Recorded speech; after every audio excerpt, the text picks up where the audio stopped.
Chapter 1091. Soft claws slowly fell on the stone floor, the pads of flesh under the soles of her feet were squeezed out of shape.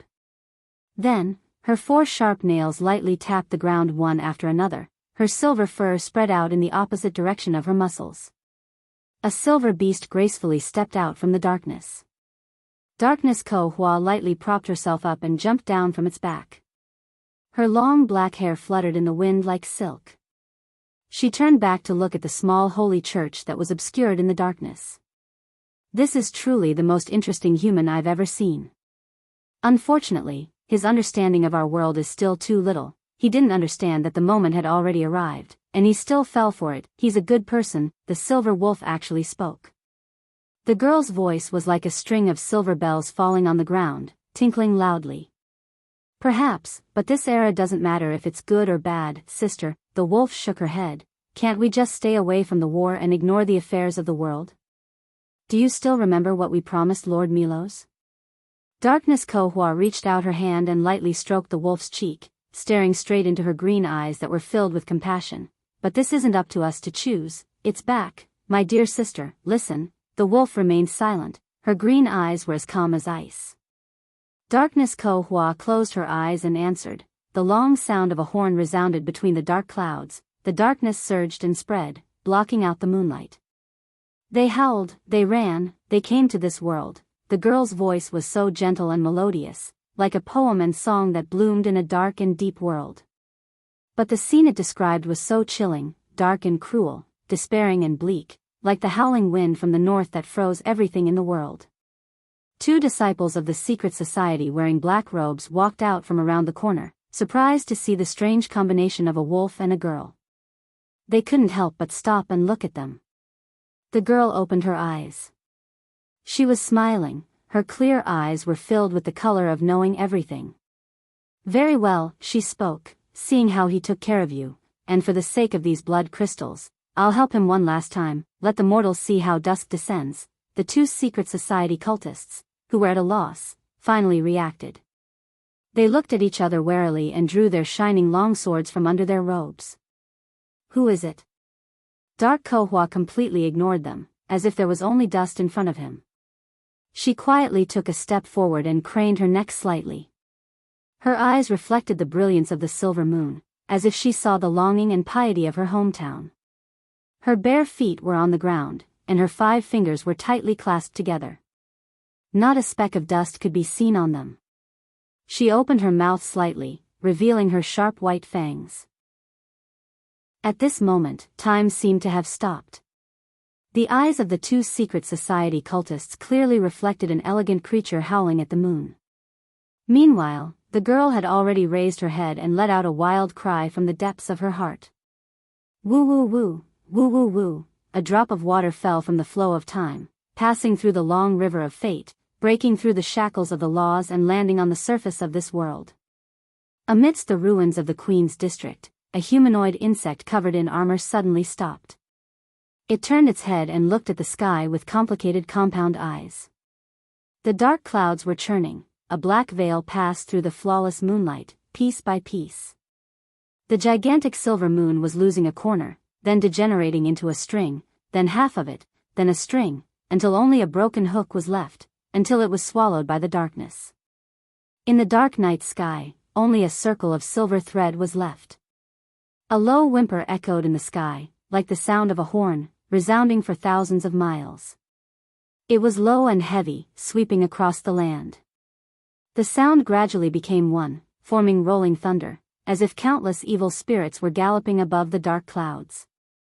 Woo woo woo. Thousands of years later, people once again saw the scene of a pack of wolves galloping in the sky. The 2 secret society cultists were stunned. They looked around, not knowing what to do. They had declared that they would destroy this decaying world, but when the apocalypse truly arrived, there was no joy in their hearts. Only despair rose in their hearts, and their eyes were filled with darkness. The galloping black fog passed through their bodies. With a crack, the 2 of them were lifted up unnaturally, as if they were picked up by a giant beast. Their bodies were snapped in half, as if countless sharp teeth had torn their flesh apart, throwing them high up into the sky. Blood rained down like rain. The pitch-black giant wolves were galloping in the fog. Sometimes they turned into solid form, sometimes they turned into mist. Woo woo woo, woo woo woo, from all directions, countless voices echoed the long howls of the young girl Ko Hua. They were wolves, walking before the dusk of the wound. Between the mountains and forests of the loop of trade winds, there was an ancient dreamland. It turned into an invisible force and walked on the mountains and forests, recalling and repeating the past. It was like an ancient will that was immersed in the bizarre past. Above the misty forest, the ancestral divine beast weaved by the fog slowly stopped. Its 12 heads above the clouds turned around and looked at this familiar land. Thousands of years. Thousands of years. It remembered a group of elves passing by here. It met a strange wizard. It met a knight who dared to bargain with it. There was also a sneaky fellow, a little fellow that it did not care about, a woman, and another woman. Many memories of the past appeared in this dreamland. Then, the giant beast's body began to become illusory, as if the wind was blowing the clouds, and the fog was dispersing.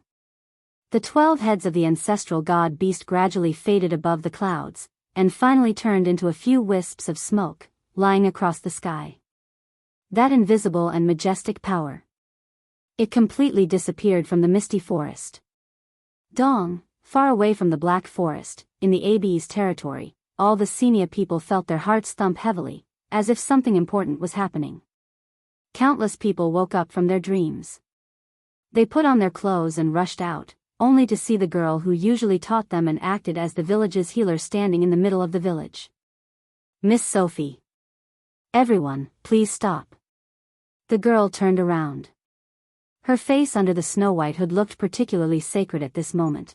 Please remember my words, and firmly follow the footsteps of your Lord. Only he can save all of this. She stretched out her hand, and the world of dreams spread out from under her feet. It was an independent world. Its name was Bunasan, the country of the north wind. A great will stopped at the other side of this world. In the misty valley. The heavy fog seemed to be given life and surged. Behind the fog, a huge eyelid was slowly opening, revealing a cold and beautiful pupil. That emerald green penetrated the heart. Martha, a low voice muttered to itself. The mountains rumbled. Above the sea of trees, the elves and druids were shocked to see the weather of the loop of trade winds changing drastically. The ring of clouds disappeared, the mountains of Valhalla collapsed, and a huge beast shook its hair and slowly stood up from the rubble. This elegant creature seemed to have walked down from the legends. It raised its head and howled at the moon. Its 4 feet stepped on the peninsula, its huge body connecting the sky and the earth. She had a name in the most distant legends and myths. The gods called her Ekis. After the wolves.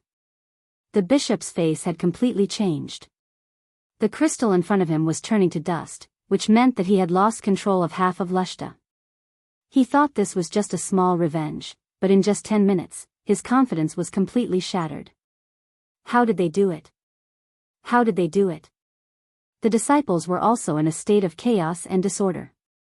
This was the scene before the end of the world, but how could so many things just happen to coincide together? Bishop, we have to think of a way. What else can we do? What else can we do? The bishop clenched his fists, his nails almost digging into his flesh. He screamed, "There's no other way. We can only speed up the ritual. But then we can't summon the complete form." The people behind him changed their faces. It's too late. The bishop's face was frighteningly pale. This sudden turn of events had completely messed up his plans. He finally figured out who the other party was, but never in his wildest dreams did he expect the revenge of a mere noble from Awin to be so terrifying. He regretted it. If he had known, he would have been more careful. Although the Dragon Queen's orders had to be completed, at least, it could have been more secretive and perfect. However, the only regret in this world was the bitter aftertaste. There was no chance to start over. Even if it's not complete. The bishop clenched his fists and gritted his teeth. It's enough. He stared at the silver line in the dark night sky. It was a spectacular scene formed by two moons superimposed on each other, but the first moon was as black as ink, as if it was just a shadow. Dusk, is nothing more than this. This was the plan of the tree herders for thousands of years. They had to succeed. Ever since they broke with the ring of the world, they had been implementing their own ideas. The Truth Theory, the World Tree Organization, the Earth Army, and the Arbiters were all useless. Time and time again, the God's citizens failed. Only they could save everything. Born from withering and ashes, the balance between everything and nature was cruel and fragile. Wasn't this the creed of the Druids? We have to report back to Her Majesty. Cassider's words stopped abruptly. He saw a silver light that seemed to come from the distant sky. The rioters were pushing and shoving each other back. A blood-red son of the evil god was torn to pieces by the black fog that filled the sky. Within the surging black fog, there were specks of green light that emitted a chilling intent. That's a wolf. His adjutant said in surprise behind him. I know. The knight's mood was far worse than before. Have you read the Pale Poem? What? Have you read the Pale Poem? Cassider turned around fiercely, grabbed the adjutant's collar, and shouted, Idiot! I. The adjutant was obviously scared out of his wits. That's a wolf, do you know? The wolf walks before dusk. The knight's eyes were filled with despair. The dusk dragon is not dead. We're finished. The silver light in his eyes was becoming brighter. The black fog flooded over the refugees' heads like a tide and surged toward the city wall. Countless sharp teeth were hidden in it. When they swept past the soft human bodies, they were like invisible sharp blades, causing waves of blood. Screams rose one after another. The soldiers' faces were pale. This kind of war was beyond their imagination. The knight pushed his adjutant away, and the latter staggered back. He pulled out his long sword, and the sword flashed like a meteor. Go down. Sir Knight? The adjutant was stunned. Get out. Cassider roared, This is not a place for you to stay. But, no buts. The knight patted his chest and replied proudly, I am Cassider, Lochshire's knight. I am the vanguard of the Flame King, one of the 120 knights. This place should be my burial place, the place where my sword is folded. The ancient words overlapped with each other, as if two voices were echoing on the city wall at the same time. It was the oath of flame. Everyone seemed to see an illusory figure merging into Cassider's body. It was as if they saw the 120 knights on the White Plains thousands of years ago, swearing to follow the great figure for life. Go down. Cassider swung his sword, and a red light screen rose from behind him. The black fog behind him surged, and countless terrifying giant wolves rolled around and gnashed their teeth. The light screen immediately creaked. The knight's face turned pale. Quick, I can only hold on for a while. The soldiers were already scared to the point that their legs turned to jelly. They cried and rolled down the stairs. Only the adjutant turned around. He was at least a knight. At this moment, the courage in his heart overcame the fear of death. Then he also saw a little silver light. This silver light was no different from the one in the knight's eyes. Why aren't you leaving? Cassider roared. Sir, that is, Kacha, a giant wolf almost the size of a tower bit the light screen behind Cassider. It opened its dark mouth and bit at the knight's lower body. But before it could close its upper jaw, a silver line had already pierced through the back of its head. The adjutant's mouth was wide open. One man and one horse, the four hooves of the horse soared into the air. The knight held a long spear, like a ray of silver light, and the long shuttle in his hand was straight forward. The black fog scattered in all directions, and his silver hair was like the passing moonlight, fluttering in the air one by one. 1,000 army, one strike. Medisha's voice echoed over the fortress. Chapter 1092. Tap. Tap. Tap. Tap. Rhythmic footsteps could be heard in the empty corridor. The servant bowed respectfully when he saw the person who had appeared from the shadows. Dragon Queen, you've returned. Her Majesty the Queen wishes to see you. Oh. Her Majesty is very concerned about the situation outside. It's terrible outside. Gwendolyn stopped in the middle of the corridor. The lights of the banquet shone on half of her face through the window, making her look like a silhouette. She smiled and replied, but it's still under control. The servant was stunned. He did not know how to answer the question. He did not dare to raise his head. He was terrified, not knowing why this lady would say so much to him. It was not a good thing to know too much in the palace. However, Gwendolyn was not in the mood to find trouble with such a small character. She looked out the window. The rose garden was brightly lit, and the figures of the people were mingling. The nobles were drunk, immersed in the dream of power and material desires. However, the sky was covered in dark clouds. It was as if there were countless evil spirits running through the clouds. In the distance, the outer city was ablaze. The pillars of black smoke outlined the scene before the end of the world. This grotesque scene was like the final carnival. No matter what, it can't be worse than the current era. Dragon Queen? Gwendolyn smiled. It's just a joke. She looked out the window. Her gaze fell on the magnificent lunar eclipse. The guests in the courtyard were also looking at this sudden astronomical scene. However, the colors in their eyes were completely different. The Dragon Queen took a light breath and said to the servant, "The moon mask is blocked. The moon that is blocked is the moon of lies, Corfa, the eldest daughter of Hatti. The moon that is blocking her has no name. For thousands of years, the sorcerers have never recorded it. Only the witches have described it in bits and pieces. Thousands of years ago, it did appear. It's the 13th moon, the black moon." The servant did not understand. He finally could not help but raise his head and look at the lady. In his impression, this lord was a man of few words and did not like to talk. However, the impression she gave him today was the complete opposite. Gwendolyn looked at the servant's stunned face. She could not help but shake her head and sigh.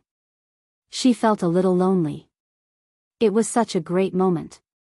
But it was destined that no one could share the feelings in her heart. After thousands of years of countless failures, it all came to an end at this moment. History was like a silent book, in which only people could prove that the past was right and wrong. She listened attentively as if she could hear countless whispers in the long river of history. What if I fail? Forgive me for not agreeing with this plan. Sir Commander, it's time to counterattack. You can't kill me. From today onwards, the ring of the world no longer exists. She moved her lips as if she wanted to say something, but no sound came out in the end. 16. The TOWR the lost moon had taken away the light. Brando followed closely behind Medisha and walked out of the black fog. The giant wolves formed by the fog barked violently beside him, opening their sharp teeth and trying to bite off one of his arms. However, before they could get close to Brando, they were shattered by an invisible force and returned to chaos. The Shire, Alcra, Andrique and her brother, the 3 Valkyries, and a group of nobles walked out one after another behind Brando. Cassette, who was kneeling on the ground, looked at them in shock. Finally, his gaze fell on little Nydivan and old Nydivan. He could not help but tremble slightly. Lord Prime Minister. This Lord Prime Minister was naturally for old Nydivan. For anyone in the noble circle, there was no doubt about who was more important between the old Prime Minister from 60 years ago and the young Prime Minister from 60 years later. However, old Nydivan only nodded slightly in respect and did not intend to respond. During his reign, he did not even need to lower his head in front of the Holy See. Brando sized up Cassette's flame knight armor. He stood on the city wall, and the black fog stopped behind him. This miraculous scene made all the Imperial guards on the city wall hold their breaths. I'm Brando. Brando suddenly spoke to Cassette, who was half kneeling on the ground. Brando Cardeloso, grandson of Earth Sword Saint Darius, Earl of the Kingdom of Erewhon, leader of the Envoy Group, student of Grey Sword Saint Mephisto, Lord of Valhalla, and Highland Knight. Go and tell the Silver Queen that I'm here. Cassette was stunned for a moment. Brando did not give him a chance to answer and pushed his hand forward. Under everyone's gaze, all the soldiers on the city wall, including Cassette, instantly appeared in the crowd below the city wall with his adjutant. Spatial element. Someone could not help but exclaim. Brando stood on the city wall and looked down at everyone. Go, you don't need to defend here anymore. Go and tell Her Majesty the Queen that the guest she invited is here. Cassette subconsciously picked up his sword, but before he could stand up, he heard the female elven knight coldly said to him in midair, Mr. Knight, I saved your life. Cassette froze. Brando also shook his head. Are you going to attack Her Majesty's guest? Cassette stared at him. He did not feel that Brendel was a guest invited by Her Majesty the Queen. Perhaps he was an uninvited guest. But he knew how he should answer at this time. I will report to Her Majesty. He waved his hand. The Imperial Guards immediately dispersed. Everything that happened in front of them was too bizarre. It had long exceeded the scope of what they could bear. Besides, even the Royal Knight of Flame had approved of it. What reason did they have to stay? Old Nydevan looked at the dispersing crowd and then looked at the young man beside him. He could not help but shake his head. You are becoming more and more like your grandfather, Count. The Cataloso family is filled with heroes, all of them are heroes. The Duke of Flower Leaf also flattered. He said this because of the terrifying power created by Corfa. To be able to control such a subordinate lord represented infinite value in itself. After saying that, he glanced at his daughter and nodded at her in satisfaction. Vahina was a little flustered for a moment. How could this young lady not see the meaning behind her father's gaze? Brando did not care about these praises. After the guards left, he frowned and looked back at the black fog. He saw more than anyone else. He could clearly see the wolves running in the black fog. They were the sons of Fenrir, one of the most powerful magic wolves he had seen in the loop of trade winds. What he was thinking was, when did Corfa recover to such a level of power? And he had no idea at all. He remembered that according to the latter, she should need hundreds or even thousands of years to recover her power. Wasn't Ekis the same in the game? Is this caused by Miss Ko Hua? The Shire also whispered to him. The young wizard squire stared at the black fog and the eclipse in the sky with a solemn expression. Brando shook his head. Maybe, but we can't care so much now. He beckoned Alcra over. Alcra, can we see the Victory Square from here? It's right in front. Alcra was still able to keep his mind clear at this time. It showed that this young man was brave and calm. He pointed to the front and replied, Do you see it, my lord? Very good, Brando nodded, bring us there. Your Majesty, the Dragon Queen has returned. The squire hurriedly ran out from the side door and whispered in the Silver Queen's ear. Her Majesty the Queen turned her head and replied indifferently, Yes. Oh. She's not coming to see me? Although she looked calm on the surface, her slightly furrowed brows revealed her thoughts. The Dragon Queen said that it's not appropriate for her to appear in public. The Silver Queen turned around and looked at the banquet that was being held. She nodded and relaxed her brows, agreeing with this point. What's the situation outside? Did she say anything? The squire hesitated and said, The situation outside is not good, Your Majesty.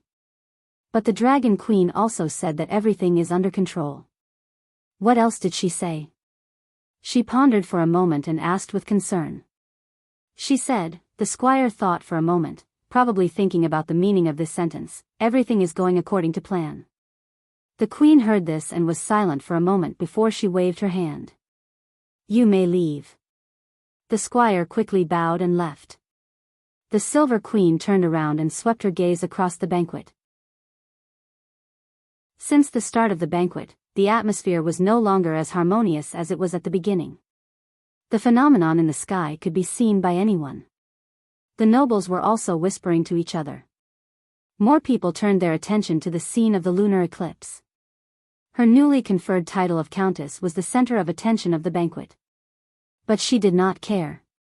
Her gaze even seemed a little empty when it swept over the heads of the crowd. She looked at everything in front of her with tiredness.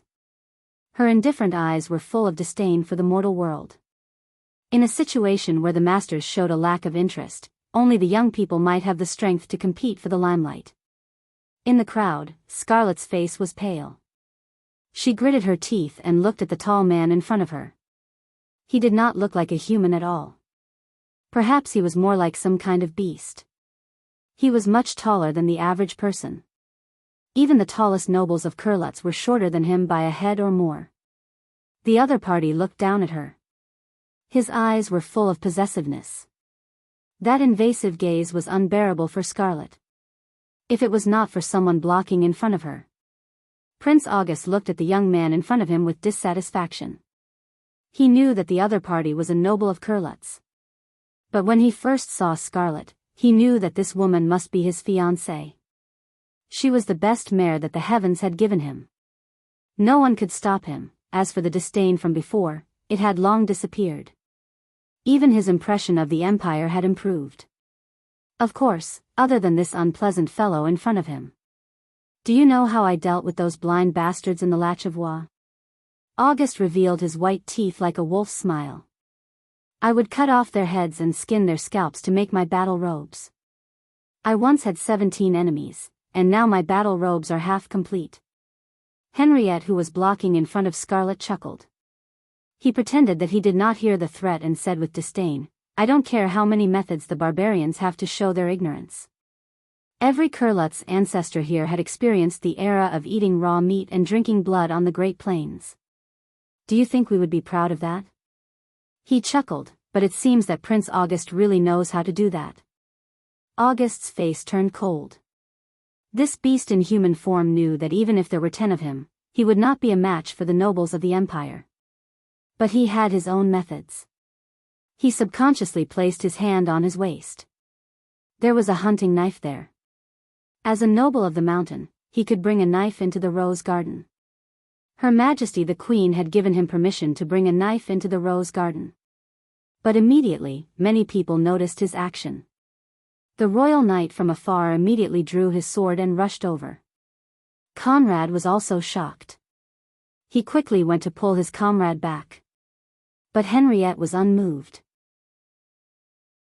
He looked at the other party's action with disdain. You can use your knife here if you dare, barbarian. You are insulting me. August squeezed the words out from between his teeth. You are insulting yourself. The young man retorted, touching a noble woman, this is the manners of a prince. She is my fiancée. Before Her Majesty agrees, she is not. Henriette added. August finally could not take it anymore. He let out a low growl and was about to pounce on Henriette. But at this moment, the crowd let out a low cry and retreated to both sides. They saw a figure suddenly passing through the courtyard. It separated the crowd and came in front of Her Majesty the Queen. It was a knight. He was wearing the royal knight's armor. He half knelt on the ground and shouted to Her Majesty the Queen, who was on the stairs, Your Majesty, the defensive line on the square has been breached. The defensive line has been breached. Who breached it? The crowd was stunned. Some of them started whispering to each other subconsciously. The commotion over there immediately affected the young people over there. Prince August and Henriette slowed down their movements. Her Majesty the Queen replied, Who is it? She already had an answer in her heart. It is. The knight hesitated for a moment. It is the grandson of Lord Darius Cardelloso.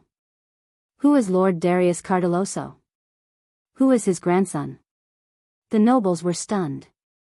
As part of the upper circle of nobles in the empire, they were usually very familiar with the names of famous families or people. Even more so, they could recognize the difference between different nobles and families' coats of arms and the difference between them. This was one of the nobles' instincts. It was also an important means and capital for them to communicate with each other. But at this moment, the nobles of the empire were at a loss. The names seemed familiar, but they could not remember it. What made them feel bad was that Her Majesty the Queen obviously knew this person. The situation was a little tricky. While the nobles were deep in thought, the Queen of Silver smiled as if she had a card up her sleeve. She turned her head, and everyone thought that the Queen of Silver was looking at them, but only Scarlet, who was in the crowd, knew that she was looking at her. At that moment, she felt as if she had fallen into an ice cave. Of course, she knew what this meant. But at this moment, the young girl's heart surprisingly calmed down. She subconsciously clenched her fists, as if she had made up her mind. Ovina, I am calling your name. I need your help, I am responding to your call, my master. But have you thought it through? After a moment, a voice responded in her heart. Scarlet replied, I have, Ovina. Then answer me, who are you? Scarlet was silent for a moment. I am a knight of the azure. In her hand, there was a green spear flickering with silver lightning. It was undergoing the transformation between illusion and reality. It had a name. It was called Firmament. Chapter 1093. At that moment, Scarlet's body and mind sank into her inner world, and the noise around her became distant. Everyone around her subconsciously looked in the direction of the Silver Queen, and their mouths opened and closed as if they were discussing something, but she could not hear a single sound. The entire world became incomparably quiet, and all sounds died out. There was only one clear thought that dominated her heart. His lordship is here. I must warn him that this is a trap. The power and influence of the empire that she had witnessed over the past few months was deeply rooted in the girl's heart. The arrogance and coldness of the empire's nobles was like a poisoned blade stuck in her heart, eating away at her courage. Only in the deepest part of her nightmare could she see the ending with her own eyes. She saw Brando die to save her. She saw everything in Valhalla turn to dust. She saw everyone's efforts turn to dust. Everything she was familiar with, the fragile support in her heart, completely collapsed and ceased to exist. No, no. I can change all of this, a voice seemed to echo in her heart, you can. It was Ovina's voice. It was soft and gentle, like a guide, telling her how people told another story thousands of years ago. The knight who slept at the bottom of Lake Elaine was named Azure. Because this is your destiny, and my destiny. You will control it, just like mortals control their own destinies. One day. The two voices overlapped in her heart. She saw a sword, standing at the peak of 1,000 mountains. She saw another knight, pointing at his spear and swearing in the storm. Every word was sonorous, as if carved into metal. It was as if from that moment on, a new era had arrived. The silver folk hid in the mountains, the golden folk no longer coveted the throne, and on the other side of the Great Plains, a group of iron folk walked out of the thorns and ignorance. In the middle of summer that year, stars filled the night sky. The constellation that represented the Dragon of Darkness still dominated the southern half of the sky. To these people, they didn't think too much about it. They just looked out of the plains through the flickering light of the torches. And there was a new world. The year of change. The Flame King Gretel led the humans through the Great Plains and arrived at Osapo. It was as if the long river of history was unstoppable, and the blessings of the gods were ultimately obtained by the mortals. This was the beginning of the mortal world, and also the final words left behind by the gods. The girl softly replied, it's the Azure Knight, Scarlet. At this moment, the girl's heart was filled with resolute emotions. She was willing to sacrifice everything to reverse a certain inevitable outcome. It was as if the entire world had been turned upside down, but it could not compare to a certain thought in her heart at this moment. Golden flames burned in her eyes as her mortal bloodline faded. Her eyes turned pure silver, then gradually turned golden. It was as if the bloodline of the Myrna people had manifested in this young girl who was a child of the mountains. The flames were filled with memories. Time flowed like water, as if it was yesterday. She saw the carved window lattice of Castle Abes, and the warm afternoon sun shining through the stained glass and into the room filled with her memories. The girl lay weakly on the bed, holding the golden apple that the adults gave her. The juice of the sacred fruit was like sweet spring water, flowing into her heart. She saw a tall figure standing in front of the bed, telling her solemnly, one day, Scarlet, you will pursue your own happiness. Such happiness, the mountain girl's eyes were suddenly filled with tears. She finally understood the true meaning of this sentence. So it is to be the master of one's own destiny. Even if it is the most ordinary destiny. But no one can help others make a choice. What is destiny? It is the sword and the fire, the iron and the blood. It is a poem passed down from generation to generation. Life is full of obstacles, but in the end, it is a choice. Once a choice is made, the sword of destiny will return to the hands of mortals. At this moment, Scarlet was holding the sword in her hand. Vaguely, she seemed to see an army of tens of millions charging towards the pitch-black full moon in the sky on strange vehicles. She saw flying dragons, strange construct creatures, valkyries, giants, and all kinds of creatures that only existed in myths and legends. Tens of thousands of them attacked the giant shadow above the clouds. She saw silver-eyed elves with pointed ears, wizards in snow-white robes, humans, dwarves, roaring as they launched a counterattack against the dark army on the horizon. Tens of thousands of soldiers fought against each other. Then, she saw herself. A dark-skinned girl with a long red ponytail, gritted her teeth, and eyes full of unyielding determination, switching between the ages of 14 and 19. This was a girl from the mountains of Chablis. She should have been so inconspicuous, but the coincidence of fate made her stand here at this moment. And at this moment, she wanted to make a decision that she would not regret, just like the sages of the past. Scarlet raised the spear in her hand, and there seemed to be a faint resonance above the clouds. A beam of light immediately pierced through the clouds and went straight down. 4 seals of the azure lance were released in a row. An invisible ripple spread out in all directions, and the banquet was suddenly in chaos. The nobles who had yet to react were pushed to the side by Pymoning's power. The knights were shocked, and they pulled out their swords and rushed over. In the distance, the court wizards were rising into the sky, chanting a long spell. But all of this. At this moment, in Scarlet's eyes, it was like a slow-motion picture. She looked up and roared, and the clouds suddenly flashed, and thunder poured down like a rainstorm. The court knights who were drawing their swords were suddenly thrown out, and the wizards who had just ascended fell one after another like stones. Scarlet's body was surrounded by electric snakes, and the electricity in her eyes was blazing. She was like the legendary god of thunder. She raised her spear again, and a flash of electricity fell from the periphery of the Garden of the White Rose. The royal guards who were rushing in from outside were suddenly overturned. The nobles around her had all retreated. Conrad dragged Henriette, who was at a loss, and rolled under a nearby table. Only the mountain prince, Ogios, who was as strong as a bear, was still standing in front of him. The latter was also shocked. Scarlet did not even think, and pointed her spear at him. A bolt of lightning as thick as a water bucket swept towards Ogios. The Highland prince couldn't react in time. If it weren't for his guards who sacrificed themselves to save him, he would have been beaten to a pulp. But even so, 2 of his guards were still turned into charcoal. But Ogios did not even look at them. At this moment, he only had eyes for Scarlet, and only the spear in her hand with countless exquisite patterns on its surface. It was the carvings of mountains and storms, the earth and the sky. There was only one spear with such patterns on it. It was born between the mountains and storms, and hibernated under the mountains and the earth. The Holy Spear of Heaven. The legendary holy relic of the mountain people. The spear of gods and demons, Gabalug.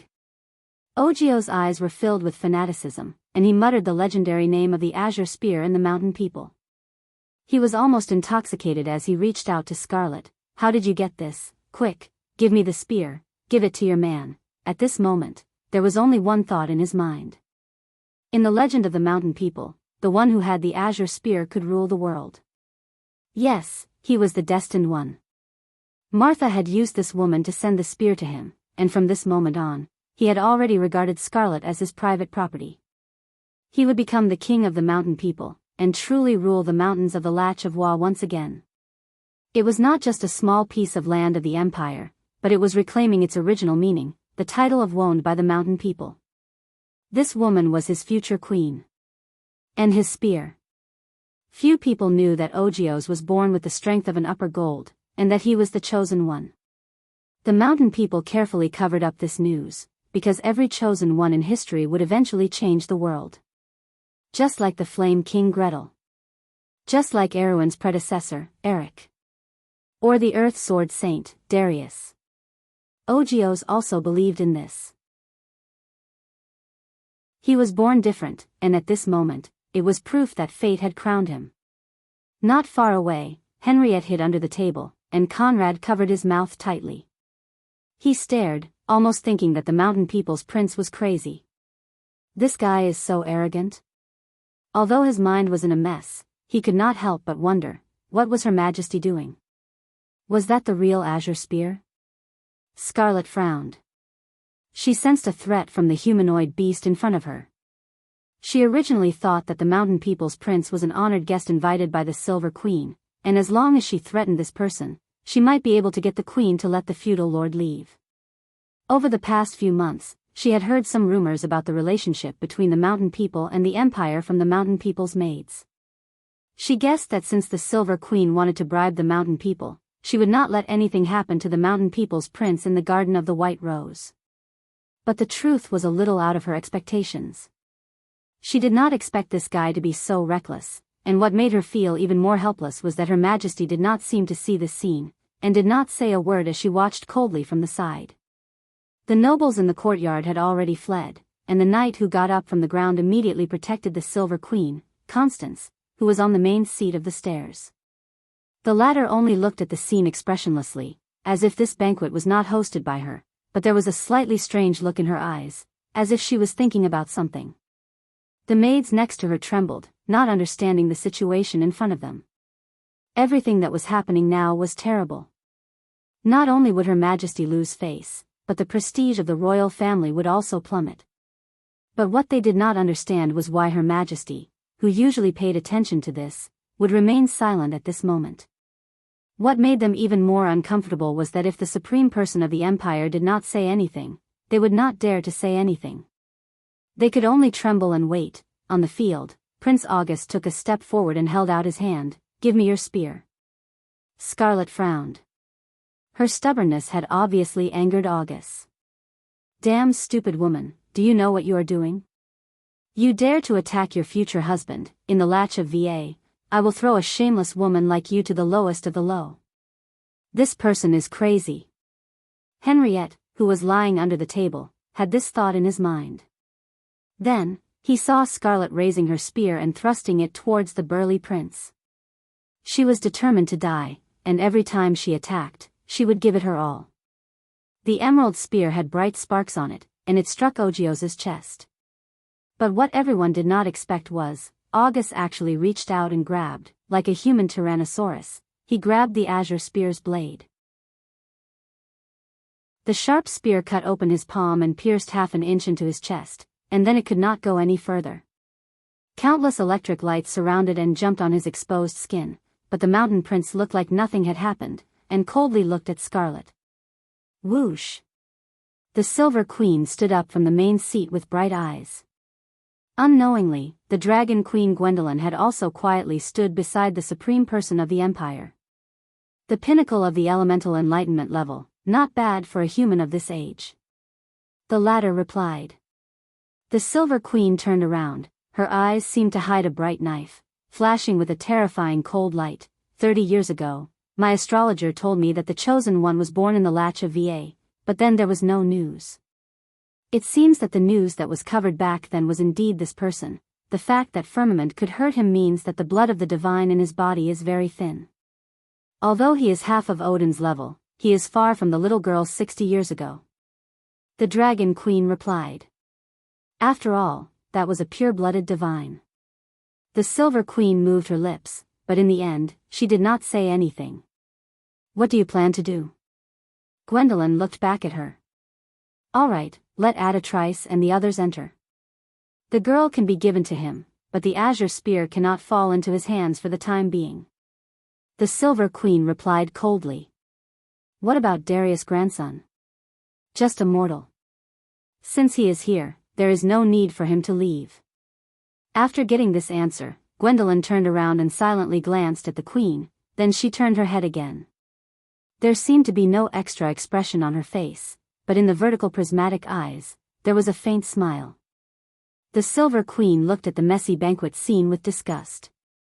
It seemed that this private engagement banquet had completely failed, but for the few people present, they had each gotten what they wanted most. As for the uninvited guest, the supreme person of the empire did not take it to heart. In the Battle of the Frostdew Manor, she had already figured out the other party's bottom line.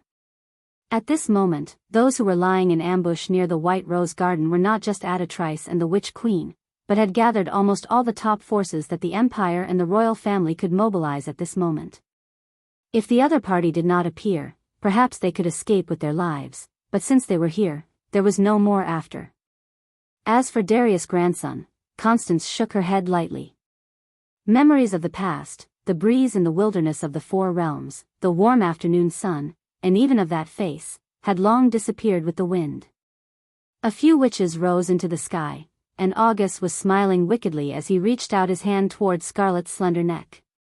Everything seemed to have a predetermined outcome. But there was an exception to this uninvited voice. The voice was as cold as ice, as if it was narrating a story of heaven and earth. Its owner said indifferently, "If I were you, I would be more careful with my actions.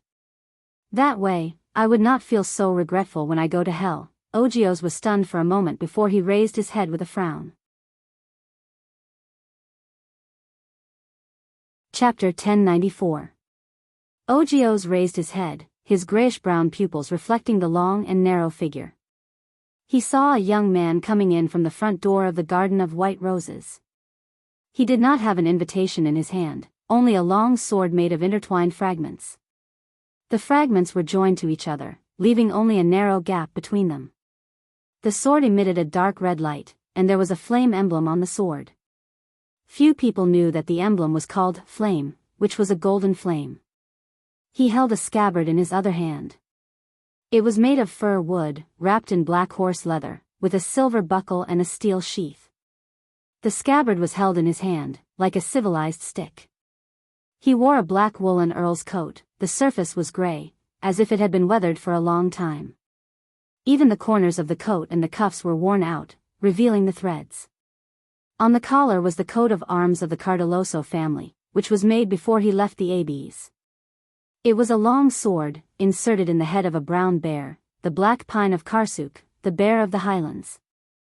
There was a black belt, a mithril buckle, 2 rings, and a dial-like ornament on the belt. The hem of the coat covered the breeches that were also worn out in several places. Then there were the long boots, the unique long boots of Granel. The leather was tanned by the best cobblers, waxed, soled, and inlaid with the coat of arms by the most careful shoemakers. It was a specialty of the edge of the Grenoir's forest. He walked into the royal courtyard as if there was no one else around. He passed through the night wind of the 1,000-year-old imperial capital and also passed through his coat and hair, fluttering in the wind. The leaves chased after his footsteps and swirled into the garden. This was the last month of midsummer. He walked on the wind, as if bringing with him the bleak feeling of autumn. After this, everything withered.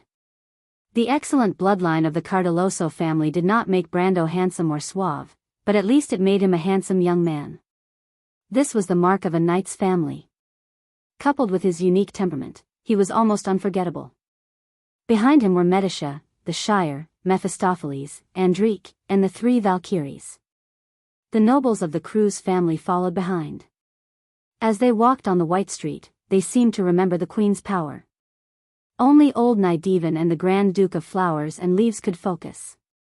In front of him, hundreds of imperial guards retreated like the tide, as if they had encountered some kind of scourge.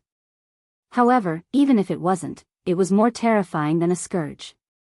One only needed to look at the situation in the square outside to understand the reason for everything. The crisscrossing stone slabs on the square that had not been damaged for hundreds of years by magic were plowed into a 5-meter-deep ditch. There used to be a statue of Emperor Grantity there. There used to be a team of palace knights stationed beside the statue. There used to be a tight security line in the square. Now, there was nothing left. Who is he? How did this person get in? The nobles looked at each other. Some of them began to regret attending the banquet. The show that was going to be played tonight was beyond their imagination. Perhaps it had never happened in the palace for hundreds of years. Some of the older nobles compared Brendel's appearance to Brendel's and vaguely felt that the youth looked familiar, but that was a story from decades ago. Even if they thought about it carefully, it was difficult to remember that there was a person from Awin who once dominated the empire. And today, there was going to be a person from Awin who would shake the entire empire. That was exactly what Ogios saw in his eyes. But that was not all.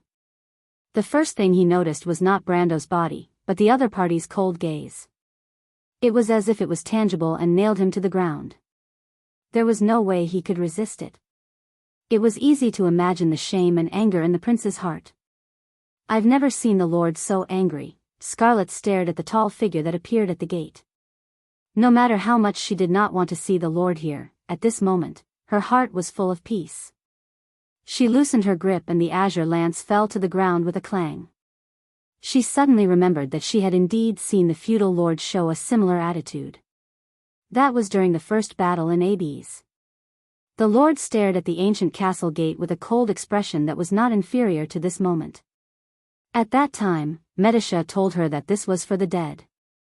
But she could not understand. Perhaps the dead deserved to be sad, but not angry, because anger was worthless. Because the death of a commoner did not have much value. She was born in the mountains of Chablis and had seen too many deaths. Plagues, accidents, wars, monsters, they could all be the cause of a commoner's death. They would only be buried carelessly. Perhaps some people would be sad, but no one would be angry. Some people just disappeared, but some people could not tolerate it. That was the most special person she had ever seen. A noble who was about the same age as her, but her lord. He killed Grodin. When the sword pierced the baron's chest, she noticed that the lord's face did not have the joy of revenge, only cold contempt. It was as if this was karma, and it should be so. Just for some people he did not know. At this moment, the same contempt appeared on his face. Is it because of me? Scarlet's heart pounded as her mind wandered. Why would the Lord be angry for me? Perhaps this naive girl would never understand this question. Ogios left Scarlet and turned his head to look at Brando coldly. The young man's aura made him feel like he was being provoked. The Silver Queen stopped in front of the main entrance of the White Rose Palace. She turned around and looked at the scene coldly. It was as if she was not the host, and Brando was not a guest. The three of them looked at each other, and the scene became quiet. Junior Nydivan was a little hesitant and wanted to step forward, but his father held him back. The wrinkles on Senior Nydivan's face seemed to have deepened in the cool night breeze. He shook his head gently. I am the great emperor's prime minister, and you are his subject. But you do not know what kind of person our king is. Little Nydivan's face was full of shame. This was the first time his father had said this to him. Old Nydivan pointed at the youth in front of him and replied, Let our count talk to his majesty. Only when his majesty has calmed down will he listen to us. His majesty will be calm? Little Nydivan wondered if his old father's brain wasn't working properly. But old Nydivan shook his head and did not answer. The Duke of Flowers glanced at him and smiled without saying a word. Ogios glared at Brendel like a brown bear and spoke coldly after a long while. After a while, he asked coldly, Who are you? Brando glanced at him, then turned his gaze to the Silver Queen. Ogios looked as if he had been pricked by a needle. His tanned face turned red. In his memory, he was always the one who ignored others. He did not expect to be ignored by a country bumpkin who came out of nowhere. And it was in front of so many people. Henriette, who was lying under the table, saw this scene and was beaming with excitement. He pulled Conrad's hand away from his mouth and gasped, Who is this guy? He has character. I'm telling you seriously, Conrad, I like this guy. When this is over, I must get to know him. Conrad looked troubled. I'm afraid Her Majesty might not think so. Her Majesty the Queen? Henriette snorted. Her Majesty the Queen is the Queen of the Empire, not my queen. I'm a noble of the empire. Her Majesty has no right to control who I make friends with. If you really want to put it that way, Conrad replied in annoyance, fine, it's up to you. But subconsciously, he also felt that this guy was indeed out of line. Perhaps it was a little refreshing. He had to admit that he was a little biased towards him. He was a knowledgeable young man, completely different from his companions. He frowned and thought for a moment, then suddenly patted the latter's shoulder. I think I know who he is. Who is that? He has a big background. At this time, the brown bear Ogios seemed to have finally figured out Brando's background. This was all thanks to his follower. The follower trotted all the way to his side and whispered a few words in his ear. The brown bear straightened up and looked at Brando with contempt. Bah, he spat, I thought he was someone, but he's just a country bumpkin. He was completely relieved. He pointed at Scarlet and said to Brando, she's mine now. Erwin Country Bumpkin, you can scram now. Erwin Country Bumpkin. Among the nobles, there were always some who reacted quickly. It's that Cardoloso family. Someone let out a few whispers, and then a name was spread among the nobles. It was made up of only 3 words. But it weighed more than 1,000 pounds. Sword Saint Darius. After 60 years, the grandson of Sword Saint Darius returned to the empire. The way people looked at Brando changed again. Henriette muttered to himself, so it's him, are you close to him? Conrad asked curiously. He did not know that his companion was related to the legendary Sword Saint of Erewhon. No, it's my grandfather, Henriette bared his teeth. My grandfather had a duel with Sword Saint Darius and lost a mouthful of his teeth. What? Ogios obviously did not hear the whispers of the 2 people under the table. In fact, he also did not hear the whispers of the crowd. He was a noble of the Latch of Wa, but compared to him, the nobles of Erewhon were not even worth mentioning. In his eyes, Brando dared to threaten him, so he was already a dead man. If Brando dared to take a step back, he would press on and leave his head here. In the customs of the mountain people, blood for blood was the only way to repay blood with blood. But he did not expect Brando's response to him to be so simple and direct. The latter turned around, glanced at him, and said, don't worry. You have a bad memory. Scarlet, who was at the side, realized that her lord was about to attack Ogios. She quickly shouted, my lord, he has the strength of the elemental enlightenment, but the girl did not say this sentence out loud. Because she saw Brando raise his hand. Prince Ogios, who was 100 meters away from him, flew out as if he had collided with a dragon. He crashed into the buildings on the left side of the White Rose Garden as if this brown bear was not an expert of the elemental enlightenment, but an ordinary person. But obviously, an ordinary person would not be able to break through the walls of a building that had more than 10 floors. Everyone's mouth was wide open. Some of them were still worried for Darius' grandson. Obviously, Prince Ogios was not that popular. But after the previous battle, the nobles more or less knew the strength of the mountain people's prince. The mountain girl defeated dozens of palace knights in one move, but she could not do anything to Ogios. Although the former was not as strong as the Flame family knight, she was at least an upper gold-ranked warrior. The latter's strength was even more obvious. Darius' grandson looked to be in his late teens. How could he be a match for the brown bear in human form? In terms of mentality, the nobles were more positive about the humans than the brown bear. However, what happened next turned everyone's expectations upside down. At this moment, all the nobles present had the same thought, as expected of Darius' grandson. As people of the imperial capital, they obviously had a deep impression of the legendary figure from 60 years ago. And for some of the older nobles, it was as if they had seen the nightmare of the nobles from 60 years ago. The building was still collapsing, and gravel was rolling down. For a moment, the White Rose Garden was silent. The Silver Queen finally opened her mouth. She only said one sentence coldly, "How dare you? Take him down." The 4 witches were in midair. Atatrice opened the gate of the Bunasan kingdom. She was afraid that Brando would repeat his previous trick and escape from under her nose, so she first opened her extreme plane. The lonely hill reflected the dark starry sky, and it spread out in the sky like flowing water, like a giant mouth in the void. But just as she touched the gate, she heard a voice that broke her heart. Scram! Before the golden sea witch could react, she spat out a mouthful of blood and fell from the sky. Beside her, the witch queen's expression changed drastically. She put her hand on the line of law, but before she could say anything, she heard the old woman on the other side trembling as she shouted. Ekis, Ekis is in the Binasan. But unfortunately, her voice was destined not to be heard by many people. Because more people were rising into the sky. 1, 2, 3. The sword-bearer Bradley, the lion's sword St. Willock, and the other of the twin jade annulus of St. Cantifer Pallas, the sword saint of speed, Leo.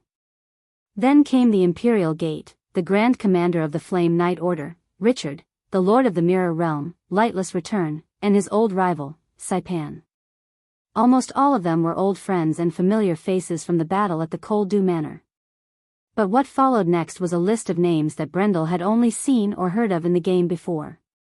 First was the Grand Commander of the Imperial Guards, Talia, and the other 3 Vice-Commanders of the Flame Knight Order, the Silver Eye Fine, Saint Maximilian, and the ascetic Julian. As for the other 3, Brando had never seen or heard of them. It was not surprising that they were the hidden forces of the crew's royal family. But what made him squint his eyes slightly was the last person to rise into the sky. Dragon Queen Gwendolyn. 16 Supreme Realms. A sage. Like the stars in the night sky, they shone for a moment. And above the stars, countless Flame Knight Order were rising into the sky. Specks of stars surrounded the bright stars. All the nobles of the empire present couldn't help but raise their heads and open their mouths. It was unknown whether they were surprised by such a grand scene or by the people who attracted this scene. Under the starry sky, the Silver Queen looked down at Brando with the Empire's night sky as the background. She pondered for a moment before slowly speaking. Descendant of Darius, you have a trait that your grandfather didn't have, and that is, you overestimate yourself. Chapter 1096. This is the land that God promised you. It illuminates the sky like a stream of light. Your wisdom is like a raging flame. Your crown is as noble as the stars. You are the king of the ancestors, the people of God. Blessed are the people of the world. Because God and the kingdom, wisdom and spirit have descended. Elnorma's 7 lines, Dr. 3079. 1, 7, Lacantu. Constance's voice was low and long. It passed through the courtyard of the Garden of White Roses and the forest, recounting the past 60 years ago. Your grandfather, Sword Saint Darius, was a genius that only appeared once in 100 years.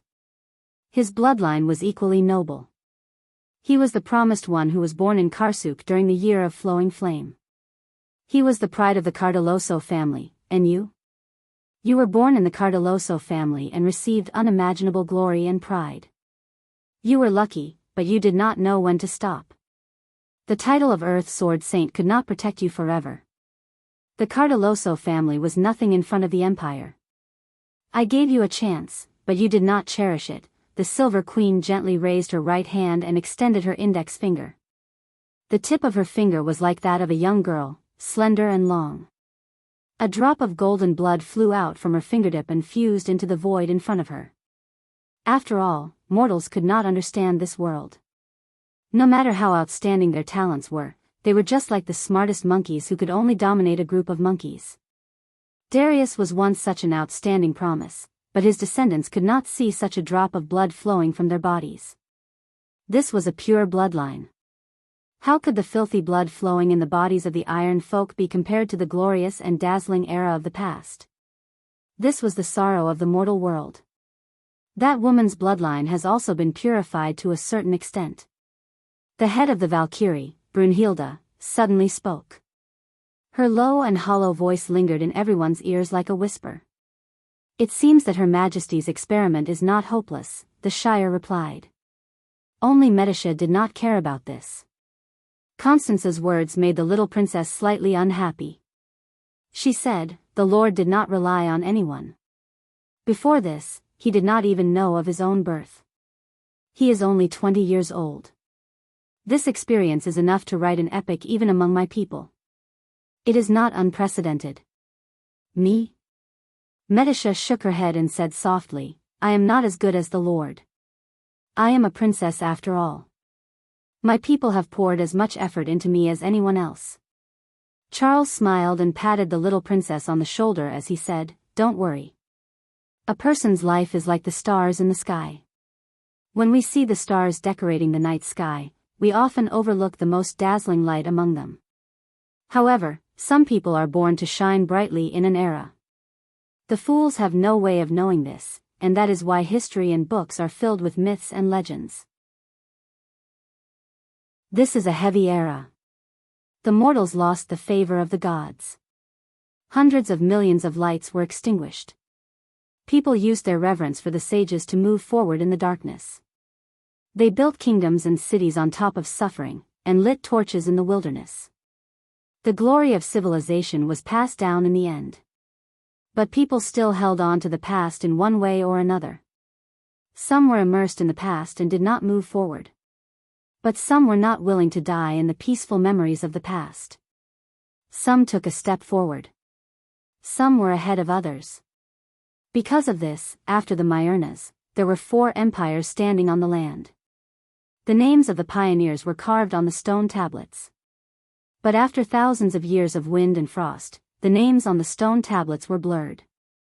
In the holy palace of the Wind Empress, in Fanzin's holy palace, 2 pairs of calm eyes showed a look of indulgence.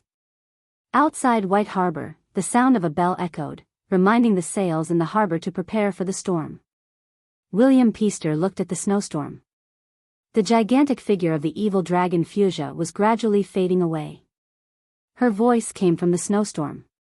We will meet again in the elemental frontier, Bugas. The time had come. In the past 370 years, 1847 promised ones were born in Wonde. Among them, there were 13 chosen ones.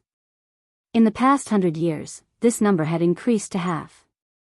Since the first era, the progress of history seemed to be shining with the names of geniuses. Every dazzling star had profoundly changed the trajectory of the world. But Brando did not tell the Silver Queen. This was not a sign of the blood of the mortals being purified. The era of the gods had long passed forever. The dark dragon would not descend again. The Myrna's kingdom would eventually become incomplete words in the books. A new era was coming, but it did not bring the glorious past. It was a bloody war. This was the war of the mortal world. Brendel raised his sword, and the gaps between the fragments shone with a dazzling reddish-gold light. He did not cherish the chance of others giving him, but he truly cherished the people around him.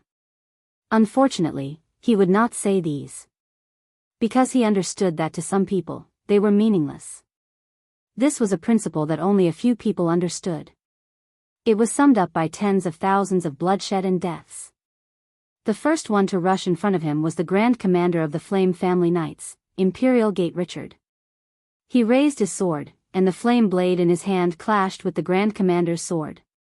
Then there was a sharp sound, and sparks burst out from the blades of the 2 swords. After 3 consecutive strikes, both of them took a step back. Prince Ogios crawled out of the rubble with half of his body. His face was covered in dust as he climbed out of the rubble. His eyes were bloodshot as he watched the scene unfold. This was a battle between Lemeters, but he acted as if he had not heard anything. He had never suffered so much in his life. It was a great humiliation. In the Latch of Wa, his father was above him. But here, no one could control him. The prince's impulsive personality was magnified. The first thing he did was not to check his injuries, but to search for his sword. What a fool, she really doesn't know what's good for her. Scarlet had just waved Firmament back into her hand when she heard Ovina's mocking voice in her mind. A mixed-blood deity of who knows how many generations, and she dares to spout such nonsense. She doesn't even know that you're Lord. The girl suddenly stopped talking. She curled her lips and said, she doesn't know her place. Scarlet did not understand. She was anxious, but she realized that she still could not help Brando. Because of the blood of God, she had been hovering at the peak of the gold level.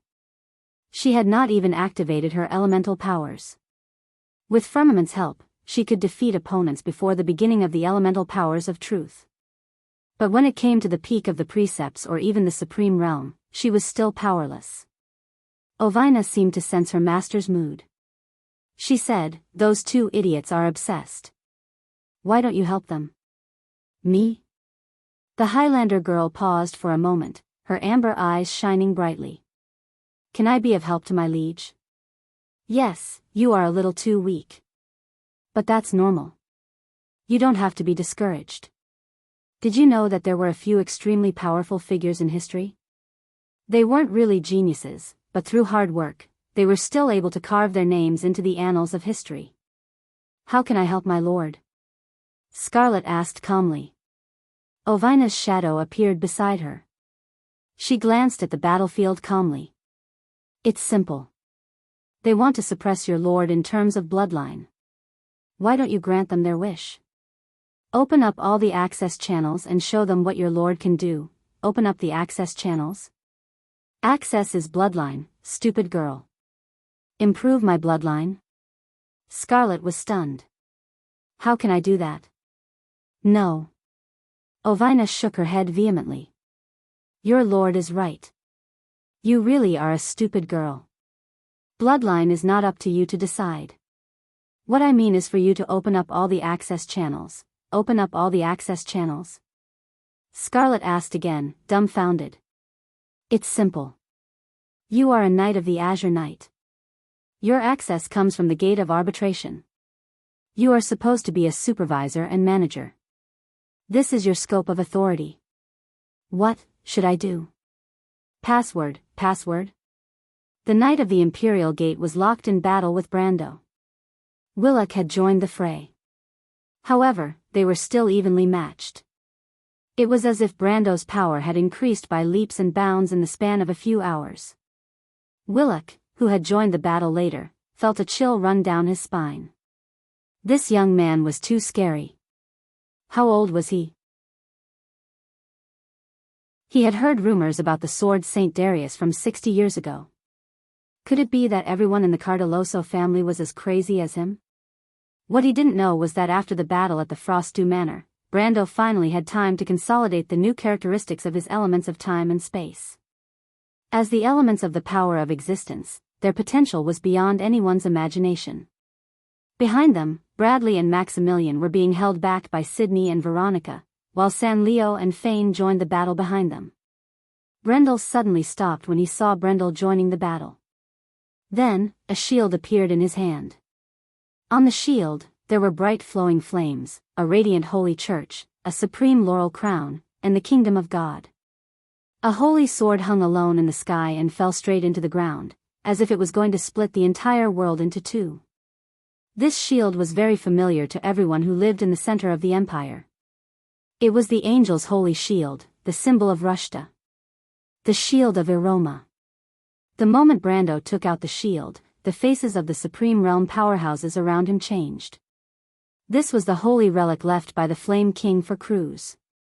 How could it fall into the hands of an outsider? Richard was the first to react. His heart was burning with anger, and he was about to explode. However, at the last moment, a strange thought suddenly flashed in his mind. Why could he take away the holy shield? This shield was placed on the Victory Square by Gretel himself. After 1,000 years, no one could get within 3 feet of it. Even if the great holy Sivara came personally, it was the same. Chapter 1097. While Richard hesitated, Julian the ascetic, who was known for his fiery temper, let out an earth-shattering roar. Shield of Irama, how dare you! Like Sydney, the ascetic sainthood came from the angel of Irama, who wielded the sacred sword. How could he allow others to touch Irama's sacred item? A ring of platinum flames appeared in his eyes. His anger was already burning. Without a word, he threw a punch at Brando. This was a full-powered attack from someone above the Lamita realm. Rushta had been fighting for the entire night, and this was his strongest attack. Under his punch, the ground of the Garden of the White Rose cracked inch by inch, and the broken stones and stone floated up from the ground as if they had lost their gravity. One could only imagine the power contained in the punch itself. "Be careful!" Fane shouted angrily at his colleague. "Her Majesty wants to capture him alive. Without Irama's approval, he can't use the sacred shield." The words were stuck in his throat. He clearly saw the sacred shield in Brando's hand flash slightly, and all of Julian's attacks were completely nullified. Absolute barrier. This was the legendary ability of the shield of Irama. This was impossible. Fane almost stopped what he was doing. He was not the only one. In fact, all of the supreme-class fighters around Brando who were related to the Holy Cathedral of Fire could not help but pause. They all thought of a terrifying possibility. If this young man had Irama's approval, then, what did this mean? But this question was only meaningful to the experts. To the onlookers, Brando was not in a good situation.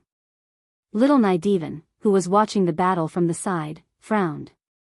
He did not understand what was going on. He even asked anxiously, "Why isn't he using that thing?" The old Prime Minister patted him on the shoulder and shook his head.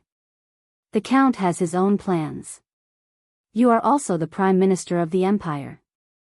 Calm down and show the magnanimity of a noble." Little Nydevan shook his head with a bitter smile. How could he remain calm? This battle not only determined Brando's fate, but also the survival of the Nydevan family. "Father, grandfather." A soft voice came from behind the two of them. Old Nydevan and Little Nydevan turned around at the same time and saw the Prime Minister's daughter standing there in shock. "Delphian?" Delphian's face was still a little pale. She raised her head, and her eyes happened to reflect the shocking battle in the White Rose Garden. She then saw the Mountain Maiden standing in the middle of the crowd. Her fiery red hair made her heart stop slightly. "These people," old Nydevan glanced at his granddaughter, shook his head, and slowly turned back to answer, "These people, this day, is his stage." Because some people were born to shine in an era. The Prime Minister's daughter had a complicated look in her eyes. But the color in the other pair of eyes was much simpler and more indifferent. Silver Queen Constance looked forward and watched a drop of her blood fly into the void. At this moment, she didn't even care too much about the battle. The result of the battle was inevitable. But for this moment, she had sacrificed too much. The Empire had also prepared for too long. Decades of waiting and misunderstanding. But if the world understood the meaning behind all of this, then she believed that all of this would be meaningful. She raised her head and saw the huge magic array forming in the void. Through this magic array, she looked at the black moon in the sky. There, she seemed to see the backs of two eras intersecting. Everything was ready. Under the arrangement of fate, rumbling sounds came from the sky. It was as if some invisible force swept away the dark clouds in the sky. The running wolves were forced to retreat.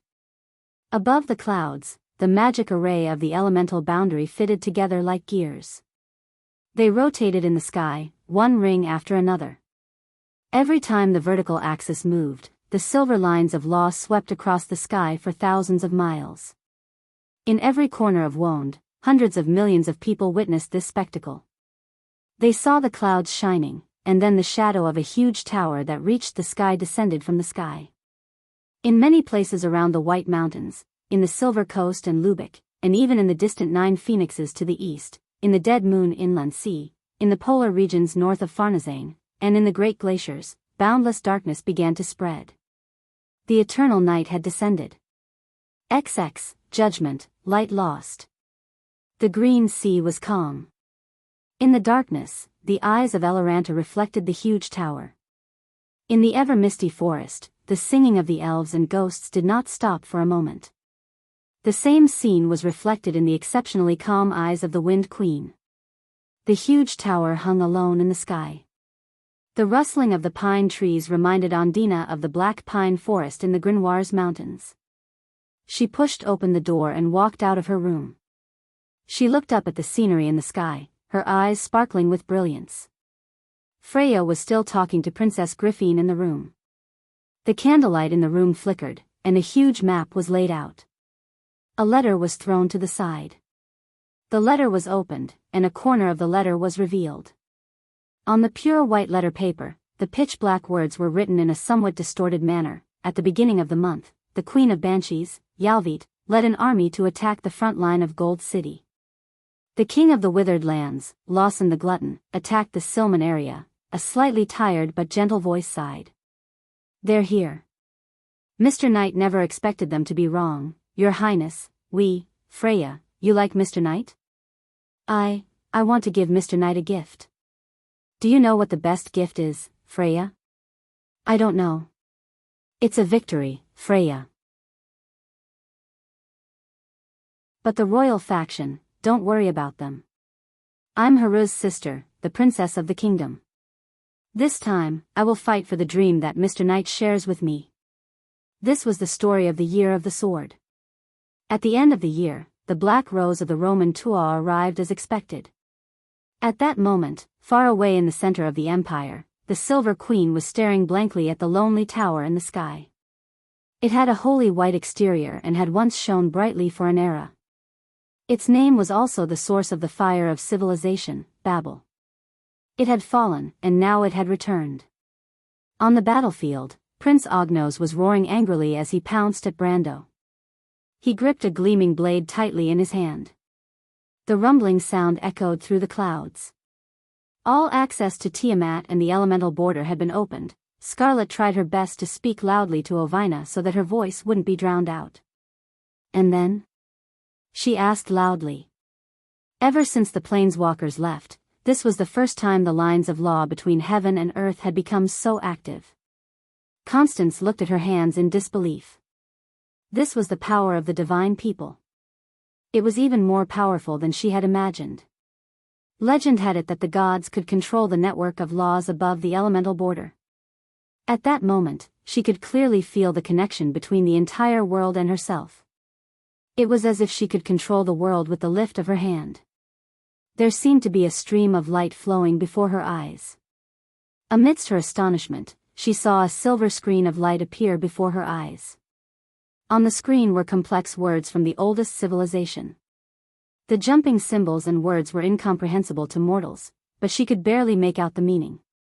"Authority, granted?" The Silver Queen finally smiled. It was as if she had returned to the modern world. She saw a pair of wings made of light growing out of Prince Ogios's brown bear-like body. A set of ancient yet strange armor covered his body. He raised his hands high, and the dagger in his hand turned into a shining two-handed longsword. A pillar of light fell upon him and covered his entire body. A warrior's bloodline, although low, was at least different from mortals. Constance raised her hands slightly. After waiting for so long, she finally got her reward, and it was even better than she had imagined. Babel was born. An era had returned. And then? A strange light reflected in Ovina's eyes. It was frighteningly bright. She made a very human-like gesture and licked her lips. "And then, all that's left is to wait." "Can you really help the Lord?" Scarlet asked loudly. "Perhaps," Ovina answered. "You should trust him more." The sudden surge of power made Ogno's entire body burn. It was as if endless power filled his body. There was no explanation for this, but perhaps there was one. "I am the chosen one, the destined ruler of this world." His mind was in a frenzy. He roared, gripped his sword with both hands, and slashed down at Brando with all his might. There was a loud clang. Ognos felt his hands go numb. Then, to his shock, he realized that he had been blocked. But what blocked him was neither Brando's sword nor Brando's shield. It was a strange card. None of the Supreme Class fighters around him noticed, but he could see that card. It was a black and white card. The surface of the card was made of some unknown material. It shone with a strange light. It floated in midair, blocking the blade in his hand. It exuded an indestructible aura. There was no sound in the void, but Ognos clearly heard a thunderous shout in his heart, telling him what the essence of the world was. That was the law. That firm order seemed to form a world of its own. Brando reached out his hand and tapped lightly on the card. Countless mysterious patterns spread from the card, as if they were telling of countless stories that had been buried in history. They were moving, and touching. They were the crusades that knights raised their banners, the promises that warriors kept with their lives. It had a name. It was called loyalty. Loyalty knows no place or time, life or death.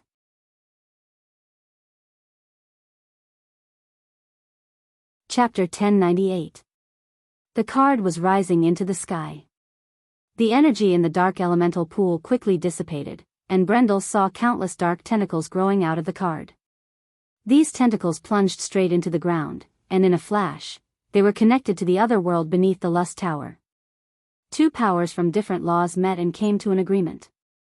It was silent, but it described a law. The card is attached to a non-Darkangel creature and returns it to the battlefield with 5 battle counters.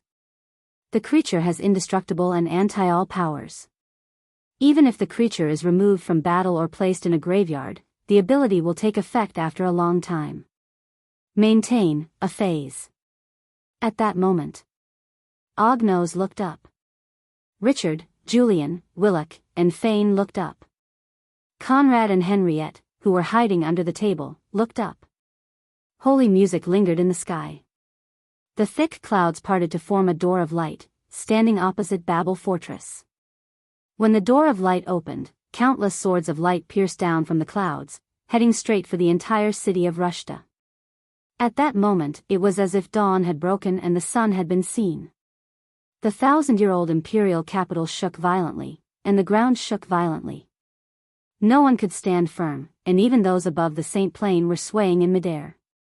The Silver Queen held onto the doorpost and looked at the scene in shock. Ovina, on the other hand, looked pleased. The divine folk are not necessarily planeswalkers, but the most powerful planeswalkers must be the purest of divine folk. Scarlet said nothing. She looked at the Lord in the crowd with reverence in her eyes. The female knight continued, because only they can connect to the outermost rules of Martha's network.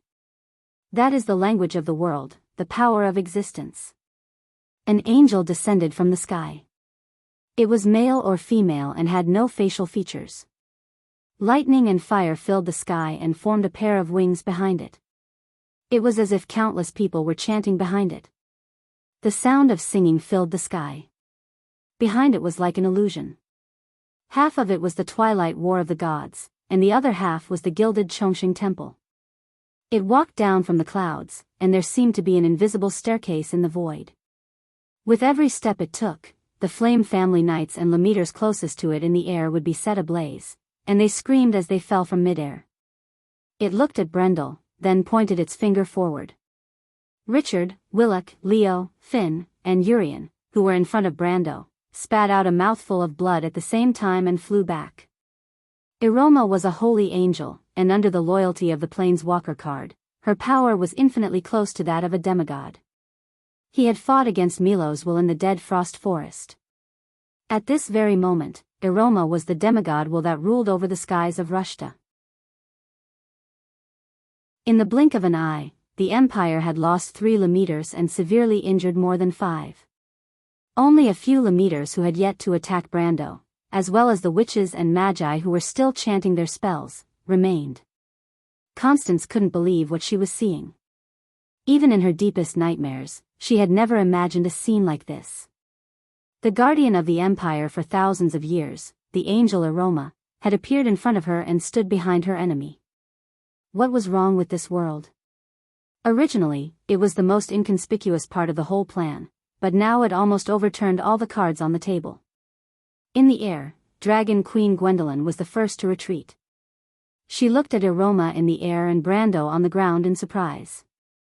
Her eyes were filled with the most fanatical colors, but she muttered to herself. So it's like this, it's like this. This is just right. Brando didn't even look at the two of them. Instead, he turned to look at Ogios, who was the only one in front of him, and said, "Do you remember what I said to you before?" The latter opened his mouth wide and froze. Brando's gaze passed through him.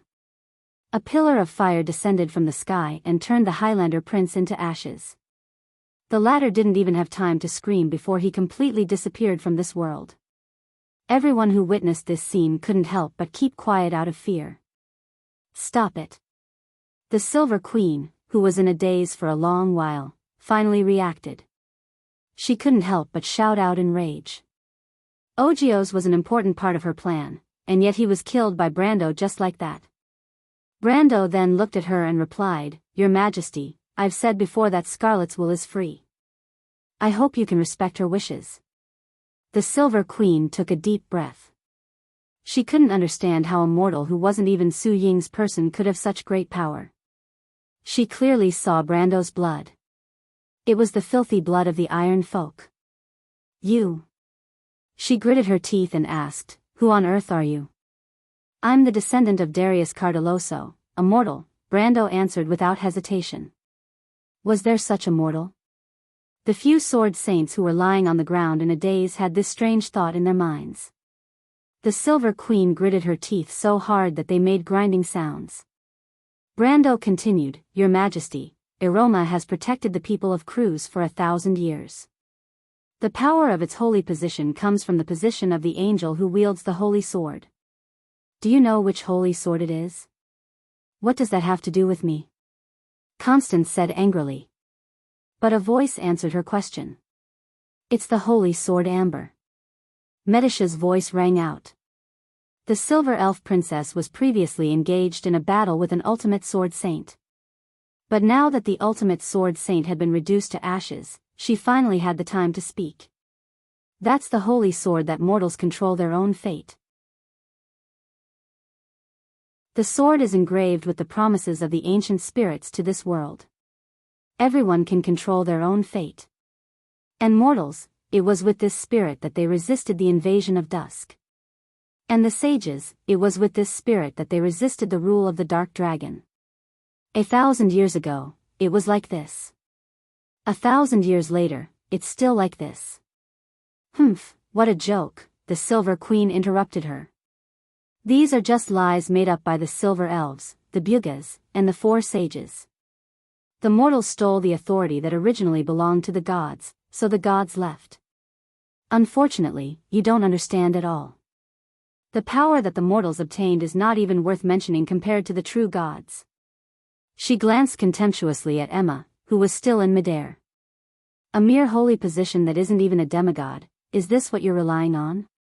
Very well, I'll let you see the true power of the gods." Constance raised her hand. The blood of the divine people flowed in her body, powerful and pure. But at this moment, she felt a little regretful. Unfortunately, this wasn't the purest blood. But it didn't matter. The entire plan was about to go back on track. With this thought in mind, she pointed her index finger at Brando. Everyone saw that the reflection of the Tiamat Codex in the sky outside the elemental border suddenly formed 4 shadows. 4 giant magic circles began to rotate slowly. After the clouds dispersed, 4 giant arcs of light, hundreds of miles wide, appeared directly above Rushta, overlapping each other above Brando's head, forming a majestic and mysterious magic circle. Every single person below the formation was shocked. At this moment, they all felt as if they were being locked down by a powerful and unstoppable will. "This is..." Royal suddenly stopped his spell and looked at what was happening in the sky in shock. Why did the level of the magic network increase? "A spell beyond the 14th circle," Saipan added in a low voice beside him. Beside him, Scarlet's face was pale. She almost instinctively reached out to grab Ovina's hand, but she grabbed nothing. What's going on, Lady Ovina?" But Ovina was smiling. "Don't be afraid, little girl. Just wait and see. The show has just begun." A terrifying aura pressed down on the sky above Rushta, making it hard for everyone to breathe. The wolves running outside the city and the frenzied children of evil even stopped and looked at the sky with fear. Thousands or even tens of thousands of years ago, it was this power that had made them their enemy. Silver Queen laughed maniacally. What do you think the divine people are relying on to fight against the Twilight Dragon? With those laughable tricks of yours? How foolish. She looked at Brendel with some satisfaction, hoping to find fear on his face. But unfortunately, she was destined to be disappointed. Because Brando's expression was blank. In fact, he couldn't help but be blank. Because the moment the Silver Queen activated her powers, he realized that his retina was being washed. This was something that had never happened before. His game system seemed to have gone crazy. Suddenly, numerous inquiry boxes popped up in front of him, and various menus flew in like snowflakes. This situation was a bit like the situation when his computer was infected with a virus. One after another, light screens opened in front of him, and a stream of data poured down like a waterfall. There were all kinds of information on it, and finally, it stopped at a picture. Of course, it wasn't a blue screen. It was a light purple screen. There was a circle on it, and in the center was the Ouroboros emblem. It spun and then flattened out. Then a choice popped up. Yes, or no.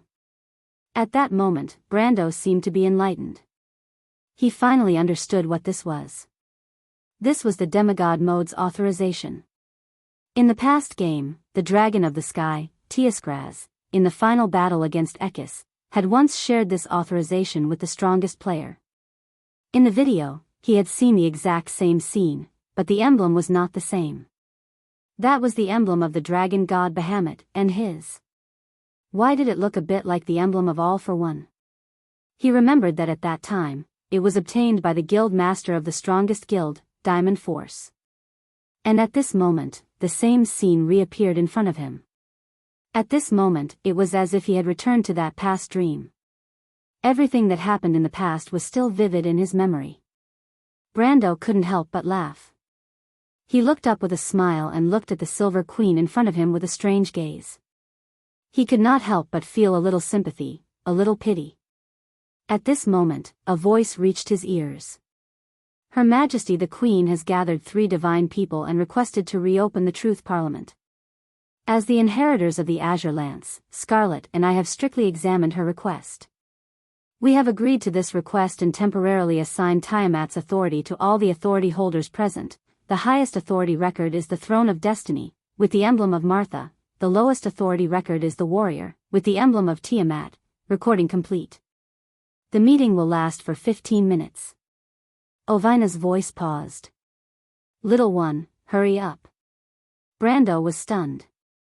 He glanced at the Silver Queen and wondered if he was one of the 3 divine people. But judging by Her Majesty the Queen's behavior, she did not seem to consider him as one of them. But that was not important. He waved his hand lightly. It was a casual gesture. But in the next moment, Royal and Saipan simultaneously felt their connection to the magic network completely cut off.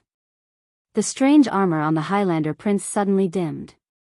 Even the angel Aroma behind Brando, after a flash of light, lowered her head slightly and stopped breathing. The terrifying aura that had locked onto the entire Lushta suddenly disappeared. Everyone looked up and saw the Tiamat magic circle in the air begin to rotate and reset. The Silver Queen looked at Brando as if she had seen a ghost.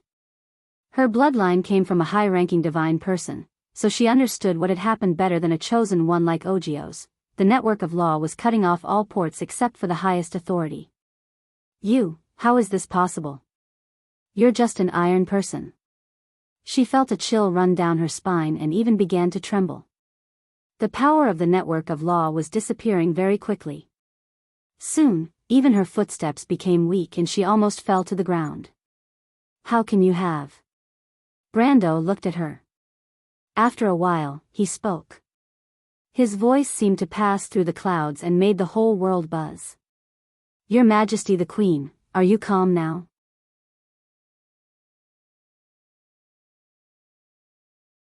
Chapter 1099. The leaves hanging on the branches drooped down, and the insects quieted down. In the vast courtyard, it was so quiet that one could hear a pin drop. Everything happened so quickly that the nobles did not have time to react. In the blink of an eye, their supreme queen was kneeling on the 31st step of the St. Cantifer Palace. More than half of the Empire's supreme-class fighters were dead or injured. The entire Garden of the White Rose was a mess. The Imperial Guards were scattered everywhere, and the Flame family knight was unconscious. The descendant of Sword Saint Darius was still standing at the main entrance, unharmed. He did not even move half a step. The Silver Queen had ruled the Empire for decades, but the nobles were not satisfied. Although the previous emperor was powerful, he still gave the nobles some face. The queen treated the nobles like her pet dogs, and the harmony between the nobles and the royal family was long gone. But the opponents had already left. Those present were the queen's close followers. The nobles could not accept letting a foreigner flaunt his power in the empire, even if this person was the grandson of Sword Saint Darius. But the problem was that no one dared to make a move. With Brando's strength, how could they oppose him? Thus, there was an awkward silence in the room for a while. Until the sound of a sword being sheathed broke the silence.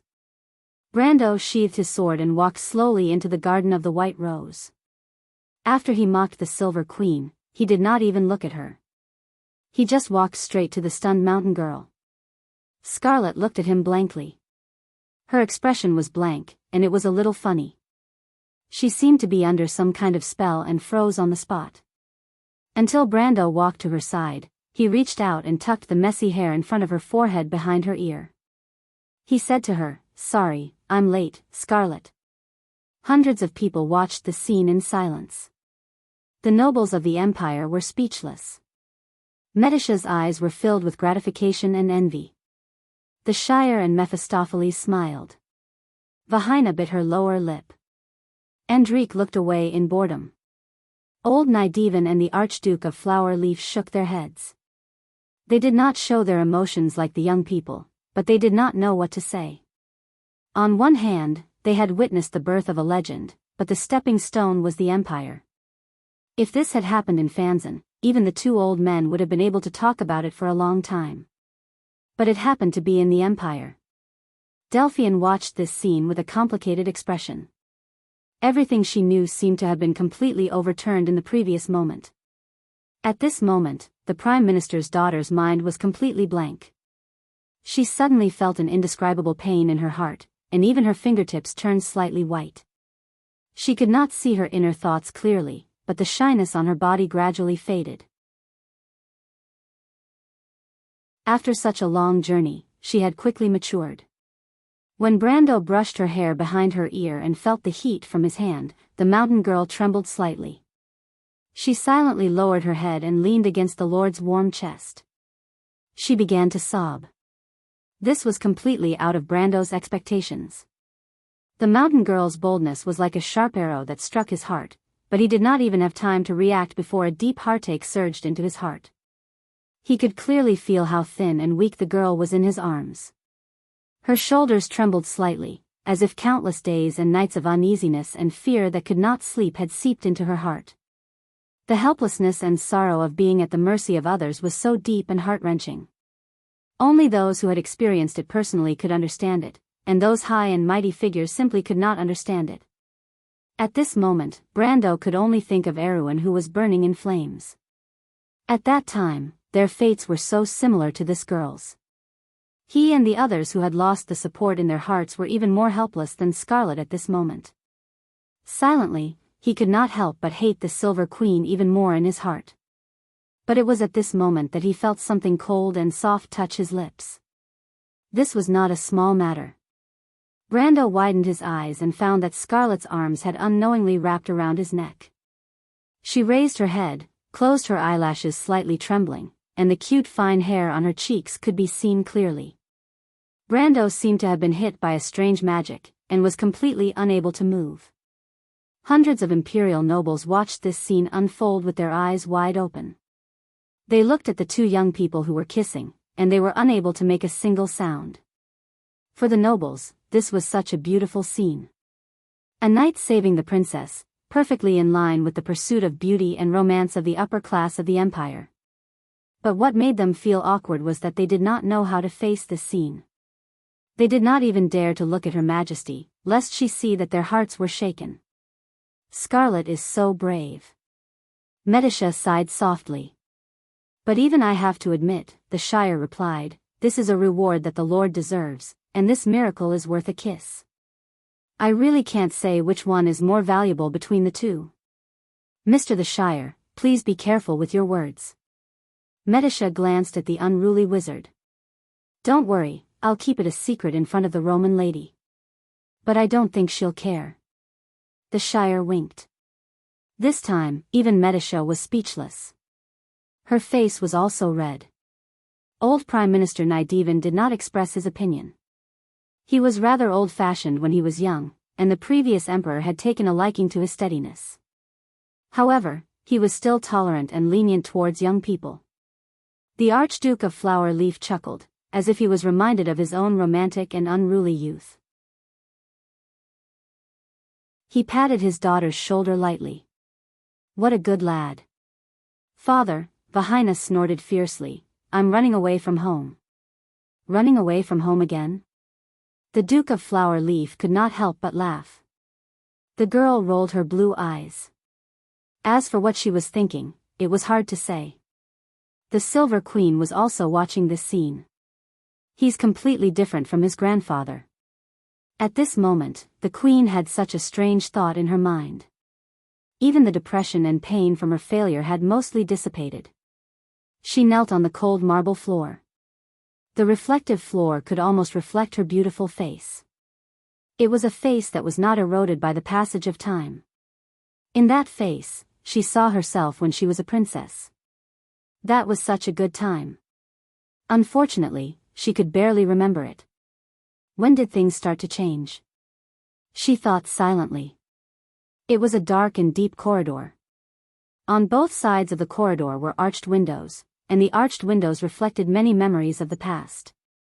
She saw the wilderness of the Four Realms, the beautiful spring scenery, the sunny courtyard, herself and her sisters, her brother, and her father, the great Emperor Grantakri. It was like something that happened in another dream. It was hazy, like the moon in the water. She saw countless banners, and the glory of the empire had just begun. Her father passed the throne to her, and she passed it to her brother's first son. She saw the glorious palace, and the empire's territory expanding in all directions under her gaze. Then, war broke out, and the knights bravely attacked the army of the undead. Decades later, she grew old, and her face was full of wrinkles. The empire grew stronger day by day, and she gradually could not remember the things of her youth. However, a flame still burned in her heart. In the end, I did not go against my father's wishes. She stood in the darkness and saw everything that had happened in her dream. Her bare feet stepped on the cold floor and she looked at her old self. She was dressed in white and she was still young, but she was so helpless that it was as if she had been abandoned by the entire world. Why? Why was it like this? She looked at her hands, which were slender and long. Decades had passed, and she did not carve a single pattern on them. However, they were so pale that they looked like ghosts. Drip. A drop of cold liquid fell on her palm. Constance realized that she was crying. How many years had it been since the last time she cried? She could not remember. The dreamscape shattered like a mirror. The shining shards cut her skin, and blood flowed out, shining with a golden light. However, she did not feel it at all. She finally remembered everything that happened in the distant dream. At the end of the corridor, she saw the mysterious altar. It was exactly the same as it was 60 years ago. Even the furnishings around it had not changed at all. She saw her 16-year-old self, the Dragon Queen Gwendolyn, and that tall and handsome figure. The three of them fell beside the altar. On the altar was a baby girl. Her features were picturesque, and she was so perfect that she seemed to be the masterpiece of the Creator. Your Highness, you can't do this. Mr. Darius, this is my fault. I have to take responsibility for it. Do you want to watch the whole world die with us? Lady Gwendolyn, you have to stop Her Highness. Gwendolyn, you are a court warlock. You are responsible for the survival of the Empire. Help me complete this ritual. But Your Highness, Gwendolyn, there are many princesses in the Empire, but there is only one wound. Your Highness, I have made up my mind. If I can protect the Empire, protect this land that I love deeply, it is also my greatest wish. The Silver Queen looked at her 16-year-old self in a daze. She looked at the Silver Princess of the Empire, and tears fell from her eyes uncontrollably. The memories became so vivid and deep. The fragments of the past that had abandoned her for decades seemed to come alive at this moment. She finally remembered that it was the beginning of everything, and also the end of everything. The scene in front of her began to change. It was a scene from countless eons ago. The meteorites that fell from the sky burned through the clouds, leaving streaks of light in the golden red sky. Countless people were fleeing across the boundless plains. There were still sporadic battles happening on the elemental frontier. Occasionally, there would be a flash of explosion, dotting the vicinity of the Babel fortress. She saw a giant dragon covering half the sky. Its wings stretched from the south of the Great Plains to the north, crossing the sky. Its curved neck was like a giant tower on top of the clouds. Its entire body was emitting endless pressure. There was a rumbling sound between the clouds, and the shining tower was falling apart. She saw another scene. The blood-red setting sun passed through the 12 obsidian pillars and shone into the hall. The crystal lattice network on the smooth floor shone brightly. A group of people in robes was slowly walking into the hall. One of them raised his head and looked around. There were a total of 13 people around him. They wore the same robes, but different colors. I suggest that the Truth Symposium be activated. A voice said. Agreed. The Truth Symposium agrees. The Ring of Ashes agrees. Agreed. The person she saw was wearing a robe with red on the left and black on the right. There was a dark gold collar at the collar, and the robe was wrapped with an Ouroboros. Another voice said. The Silver Eye is in charge of recording the meeting and will not participate in the voting. The speaker was wearing a gray robe with a silver collar. The emblem on his robe was a giant round door. A long and narrow eye grew out of the door, as if it was looking down at the world and everything. A voice appeared in the Silver Queen's mind. The Eye of Quinnen, the Silver Symposium. The people on both sides of this person were wearing the same attire, but the emblem on the giant door was different. One was an evergreen spear, and the other was a silver scale. The administrator of the Gate of Arbitration is absent. One of them said.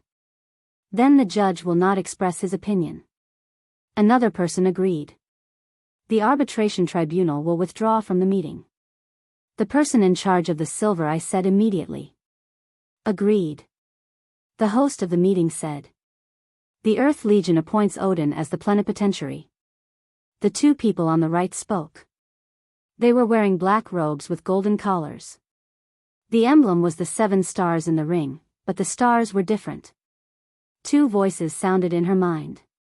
The Dragon of Fury, Alphonse. The Dragon of Wisdom, Crystal. Then, the next moment, the Silver Queen saw everyone looking at her. I agree, she answered automatically. Passed. The host raised his hand. Next, we will vote by absentee. Those who object, take a step forward. There was dead silence in the hall. All votes. Plan name. Curved surface. Serial number. AE973034X. Code name.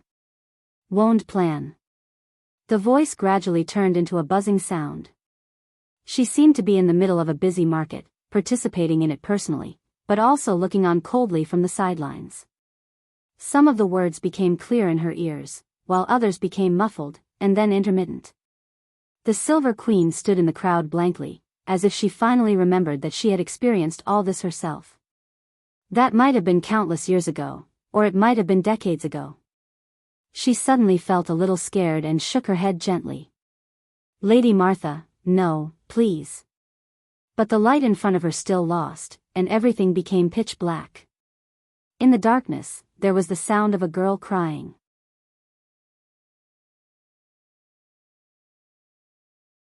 Chapter 1100.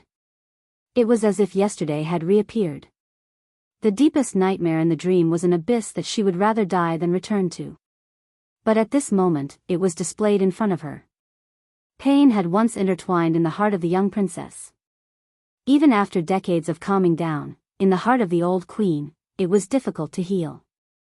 There was only one monotonous color in the boundless gray field. The air was cold and pungent, and gray snow was falling from the sky. But when it fell on her hand, she realized that it was a thin layer of dust. The boundless gray dust fell from the sky and landed on the ground, covering everything. The thick dust was knee-deep. There were some trees in the distance. They were also gray, but before they could get close, they had already turned into ashes. This monotonous color outlined the outline of this world. The surroundings were empty. There was neither sound nor vitality. The Silver Queen walked forward absent-mindedly, one step deep and one step shallow. Like a puppet, she trudged along the endless plain. There was only emptiness in her eyes. She had long known what she would see, but she could not stop herself from moving forward. Occasionally, there was a rumbling sound above the thick and heavy dark clouds. A blood-red lightning flashed through the clouds and zigzagged into the distance along the clouds, lighting up the undulating mountains in the distance. This was the only evidence of the passage of time in this world. She did not know how long she had walked. The world was forever empty until she saw the shadows of some tall hills. There were some corpses of giant beasts. Some were like giants, some were like dragons. Their surfaces were covered in thick dust and they were motionless. Some might still be in the same state as when they were alive. It was as if they had experienced a tragic disaster, freezing the last moment of their lives at the end of time. But they had long been silent. A mountain appeared in front of her. It lay there quietly. It was like a giant dragon. Its whole body was made of cold metal, but the surface of the metal was transparent and shining. It was covered with a crystal grid. She shivered slightly. But she still could not stop her hand from gently touching it. It was cold to the touch.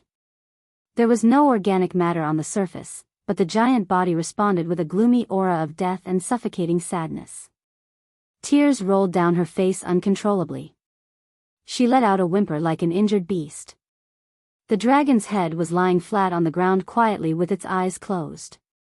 2 of its 3 pairs of horns were broken, and its wings were drooping down, covering an area of 100 miles. There were no sounds or words to describe this scene, but the Silver Queen knew from the first moment that it was dead. He was like a god who had entered his twilight and was in eternal slumber. She was so sad that she couldn't restrain herself.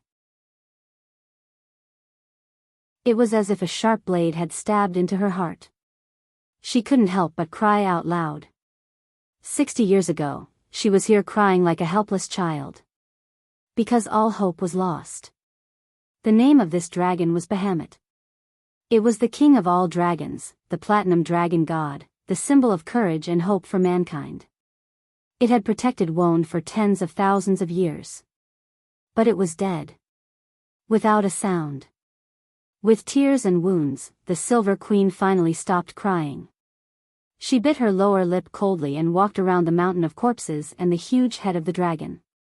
She silently walked along Bahamut's cold chin, and then a tragic and desperate doomsday unfolded in front of her without any warning. She shivered and tried hard to stop herself from looking at this scene. The deepest fear in her heart rose. She gasped and couldn't help but lean on Bahamut's body. It was a battlefield. Hundreds of millions of corpses were scattered in it. Huge clusters of crystals, dying dragons, heroic human knights, the bones of griffins, giant insects, elves, dwarves, each maintained the last posture of their lives and stood quietly on this battlefield.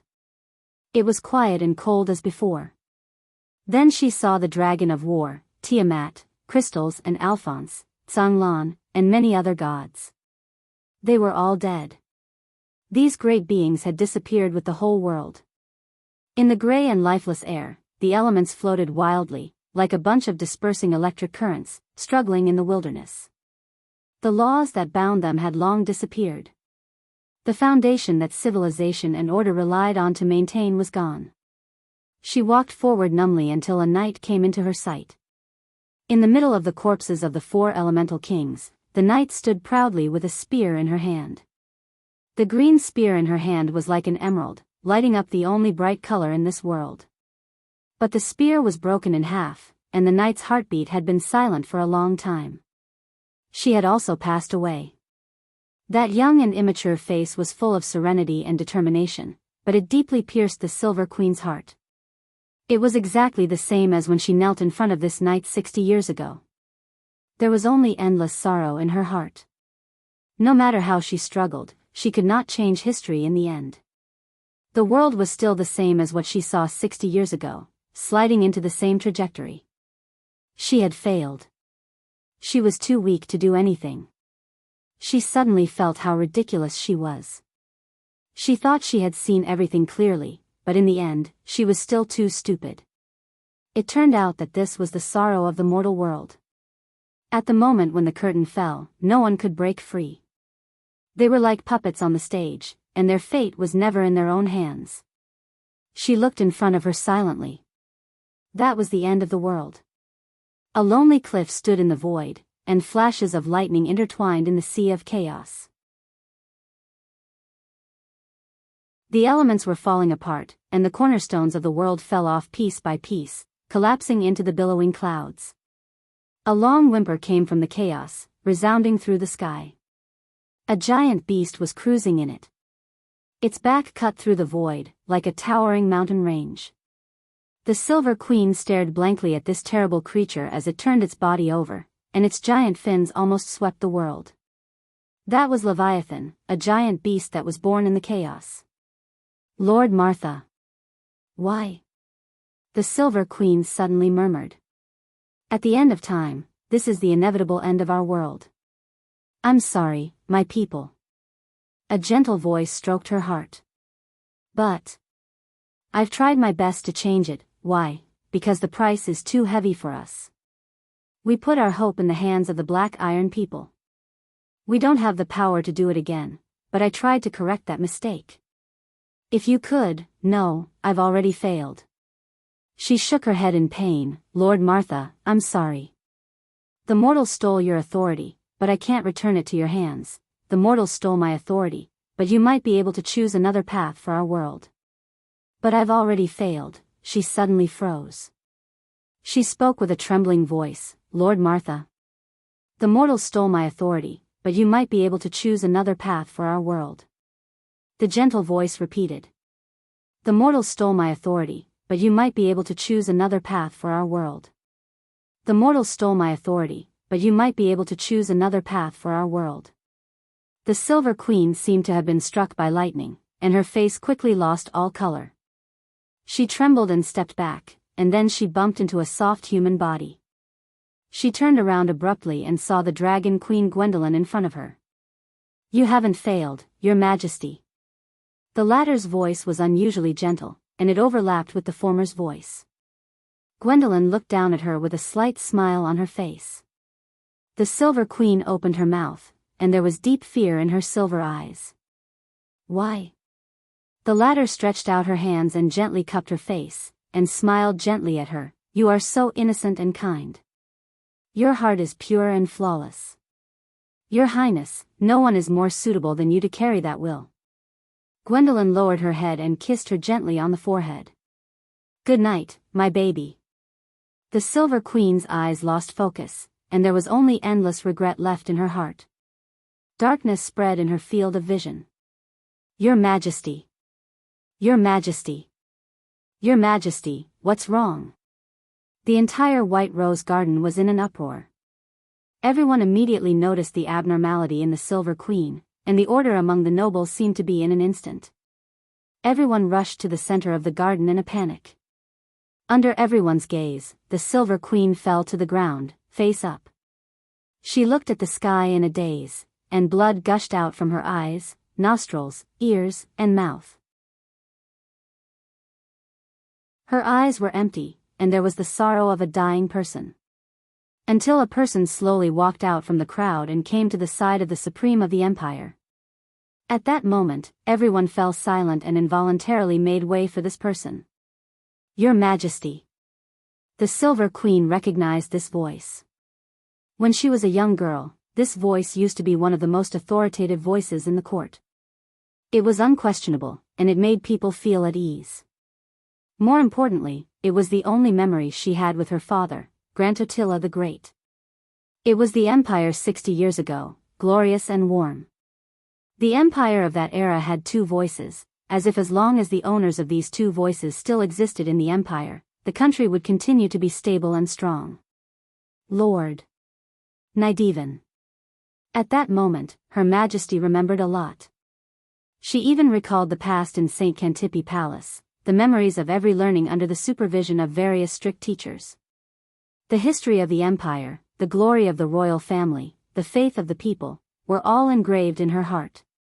The queen, who was like a young girl, smiled slightly, but she was so weak that she could barely show such an expression. I was wrong. I'm sorry, I failed to live up to my father's expectations. Old Nydivan pursed his lips, and he couldn't say a word. He witnessed the growth of the princess with his own eyes, and watched her become the pride of the empire. She was the most outstanding princess of Cruz, and the most glorious and proud princess in the eyes of countless people.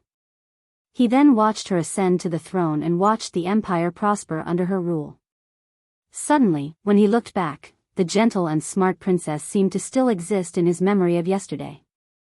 She was sitting next to an arched window in St. Xantippe Palace.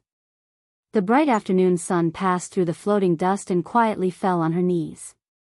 Her eyes were bright and clear, and she carefully listened to the detailed and trivial history and knowledge. Teacher, I hope that the 4 holy cathedrals can return to the era of glory.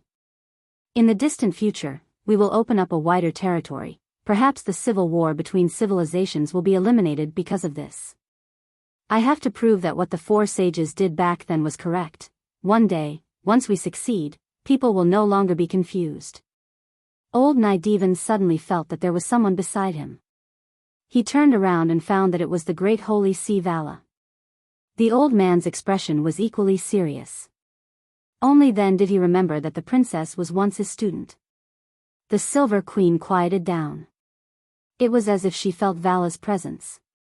But she didn't speak. She only listened carefully to the wind that belonged to this era. For her, perhaps this was the last time. After a long time, she spoke in a weak voice.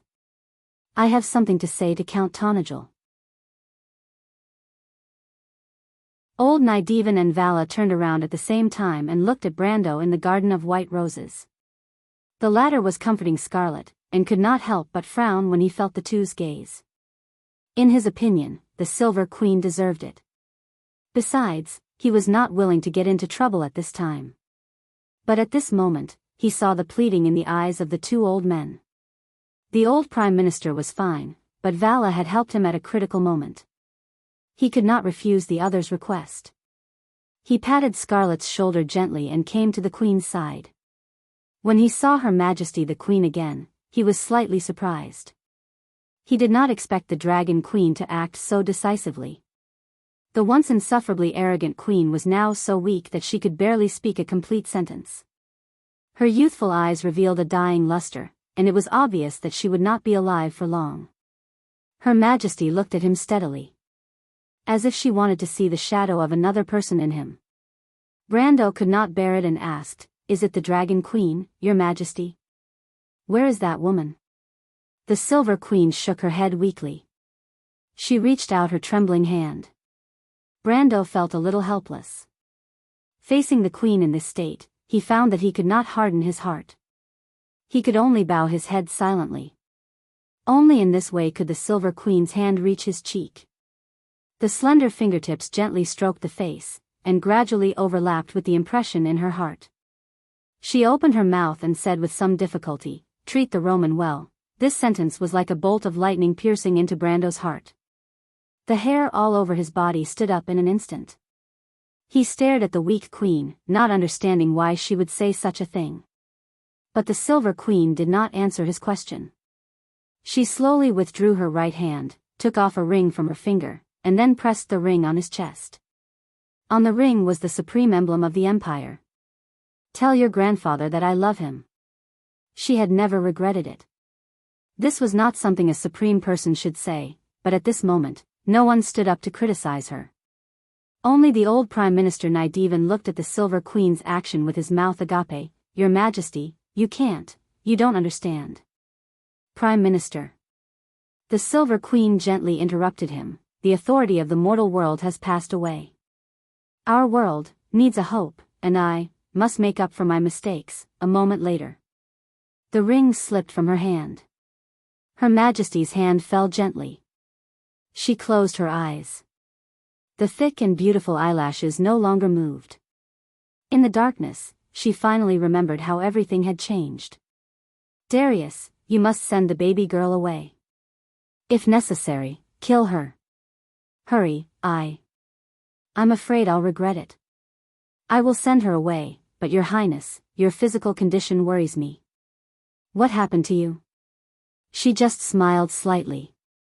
I am your knight, you must answer my question. Madam Gwendolen, what's going on? The voice asked angrily. Mr. Darius, the princess is right. The Bugas and the dragon will be here soon. We must arrange everything before then. Perhaps so, but if you can't answer the question in my heart, you will see my stubbornness. The Dragon Queen sighed. The power of the baby girl is beyond our imagination. In order to save the princess' life, I divided her soul into two and used her kind personality to seal that existence. I don't know how long this will work, my lady, you'd better be mentally prepared. The princess' temperament may change greatly in the future. I've done my best. Then the Bugas, Gwendolen's voice trailed off, as if all the sounds began to become faint, as if an angel was whispering in her ear. Before the eternal darkness fell, she seemed to see a shining holy sword. She knew. That sword was called Amber. It was the sword that changed the fate of the entire world. P.S. There was a bug in yesterday's article, mainly caused by the revision of the previous article and the omission of this draft. Here to clarify, the Highlander prince has been reduced to ashes. Secondly, I'd like to talk about the next volume. The next volume is Amber's sixth and final volume. It's tentatively named Throne of Destiny. Amber has been writing for 5 years, and more than half of the plot has been completed. It's about to come to an end. The original intention of this book was to incorporate a yearning for idealism, which is why people often say that this book is overly idealistic. However, I believe that the pursuit of idealism is one of the reasons why human nature is so noble. Looking back in history, for thousands of years, regardless of whether the truth that human beings were pursuing was right or wrong, perhaps even if the process was absurd and amusing, the driving force that drove them to pursue the right had always pushed our world forward towards civilization and order. Even if there is a moment of regression, we can always look at the shining point in human nature and let it bring us out of ignorance. Perhaps desire is ugly, but at least we know how to introspect.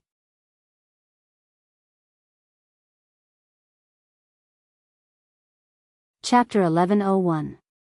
The empire had lost its ruler, and a princess had been laid to rest on the land she loved so much. In the midst of the chaos, Brando quietly retreated. A moment ago, he was the center of the whirlpool, but now, he was on the periphery. Not many people noticed him, except for one noble from Erewhon. Only the old Prime Minister bent down shakily, picked up the ring on the ground with his hand, and looked back at him, his cloudy eyes full of complex emotions. Brando came to Scarlett's side. He looked up, his eyes sweeping over the Shire, Medisha, and the others, his heart full of emotions. The passing of life was so simple, often in the next moment, you did not know who would be with you. He was worried about the safety of the Roman and Hippamra, and the Silver Queen's last words had brought a strong sense of foreboding, like a gloomy ghost. Why would the Empire invite a small merchant on Erewhon's diplomatic list? In terms of business talent, the Roman had just emerged, and in terms of capital, she was far from the big chamber of commerce in Ampere Seal. Brando then remembered that there was indeed something suspicious on the list, but he did not notice it at all, and his heart was full of self-blame. However, he did not think about how inconspicuous it was. Tonajol and Erewhon were no different to the Empire. They were both small insignificant places, but the latter had a lord who defeated the Holy Cathedral of Fire, and the Empire had reason to be curious about everything that happened in this land. The crowd moved slowly, bypassing Brando and Scarlet. The Silver Queen's death could be counted as the two conspirators, but at this moment, no one dared to mention it. The nobles seemed to have forgotten this point. The old Prime Minister did not say a word, so who would dare to overstep their authority? Some people could not even protect themselves. Who could guarantee that the officials and families promoted by the Silver Queen would not be punished after the eldest son took the throne? The Prime Minister was about to return to power. A small piece of pure land appeared in the crowd. Scarlet held the azure lance and stood silently beside Brando, as if she had found a familiar position. He was like a silent guardian. Brando turned around and said to the latter, "Scarlet, where is Miss Ovina?" Scarlet paused, and Ovina's voice came from the azure lance. "I'm here. What can I do for you, sir?" "Miss Ovina, you know what Her Majesty is doing, right?" "There are many answers to this question, and I have to consider how to answer depending on which identity you are speaking to me," Ovina answered seriously. "Is there a difference?" "Of course there is. If you are speaking to me as an ancestor, then I will tell you everything." She wants to reopen the Truth Parliament. "If you are speaking to me as the Lord of Abes or the Count of Tonagel, then I will tell you that I have no comment." Ancestor? Truth Parliament? Brando thought of the many descriptions of the ancestors in the Pale poem. This term sometimes referred to the divine people, and sometimes it referred to the followers of the ancient kings, the first batch of nobles after the War of the Holy Saints. But the ancestors that Ovina spoke of were more like a proper term, because the divine people did not predate her by much. As for the Truth Parliament, he had never heard of it before. He had heard of the Truth Society, but he did not know the connection between the two. Ovina floated out of the azure lance, like an invisible ghost floating in the air. The people around her ignored her appearance. Her delicate little face was the same as a certain merchant's. She glanced at Brando and said, "The ancestors are relative to the newborn and the mixed-blood divine people. This question is a bit complicated for you, but all you need to know is that they are all divine people. The newborn is the general term for the first 3 generations of bloodline, and the mixed-blood divine people are the descendants of the divine people who were artificially bred and naturally bred. As for the ancestors," she paused. "Legend has it that they were the ones who created this world with Martha, but as for their origins, I am not sure." "Then you are saying that I am an ancestor?" Brando asked. Ovina floated up and circled Brando from left to right. She said with some confusion, "Your aura is a bit strange. Although your bloodline is undoubtedly the Iron People, your authority comes from the Truth Society. As far as I know, the divine people who have the authority of the Truth Society are mostly the first 3 generations of newborn. But you are a bit special. You have the aura of Gaia's will. Only the ancestors and Lady Martha are born from Gaia's will." Brando did not catch the main point of this sentence. His attention was caught by something else. "You said the Truth Society?" He thought of the handsome humans in black and red robes he had seen in his dreams. The Truth Society is the central organization of the divine people. They are the leaders of the divine people. The Tribunal, the World Tree Organization, the Earth Army, and the divine people in Gaia's will are all directly under their leadership. The Tribunal, the World Tree Organization, the Earth Army, and Gaia's will? Brando realized that there were more and more terms that he did not understand. Other than the World Tree Organization, he had never heard of any of the other terms in the game. However, after coming to this world, he learned about the composition of the Earth Army. That's not easy to explain. Plus, in my era, the divine people's bloodline had already withered. Much of the knowledge from the previous eras was lost. However, you can understand it as an existence similar to the Pantheon or Hall of Valhalla in the Legends of Mortals. It is just an organization for the divine people to perform their own duties. Then you said that my authority comes from the Truth Society. Is it because I am a planeswalker? Brendel thought for a while, and it seemed like this was the only possibility. She had said that his bloodline was only an iron-ranked bloodline, and the only thing that couldn't be explained by the game system was the Planeswalker system. Unexpectedly, Ovina shook her head. The members of the Truth Society are all Planeswalkers, but Planeswalkers are not necessarily members of the Truth Society. However, you are not wrong about one thing. The best Planeswalkers are usually members of the Truth Society.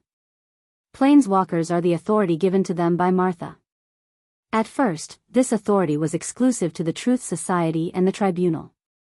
Later, it became more and more fragmented. Even some of the lesser divine people can become Planeswalkers. The Odin, Tumen, and Kelsey that you are familiar with are such Planeswalkers. Brando was stunned. He even forgot his previous question. Odin, Tumen, and Kelsey aren't the best Planeswalkers? Then what kind of people are the best Planeswalkers? Ovina smiled condescendingly. Even my previous master, the Knight of the Azure Sky, could only be considered a qualified Planeswalker. As I said, only members of the Truth Society can be considered the best Planeswalkers. But, no buts. I know you are curious, but you only need to know the history of the first generation of Planeswalkers to understand. Although my knowledge is only a small part of the 6 eras, I can tell you responsibly that the first generation of Planeswalkers were the people who created this world with Martha. Brando was stunned. For a moment, he couldn't say a word. The people who created the world with Martha, didn't that mean they were the creators of the world? Only now did he understand what Ovina meant by the best Planeswalkers. Ovina continued, before the 6th era, Planeswalkers could easily destroy the world and create it again. They also used this method to escape the first few nightfalls. Brando didn't raise too many questions about the 6th era that Ovina spoke of, even though this sentence was already overturned for the average scholar. In the more common chronology of the continent, scholars divided the past of Wond into 3 eras. One was the Chaos Era, and the other was the Dark Era. The Chaos Era and the D.R. Era were divided by the azure lance shattering the sky. Before that, it was the Chaos Era, and the latter was the era when the Dragon of Darkness ruled the land. After the War of the Holy Saints, the Dark Era ended, and the continent entered the First Era. Therefore, these 3 eras were the common knowledge of scholars. If someone were to say that Wond still had 6 eras before the azure lance shattered the sky in front of these people, then they would be looking at them like they were looking at a madman. However, Brando already knew the story before the nightfall in the game. He didn't know exactly how many eras there were, but at least he wouldn't be surprised if Ovina mentioned the 6th era. He was silent for a moment and decided not to dwell on his origins. Instead, he asked, then is the Truth Parliament related to the Truth Society? The so-called Truth Parliament is actually the highest council of the divine people. All the divine people are members of the Parliament. However, this Parliament was initiated by the Truth Society, and the members of the Truth Society are equivalent to the elders of the Parliament. That's why this Parliament is called the Truth Parliament. As if she understood that Brando still had questions, she continued to explain, before the age of mortals, the Truth Parliament was permanent, but due to certain events, this Parliament was cancelled after the fall of Babel Fortress. There was only one emergency law left, which is the so-called Article 172. Article 172? Yes, the full name is Article 172 of the United Laws. It states that if 3 divine people are present at the same time, and one of them initiates, then the Truth Parliament can be reconvened. However, this is only a temporary law. The reconvening of the Truth Parliament is only one of the votes. It doesn't mean anything. Then what's the use of it? Brando vaguely understood the cause and effect of the matter. It's mainly used to decide on some urgent issues. After all, the divine people wouldn't know that after the 6th war, our heritage would suffer such a great blow that it was on the verge of collapse.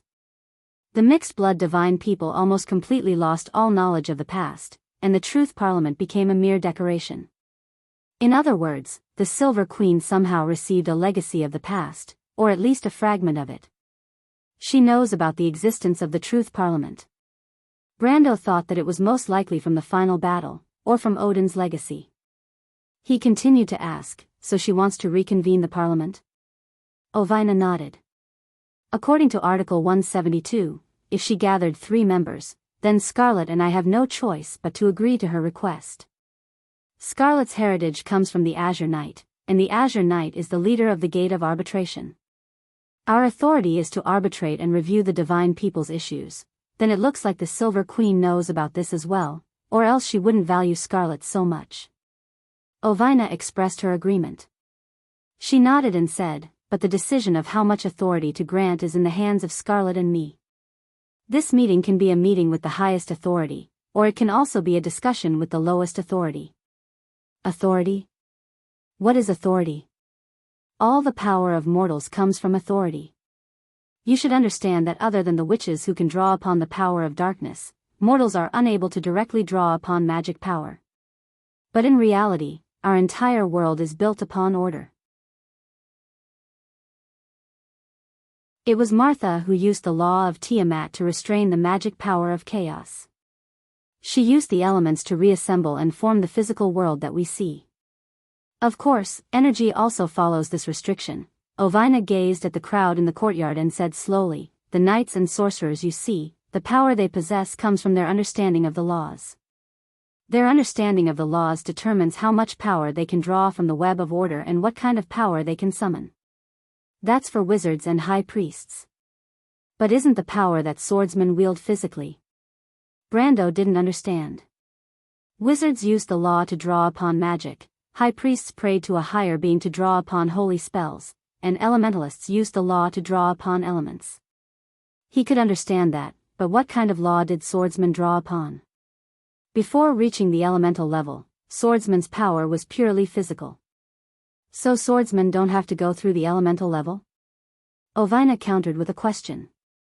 Not to mention that your muscles, your hair, your bones, and the bodily fluids in your body are all made up of the elements and laws that make up this world. Your physical strength also has to follow the laws of physics of this world, doesn't it? She pointed at the palace knights. These people are usually the lucky ones. Because for mortals, the process of understanding the law is very long. The Black Iron people are born without the ability to wield the power of order. They can only learn and understand the many laws and orders that exist in our world. Many of them can only live their entire lives as mortals. And for the Gold and Silver people, from the moment they are born, they are often more powerful than many adult mortals. Is this because of the knowledge that came from the embryo? Some races may have this ability, but most of the Gold and Silver people's reproduction is similar to that of mortals. Where does their power come from? Ovina looked at him and asked word by word, this is the authority. It is the authority that the law of Tiamat grants to higher beings. They don't need to learn because the understanding of the law is integrated into their blood. It is like an instinct. For some of the higher beings, the authority itself is synonymous with order. For example, the divine people.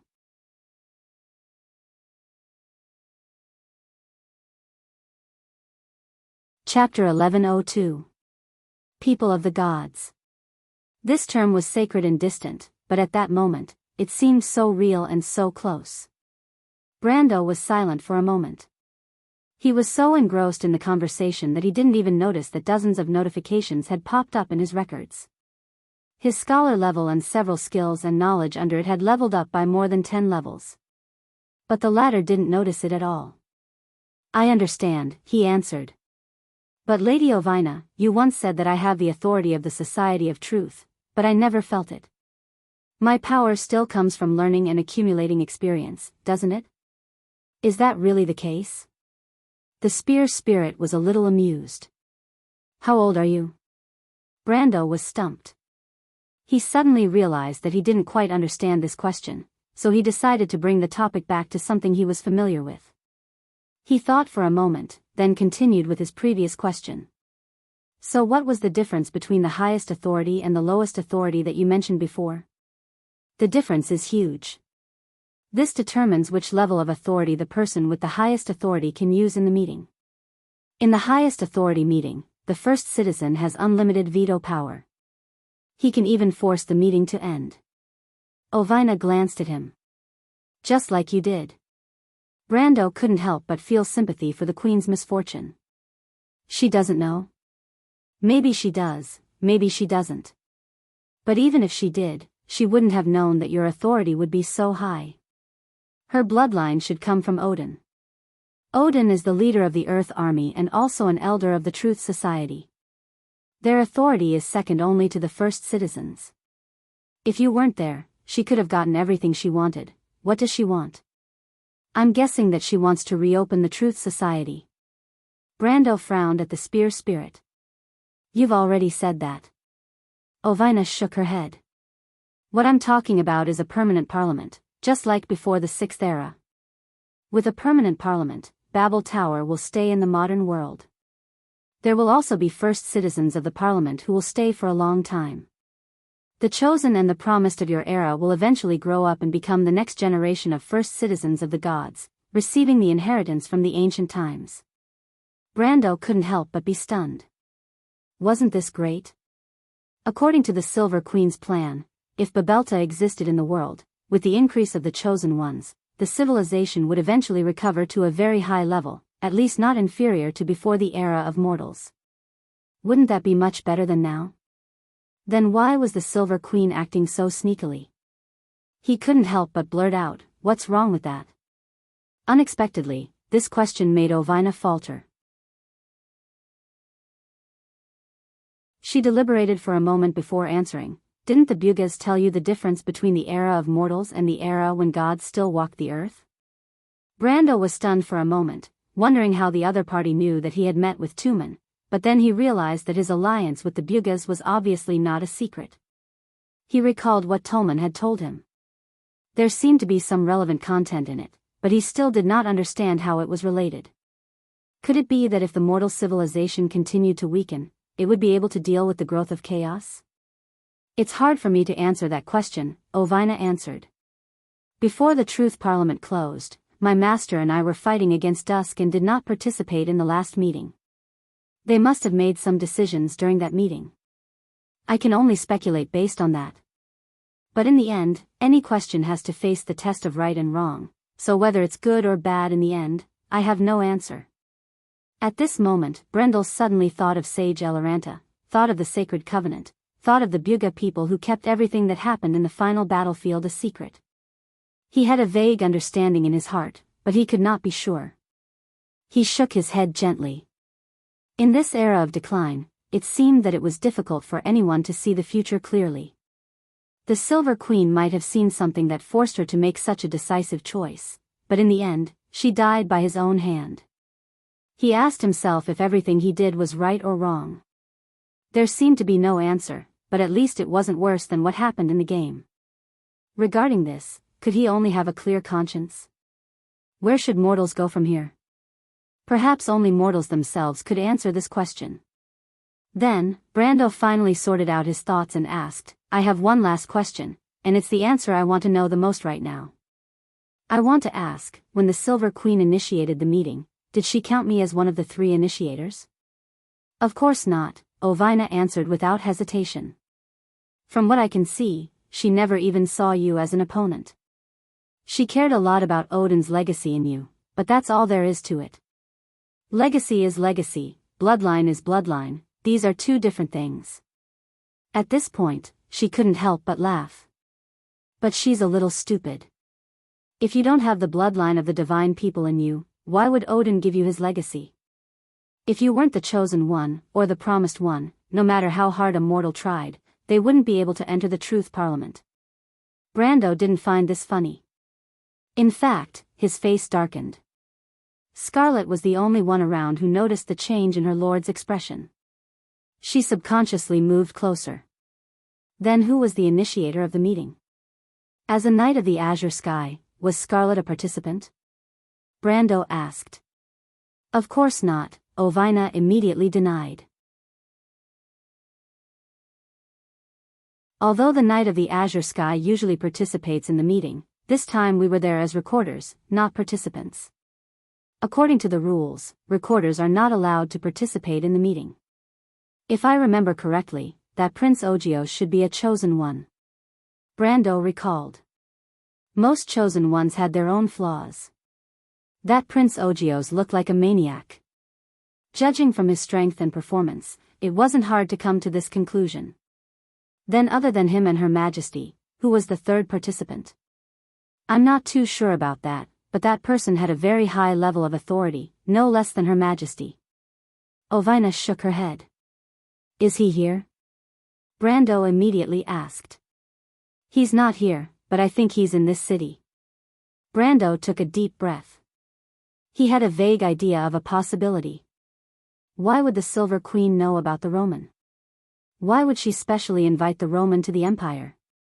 Why was Princess Gloria seen near Bragg's? Also, why didn't his grandfather ever tell him about everything around him? Everything was too much of a coincidence. It was as if a broken chain had been reconnected. The cause and effect of everything automatically appeared in his mind. He felt a little regret. Perhaps allowing the little Roman to come here was a serious mistake. Once he thought about the possibility that the Roman was the baby girl from 60 years ago, and that there was a great secret hidden within her, Brando suddenly felt like he couldn't sit still. He subconsciously wanted to walk out of the Garden of White Roses. But Medisha and the Shire immediately stopped him. Although they weren't standing as close as Scarlet, they were also constantly monitoring their lord's movements. His conversation with Ovina could be hidden from normal people, but as planeswalker creatures who were closely connected to Brando, they could hear it. My lord, you can't go out. My lord, what are you trying to do? It's getting late. Miss Ko Hua's puppies outside won't recognize you as her master. Besides, who knows what the cultists are up to in the outer city? Medisha looked at Brando's gloomy face and asked in a small voice, My lord, are you worried about the Roman? Brando looked at her and nodded silently. But he couldn't explain all the reasons at once. He was about to speak when a figure appeared in front of him. It was the witch he saw at the Cat and Whisker Inn. He didn't know when she had appeared at the front gate of the Garden of White Roses. She slowly walked through the crowd and no one asked her anything. It was as if she was supposed to be there. The witch came before Brando and looked at him silently. After a while, she said, Something has happened to the Roman. You must leave immediately. Brando was stunned. It was as if there was a sharp dagger in this woman's words. When she opened her mouth, it stabbed at the most fearful part of his heart. He took a deep breath before he came back to his senses.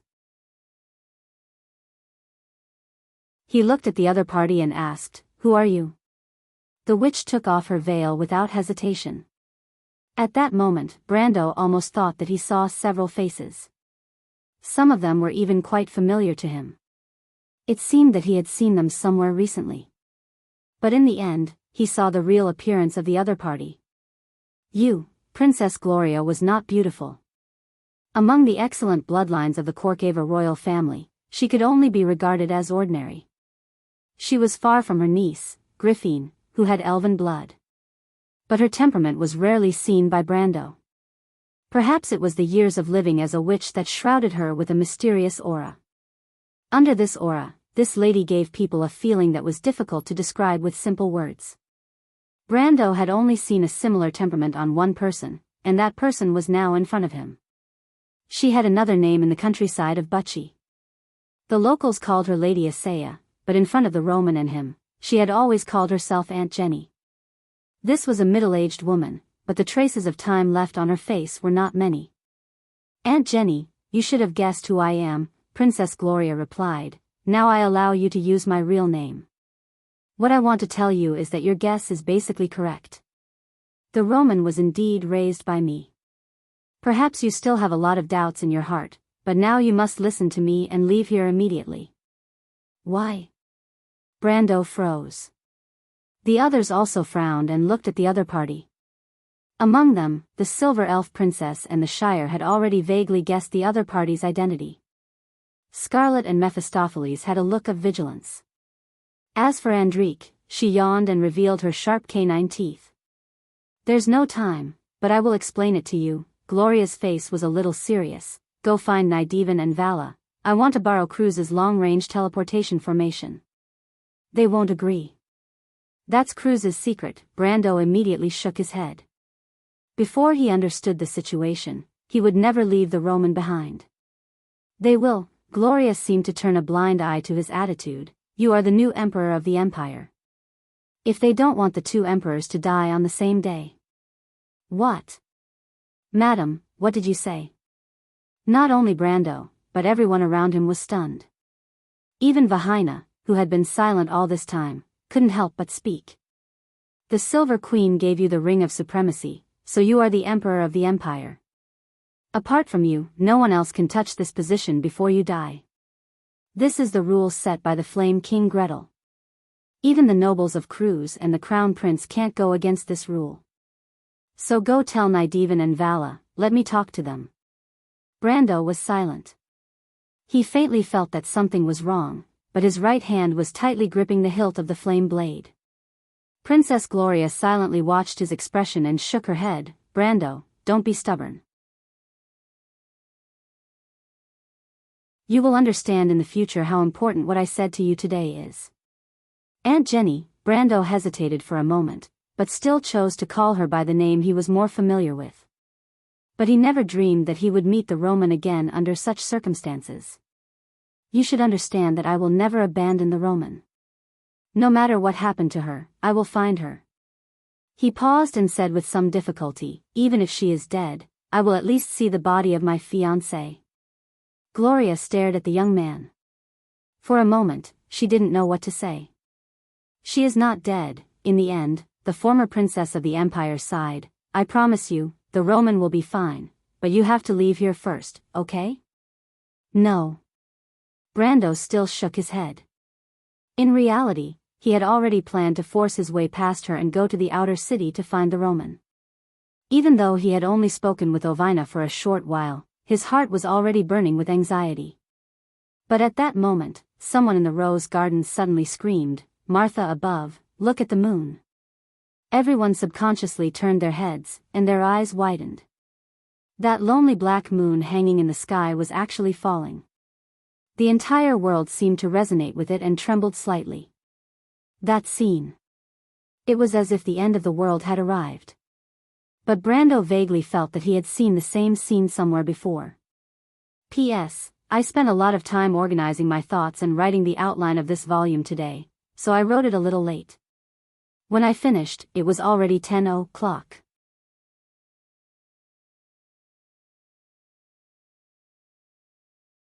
Chapter 1103. The dark moon was torn apart in the sky. At first, its speed was extremely slow to the naked eye. People saw the moon slowly split into several larger fragments in midair. They slowly separated, and then dense cracks appeared on the surface of the moon. It suddenly expanded and split into countless smaller fragments. These fragments broke free from the gravitational force between each other and flew in all directions.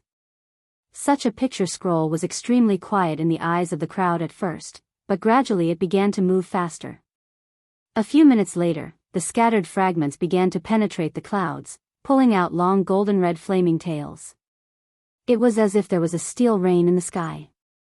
At first, there were specks of light, and then golden lines slowly drew out in the sky, densely packed and lighting up the sky. The sky began to gradually become brighter, as if the clouds were burning. The light of the meteorite fragments reflected half of the sky into a golden-red doomsday-like color. The golden lines were reflected in Brando's dark brown eyes. The golden-red sky, the meteorites falling through the clouds. He recalled when he had seen such a scene before. It was in the dream of the battle with White. The scene in front of him was almost exactly the same as what he saw in the second dream. A voice boomed in his head. The twilight of the myriad worlds, the twilight of the gods. There was dead silence in the rose garden. The entire capital of the empire and even the Bancal region were shrouded in the bright light of destruction. How could people react in the face of such a scene? Before the end of the world, who could protect themselves? At this time, the larger fragments had begun to enter the clouds, and the thick clouds were suddenly cleared. Like a giant wolf made of light and shadow, they rushed out of the clouds and howled in the air. Their voices were distant and sad, as if they were singing a funeral song for the end of a world. There was a rumbling sound in the air, like some kind of magic resonance. The air vibrated, and waves of air fell from the sky and hit the ground.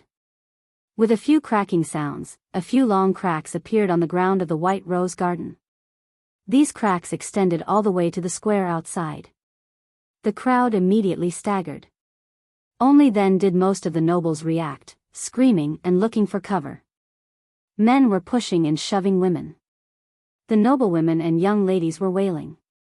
Angry shouts and voices trying to maintain order filled the air. The scene was chaotic. It was like a drama unfolding before Brando's eyes, but at this moment, he was surprisingly calm. It was just like the last battle in the Alkash Mountains, when the undead swarmed into the battlefield like a tide. He didn't have the slightest fear in his heart. He only had thoughts of how to get rid of the enemy in front of him. Black Tea had once said that he was a natural-born warrior. Senior Allium Japonicum had also felt sorry for him when she left. She told him that if he had more resources, a stronger empire, or a stronger guild, his achievements might be even greater. However, Brando didn't care. His sword would only appear for things that he recognized. He turned his head, pointed to the chaotic scene, and said to everyone present, "Medisha, you go and maintain order. Find a way to persuade the Flame Family Knight Regiment to open the royal tunnel and let everyone hide in it.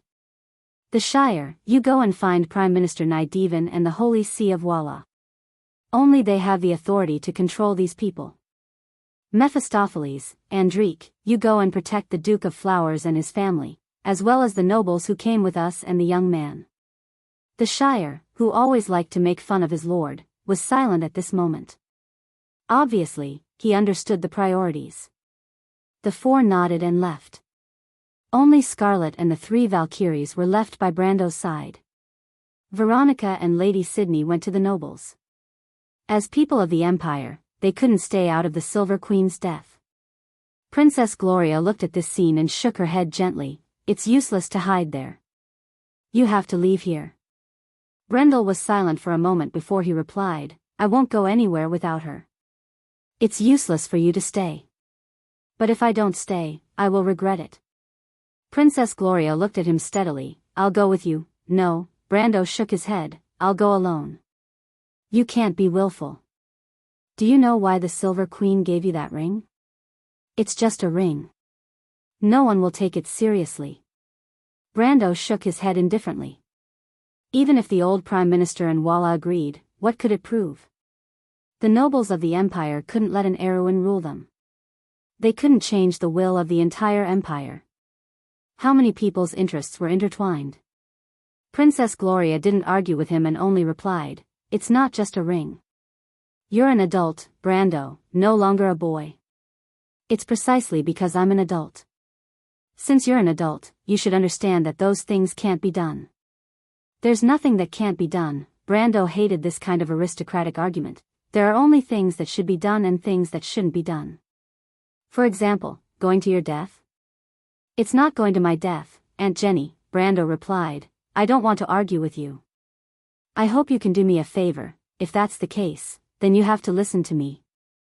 Princess Gloria replied without backing down. "No, there's no room for discussion." Brando shook his head. "Aunt Jenny, I don't care if the Roman is the baby girl from 60 years ago, but at least I know that she was raised by you. I believe in the relationship between you and the Roman. The Roman once told me that she wanted to become a merchant so that she could make money and buy you a lot of good things." Speaking up to this point, he suddenly stopped. That somewhat naive girl, perhaps the richest people she saw in Butchie were the merchants who came and went from village to village. He could still remember the time when he and Romaine were haggling with those guys over a small amount of things. Romaine's bag was filled with all sorts of strange treasures, all of which were bought with the money that they had saved up bit by bit. To be able to become a merchant and make money was her biggest dream. Brando felt that something was stuck in his throat, to the extent that he couldn't say anything else. He just looked at the ladder without saying a word. The expression on Princess Gloria's face finally softened. "What do you want me to help you with?" "You have to first tell me what happened to the Roman." Brando replied. "A part of the Dusk Dragon's will is sealed in her body. If this seal is removed, then the Dusk Dragon is likely to take over her body and descend into this world."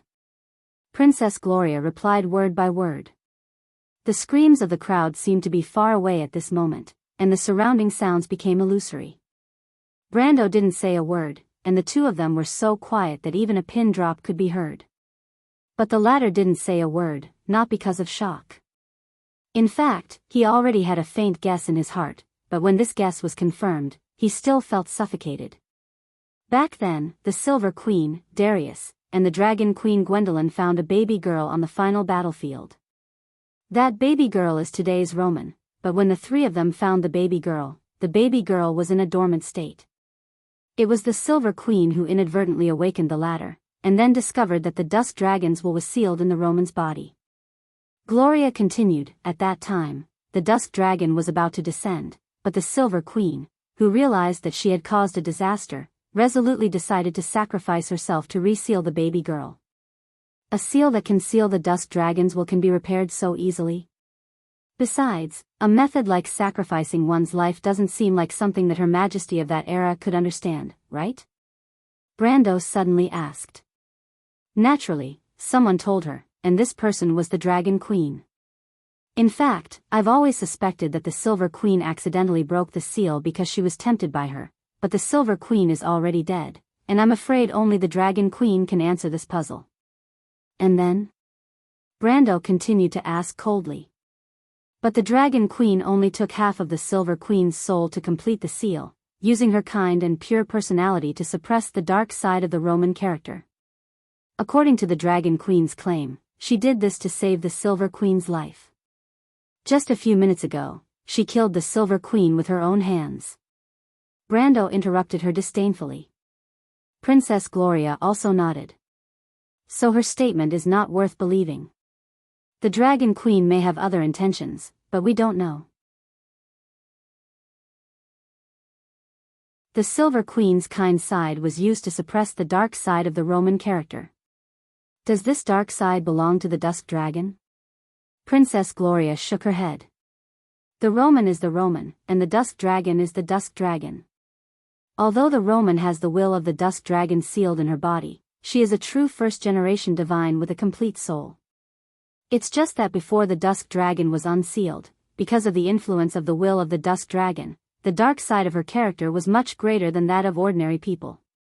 But I've never felt it, Brando replied. In my memory, the Roman has never even cried, let alone negative emotions. Generally speaking, this is because of the influence of the kind side of Her Royal Highness. Also, I used a witch's secret method to seal the negative emotions of the Roman, so it's not that she won't cry, but that she can't cry. Noticing Brando's gaze, Princess Gloria smiled bitterly. It's not what you think. I also have my own difficulties. When your grandfather gave the Roman to me, she was still sleeping in the crystal.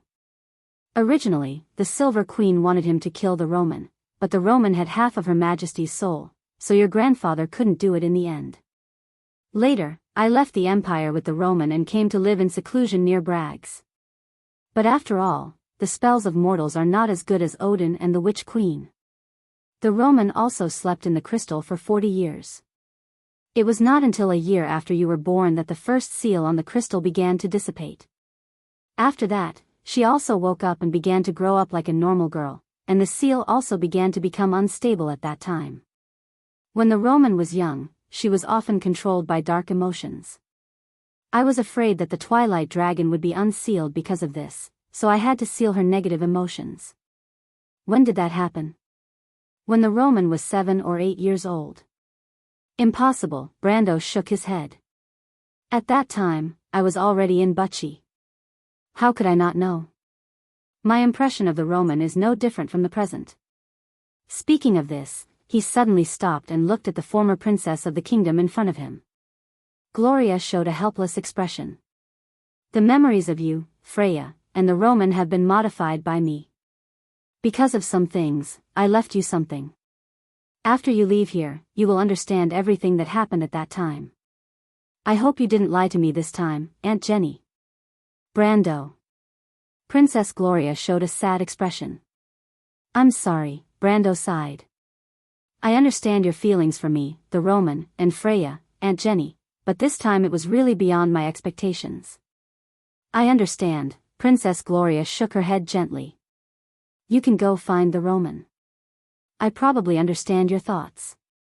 Before that, I still need you to do me a favor, Aunt Jenny. Say it. The ring you told me about, the supreme ring.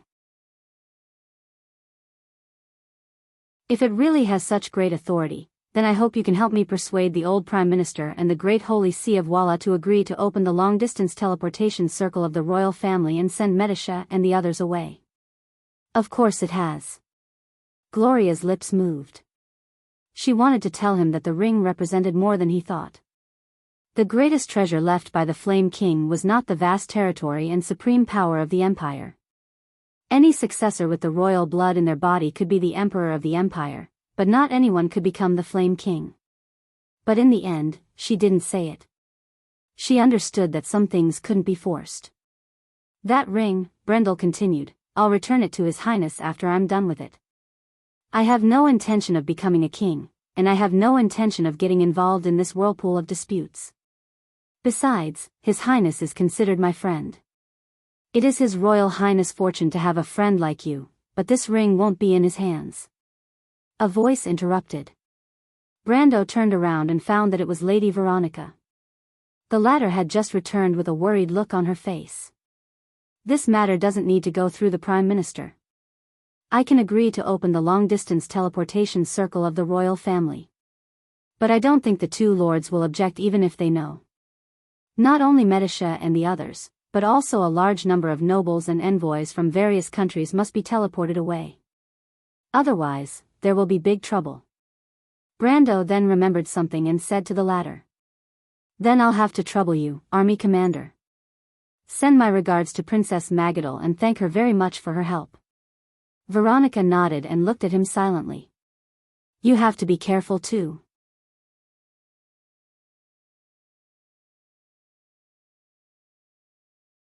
Chapter 1104. Brendel nodded solemnly to Veronica and then nodded to Princess Gloria, who was beside her. Gloria looked at him silently. She had lived in seclusion in Bucci for decades.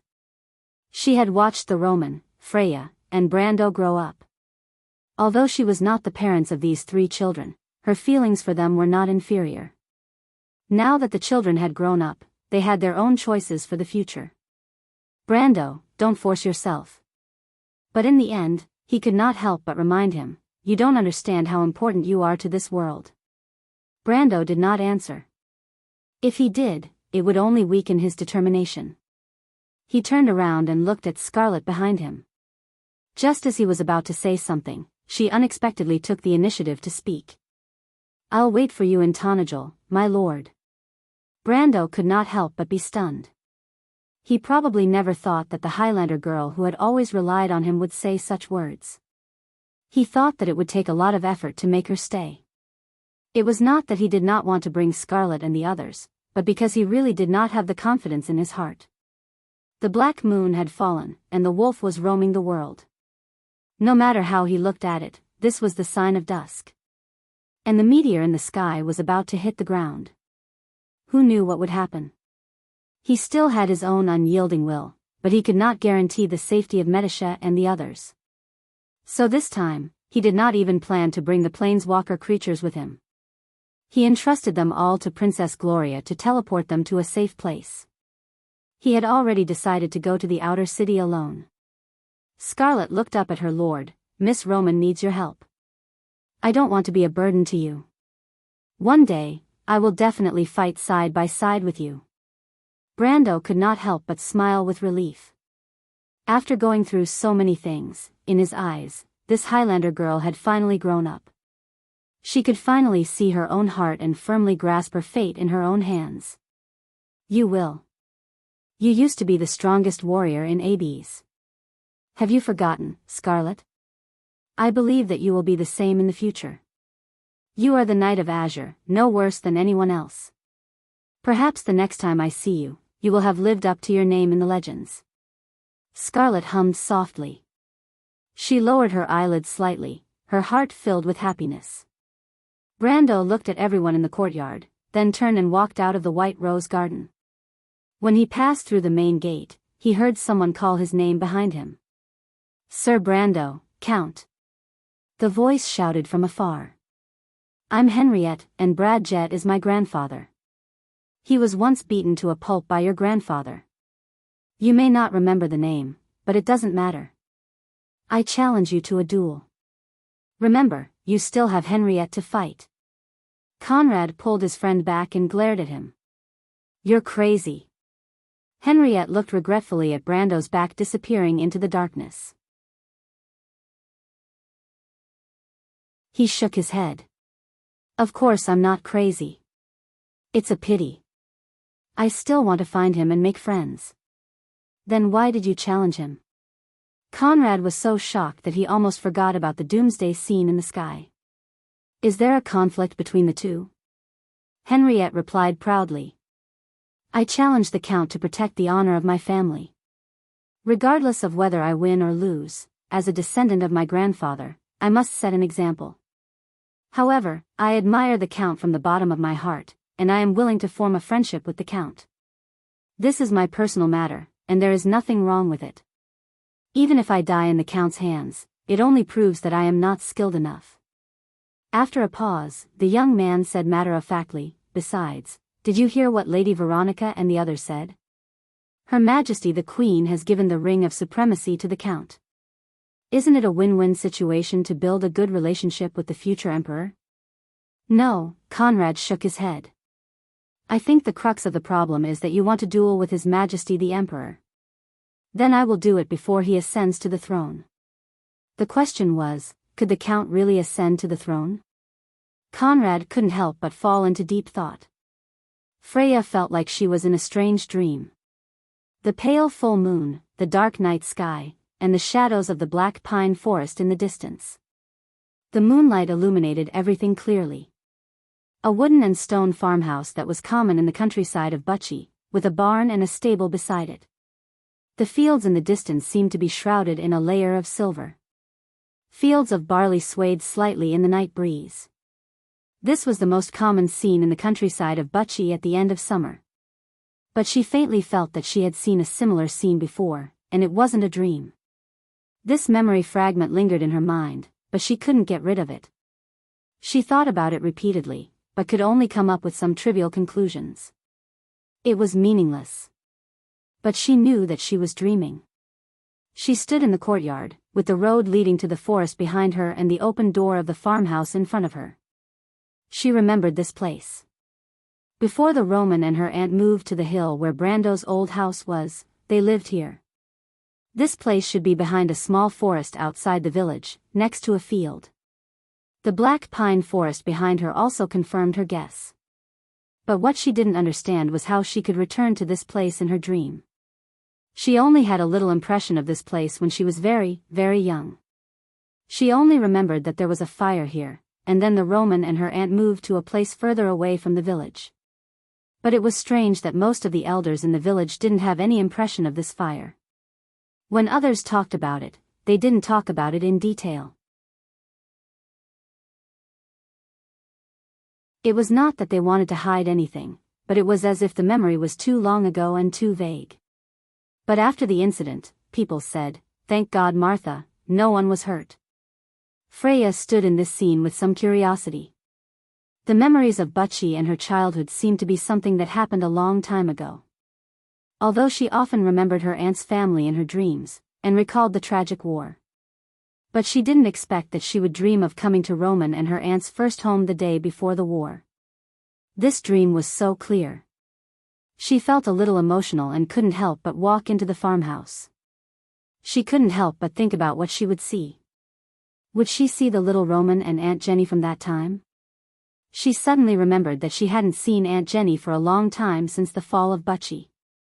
Although the people in the village didn't like Roman and her aunt, she had an inexplicable sense of closeness to Aunt Jenny. It seemed to be the same for Brando. In the village, only the three children had the best relationship with Aunt Jenny.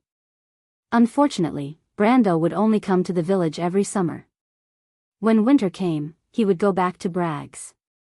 Before the fall of Bucci, she had never been to Bragg's. She had only heard about this city from Brando and other people's descriptions. Freya didn't expect that one day she would go to so many places and come to Tonagel, which was so far away from Bucci. But her nostalgia for her hometown never stopped. With such strange thoughts, she walked into the house quietly. Then she was stunned. The house was a mess. Broken cabinets, overturned tables, chairs, collapsed stairs, and even a wall had collapsed. All kinds of utensils were scattered on the ground. Then there was blood. Bright blood. The moonlight flowed into the house through the hole, illuminating everything. The bright red blood was also quietly reflected on the walls, the floor, and everywhere. She saw 2 corpses with pale skin. One of them was even torn in half, with internal organs scattered on the ground. The other was on the bed, with a big hole in the back where the heart was. Freya shuddered. She swore that she had never seen the owner of these 2 corpses, nor had she ever seen anything like this.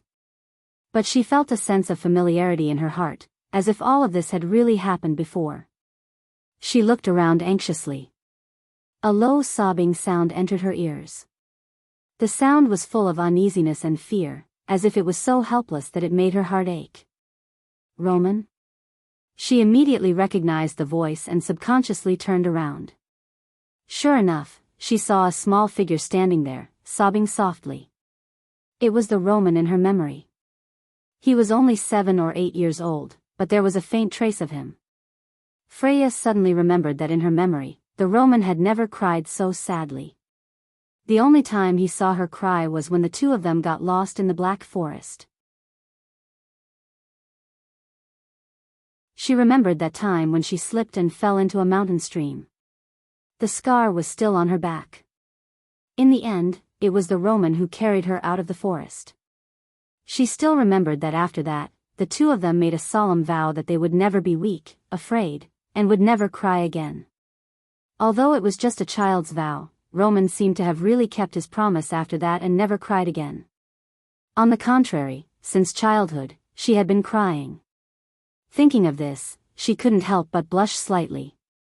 When she participated in the militia training, she didn't know how many times she cried in private because of the poor results. But Freya immediately woke up. She didn't understand what was going on with this dream.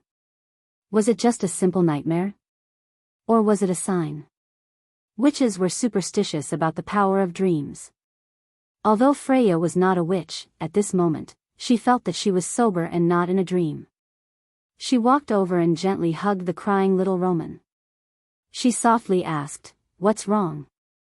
I killed my father and mother, Freya." "What did you say?" Freya was stunned. "Where did your father and mother come from? Haven't you always lived with your aunt?" I don't know. Woo, what should I do? My father drank and wanted to hit my mother. I don't know what happened. Woo. Roman, wake up. This is just a dream. Nothing like this has ever happened. The little Roman didn't seem to hear it. She sobbed and asked, "Freya, I killed my father and mother. What should I do?" She suddenly raised her head and looked at Freya nervously. "Freya, will you tell the others? They will come to kill me, right?" Roman, what are you talking about? You will do that, right? Roman, wake up. This is just a dream. Freya subconsciously pressed on the other person's shoulder, wanting to shake her awake. She seemed to have forgotten that she was also in a dream. But just as her hands touched the Roman's shoulder, she saw the other person raise her head. There was no white in her eyes, no pupils, only a dark void. Roman looked at her coldly. "Freya, you are a traitor." I didn't. Roman, what's wrong with you?" Freya was shocked. "You are a traitor. Everyone has betrayed me. You are all the same." Roman said coldly. "No, Roman, how could we betray you? And Brando, he will always be by your side." Freya asked carefully, "Roman, what's wrong with your eyes?" But Roman's little face showed a painful expression. "And Brando, where are you?" Just as Freya was about to say something, she suddenly felt a sharp pain in her chest. She looked down and saw a gleaming dagger stuck in her chest. She raised her head in disbelief and looked at the little girl in her arms. Roman. You took away Brando, Roman replied faintly. I'm going to kill you. No, Freya almost screamed, sitting up from her bed in cold sweat. She raised her head. It was dark all around. She was still in her room in Abby's castle. She froze for a moment, then realized that she just had a nightmare. Miss Freya? Su Xiaoxin's voice came from outside the door. I'm fine, Freya hurriedly replied. It was just a nightmare. Haven't you slept yet? I can't sleep. Miss Roman has gone to the Empire. There are too many things left for the Chamber of Commerce in Ampere Seal. Miss Roman trusts me so much, I have to live up to her trust. Hearing the word Roman, Freya's heart thumped again. She felt a little uneasy and asked subconsciously, Is there any news from the Lord? No, Mississippi. Since Captain Yuta and the others sent back the news from the Evergreen Corridor, there has been no follow-up. The voice outside the door paused for a moment, then replied, This is normal. The Empire has long lost control south of the Evergreen Corridor. It's normal that they can't send back news. But Captain Yuta and the others are traveling with our fleet. There shouldn't be a problem on the way. Freya wanted to say that she was actually worried about Brando and Roman, but she thought about it and didn't say it. She silently recalled the previous dream, but suddenly, she was stunned.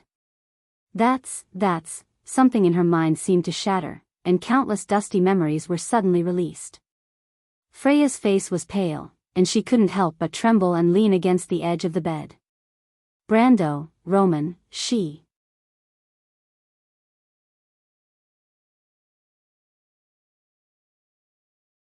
Chapter 1105. The fine golden lines in the sky finally connected with the vast horizon. Pieces of the moon fell to the ground one after another. Not only in the Bankel region, not only in the Cruz Empire, but also in every corner of the Wond. Disaster struck at the same time. The burning debris flew over the forest, and the forest immediately turned into a sea of fire. The natives of the forest, such as deer, badgers, bears, and other wild animals, fled in panic. The residents of the town could only watch helplessly as the rats ran into the streets in groups, as if they had gone mad. The dogs were barking wildly, and the stray cats and domestic cats all climbed onto the roofs, letting out strange cries like they were in heat. A beam of golden light streaked across the sky and fell into the horizon. Bang! A spot of light lit up in the distance, and a moment later, 3 spots of light shone densely together. The shockwave arrived a few seconds later, and the place close to the point of impact vaporized. Anything made of wood, including trees, instantly caught fire. Within a few seconds, everything was completely oxidized and turned into charcoal. Humans and livestock were directly turned into dust. The high temperature licked the ground, and the quartz in the sand immediately crystallized into shining glass. In a place a little further away, the airflow turned into a hurricane and swept through the town, rolling up all the odds and ends. The white iron signboards clanged desperately, and the streets were filled with the screams, shouts, cries, and the sounds of bottles and jars breaking. People saw the airflow rolling up smoke and dust several miles high. Lakes and rivers were sucked into the sky by the hurricane, and then fell back down. Dead fish splashed on the roofs. In some places, when the burning debris swept across the sky, thousands of miles of swamps and lakes were evaporated. The hot air rapidly rose, and then fell down as torrential rain and hail. The temperature of the ground rapidly dropped, and in the blink of an eye, it was covered in ice and snow. A blizzard whistled as it attacked. In Luokeki, the cult of the Black Flame even came out to celebrate. But soon, the local garrison was alerted, and the two sides fought fiercely until rivers of blood flowed. The largest meteorite flew over the heads of both sides, and the high temperature ignited everything that could be ignited. Even the metal turned into liquid and fell to the ground, and then solidified again. The robes of the cult of the Black Flame were mostly made of linen, so the ignition point was even lower. Balls of fire rolled on the ground, wailing, or ran all over the street. The water wells had long evaporated, and even the whole street looked like a scorched hell.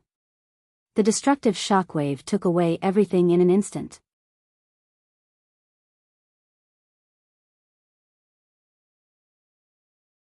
The servants were stunned by the miraculous scene in the night sky. Freya was also speechless for a long time. She ordered the servants to bring her horse out, closed the window, and returned to the house. Sue opened the door and walked in. She had folded her military uniform in her hands. Freya looked at her gratefully and took the clothes from her hands. She changed out of her nightgown and said, "Thank you, Sue." Sue went behind her and used her hands to lift up the goddess of war's long hair, carefully braiding it. This was a trivial action, but Sue's hands were extremely nimble. When she braided the hair behind Freya's ears, she stopped. Freya felt her actions and asked, "What's wrong?" "Will we die, Miss Freya?" "Everyone will die. Nobles, generals, ministers, merchants, and servants, there will be a day when they cannot escape the judgment of time. My father once said that after a person dies, they will gradually lose themselves. Their names will gradually fade from the memories of their loved ones, and in the end, they will completely disappear from this world. I had many relatives when I was young, but they all died. I don't even remember the names of most of them. Miss Freya, if I die one day, will you remember me?" Freya turned around and looked at this Reddo's daughter. "Why do you think that?" She then thought of something. Is it because of the undead invasion? Recently, I have often dreamed of me and my father escaping from Fortress Reedon. That was indeed a terrifying experience, but thank you for saving me, Sue. Sue stared blankly without saying anything. After a long silence, she finally said, "I like you, Miss Freya." "I also like you, Sue. Haven't we been friends for a long time?" Freya smiled faintly, but she immediately became silent again. She thought of the scene in the nightmare and felt extremely worried. Sue continued to braid her hair silently. "Sue, you braid my hair so well. I'm almost used to having you by my side." Freya suddenly thought of her aunt's family. Yes. Half an hour ago, the first meteorite finally hit Lushta, the 1,000-year-old capital. The debris carried a long tail of flames and high temperature as it spun and fell outside the city, completely evaporating a nearby river. Then, the resulting shockwave hit Lushta's white wall that was more than 10 miles away. After 1,000 years, Iroma's protection once again protected the city. A bright halo lit up on the white wall, blocking nearly 2/3 of the impact. The remaining shockwaves scattered into the city, directly turning half of the southern part of the city into a barren land. The 3 canals in the city immediately boiled and evaporated, hot steam rising into the sky. Great flames were ignited everywhere, producing roiling smoke that mixed with the water vapor, enveloping the skies above the entire outer city. In the Shoemaker district, next to the Dud River, between the 16 and 19 Oaks, there was a seafood store called Hippied. The owner of the store was a country bumpkin named Hill, a title that mixed with the pride of the imperial capital's people. He mainly dealt with the transportation and management of seafood between the sublime inland sea and the imperial capital.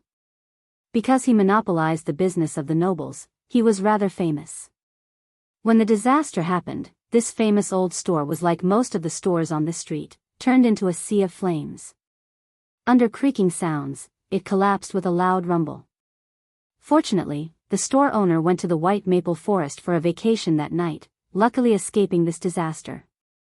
The fire burned for a few minutes. The stone door of the nearby cellar was pushed open by a small gray hand. A little boy crawled out from inside. When he landed on the ground, he couldn't help but jump up from the heat. Behind him, a tall young man crawled out, followed by a girl with thick eyebrows. The 3 of them took out pots and pans and other utensils from the cellar, hurriedly ran to the nearby Dud River to fill them with water, and then started to put out the fire. After the fire was put out, they hurriedly turned over the burning bricks and wood, and took out all kinds of seafood that were mostly cooked and roasted from the ruins of the seafood store. These seafood were filled to the brim with a few wooden boxes, and then they crawled back into the cellar with the boxes. At the moment, there were 7 or 8 people sitting in the cellar, both men and women. One of them was wearing a black robe of the secret society. He was a young man with curly hair and sweaty forehead. The thick hood of his robe was pulled down. When the girl with thick eyebrows climbed down the ladder, he was still loudly preaching to the others, "Lady Aroma has arrived. The flames of vengeance will surely evolve everything." The girl with thick eyebrows stood on the side with a box in her arms, listening to the speech with great interest. Behind him was the tall young man. When he came down, he glared at the young man and said, "Shut up. How can you tell me to shut up?" The young man said angrily, "Are you the Queen's lackey?" Old Granny is a believer of the Holy Cathedral of Fire. She has been a devout believer of Lady Martha for 80 years. If you say such nonsense in front of her again, do you think I won't throw you out? The tall man said calmly. "Don't forget who took you in. We're just staying here temporarily." Someone said unhappily. "Then you're going out now?" The person who spoke immediately fell silent. They did not come in to avoid the meteorites, but were chased in by the wolves summoned by Ko Hua. They did not expect to survive. Old Granny Augis was usually regarded as an enemy by them because of her devout belief in the Holy Cathedral. But when they were first let in to take refuge, this old woman in her 80s, who had long been blind, did not say anything unnecessary. She only asked her grandson to open the cellar door. Everyone knew that this old woman's son had also died in the war in the south not long ago, and she and her grandson depended on each other. The owner of the seafood store pitied them and let them stay in the cellar for free. And being at the bottom of society in this era, it was impossible for them to be picky about their living conditions. The little boy was the last to climb down. Looking at so many people in the cellar with his mouth closed, he seemed a little shy. He silently walked to his grandmother's side. The latter smiled and patted him on the back. "Go get everyone some water. There's not much water left, Old Granny Augis. The river outside is almost dry." The tall man frowned. "We have to drink water. There's always a way. Go, everyone's mouths are dry." The old woman's pair of turbid eyes stared straight at the air in front of her as if there was something there. Her wrinkled face smiled slightly as she replied. The tall man did not say anything. He was old Heathcliff's apprentice, and the girl with the thick eyebrows was the daughter of the owner of the seafood store. The two of them actually had nothing to do with the old granny. The water was stored in a dried mud vat, and it was only a third full. The little boy stood on his tiptoes and scooped up a ladle for each of them. The tall man saw that the boy was struggling and walked over to take the wooden ladle. He poured half of the water in the ladle and handed it to the secret society clergyman. The latter glared at him but did not dare to do anything. He silently took the ladle and drank. Everyone was silent as they drank the water in silence. When Hippamra opened her eyes, this was the scene she saw. "You're awake?" The girl with the thick eyebrows kept staring at Hippamra. In fact, it was hard not to notice such a delicate person.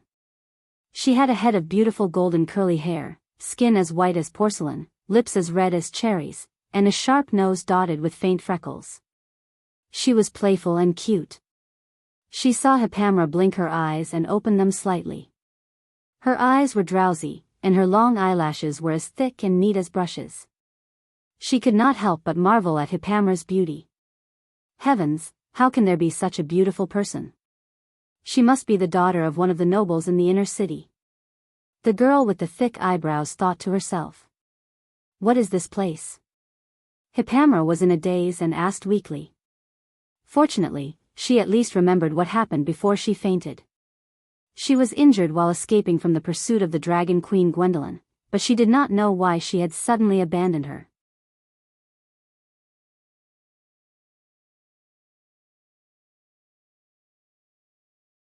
Chapter 1106. An old voice came from the darkness. "This is old Mr. Hippie's seafood store. You were injured, it was my grandson who found you." The one who answered was old Mrs. Augis. Although she couldn't see, her ears were extremely sharp. She turned her head and kindly comforted Hippamra. "You don't have to worry, little girl. You can stay here at ease. Your family will definitely come to find you soon. Anyone could see that Hippamra's clothes and appearance were like that of a noble family's daughter. After Hippamra heard this answer, she stared blankly for a long time before finally finding the main point of this question. She asked, "May I ask where this seafood store is?" The girl with thick eyebrows raised slightly, as if she finally found a chance to interject.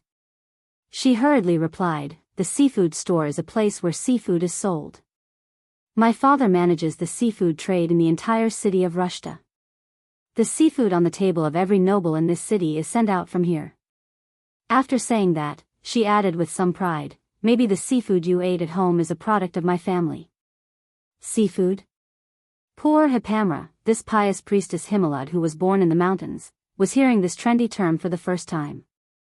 The girl with thick eyebrows thought to herself that this was really a young lady who didn't do physical work and couldn't distinguish between grains and vegetables. But strangely, she didn't feel disgusted at all in her heart and even had a bit of a good impression.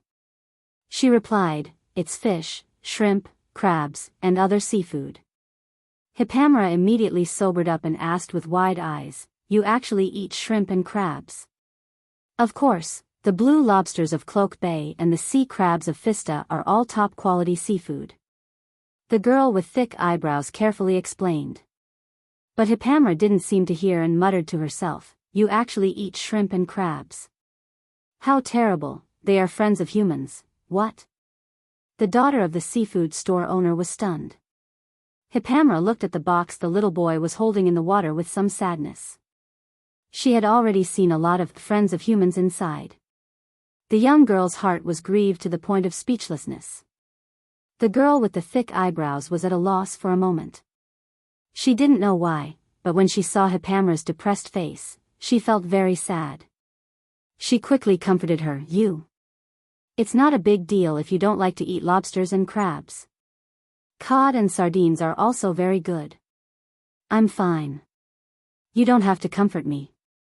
Thank you." Hippamra heard the comforting tone in the latter's voice and replied softly, "Also, it's prawns. Not just prawns, they are all friends of humans." The girl with the thick eyebrows was stunned again. For a moment, she was speechless. No matter how hard she racked her brain, she couldn't figure out why shrimp and crab were friends with humans. At this time, Hippamra sat up on the bed. She lifted the quilt and cast a healing spell on herself. A ball of light appeared in her hand and merged into her body, healing the wounds on her body. The seller suddenly fell silent. You are a priest?" The girl with the thick eyebrows felt that her brain was about to overload. She never dreamed that they would pick up a priest from the holy cathedral. In the eyes of the commoners, a high-grade believer who could cast holy spells had a status higher than that of the aristocrats. Hippamra looked puzzled at the group of people in the cellar who were staring at her, and replied doubtfully, "Yes, I am a priest of Lady Himalad." The seller was silent for a moment. "Martha bless you, lady, you are a priest." I didn't see wrong, did I?" "Lady, you just cast a profound holy spell, right? Lady, you must save us." It seemed that in an instant, the crowd burst into a clamor. Hippamra was startled and quickly replied a little bewildered, "You are mistaken. That is not a profound holy spell. It is just a healing spell. It is just a second circle spell. It is just a healing spell." Everyone sucked in a breath of cold air.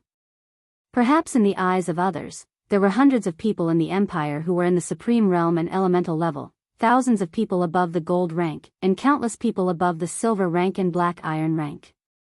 They could not help but have an illusion that there was no existence below the black iron rank in the empire, and that even the commoners were at least at the level of white rank or above.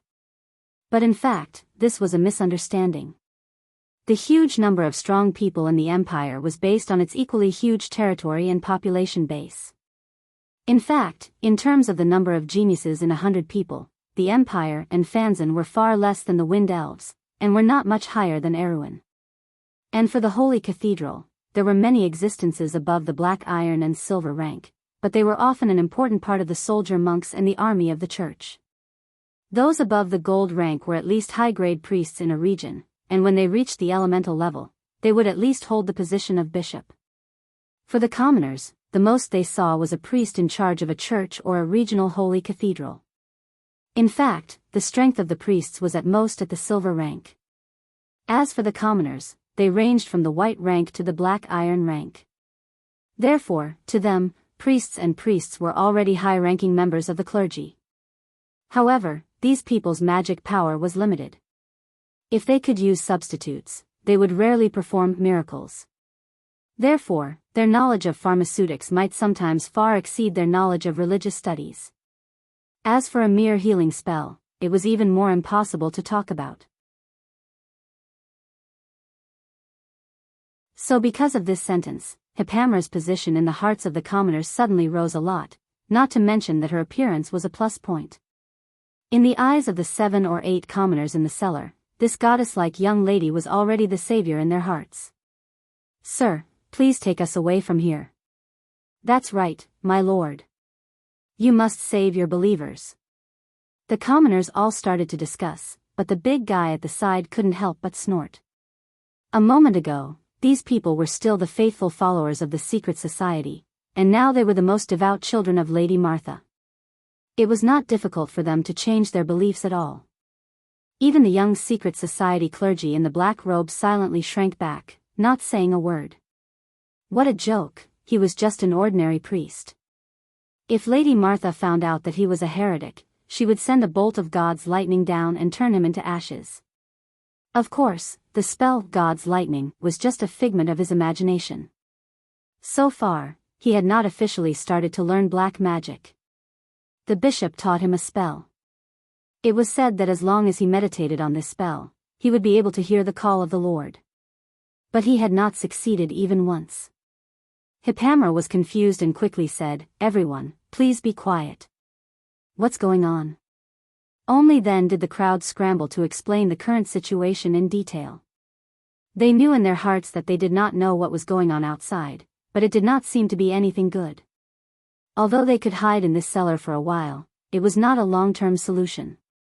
Not to mention the long term, there was not enough water and food for 7 or 8 people. At most 2 days, if the chaos outside did not end, their situation would become very bad. Although these people were fanatical when they participated in the riot, they were sober after the meteorite fell. They understood that at this time, the safest place for them was the place controlled by the Holy Cathedral of Fire. And this noble young lady in front of them was undoubtedly the most suitable person to lead them. Due to the messy conversation, it took Miss Priestess a while to understand what was going on.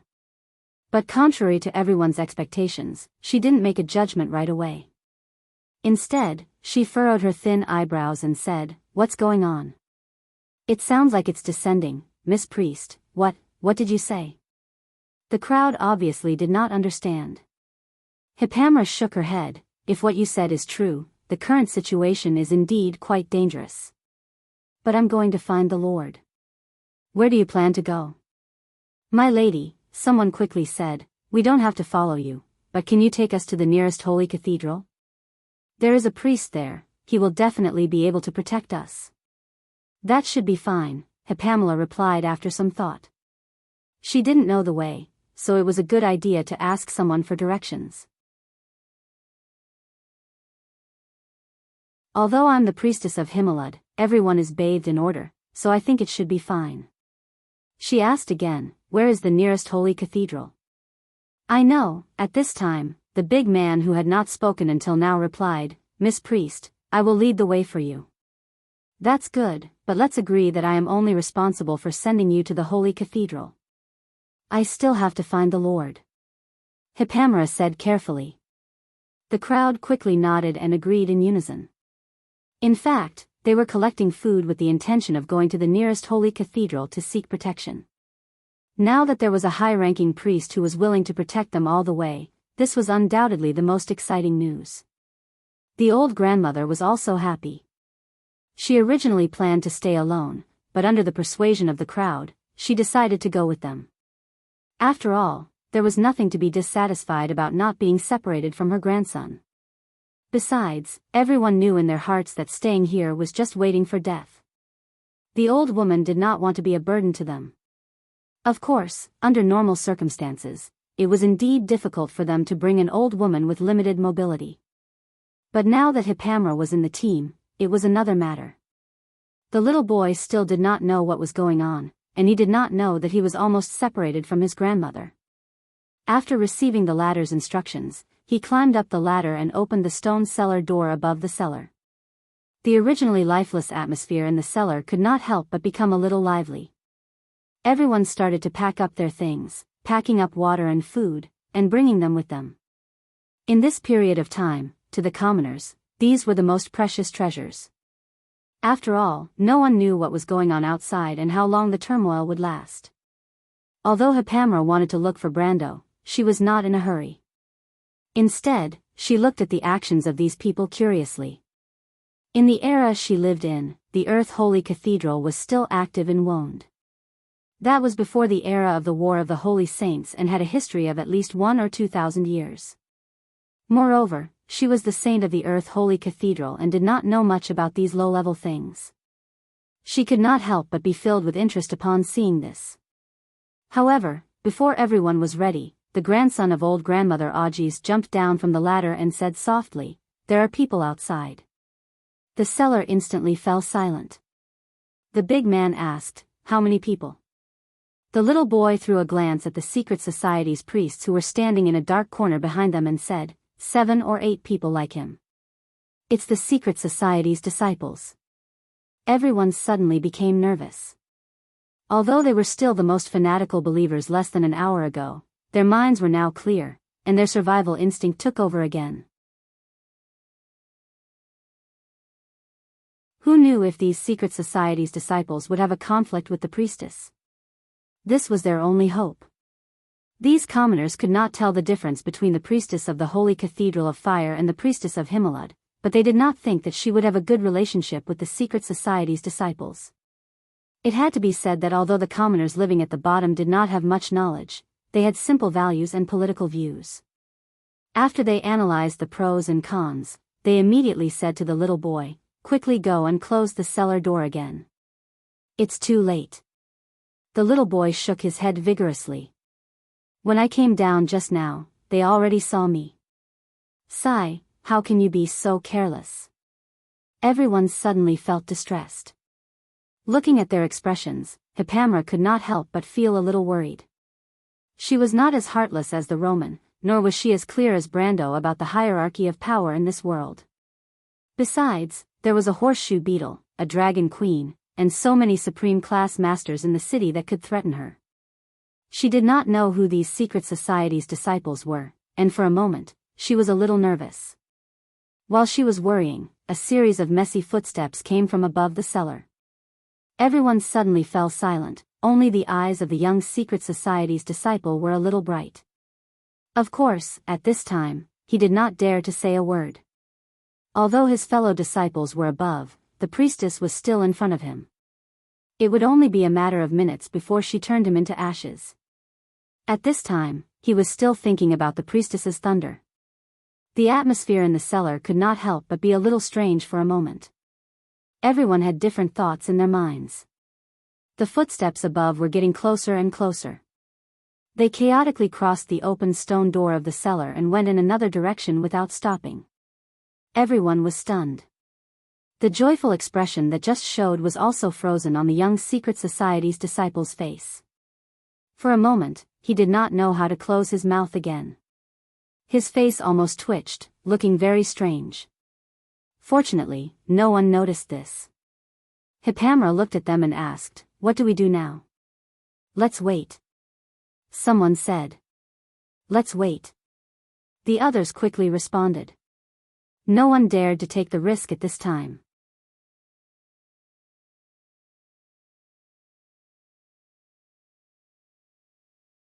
Chapter 1107. Her emerald green eyes reflected a thin golden trajectory as it fell into the horizon. A wind blew in the forest, and the shadows of the canopy in the distance surged and the leaves danced. The leaves of the March laurel fell on the balcony and blew into the inner palace.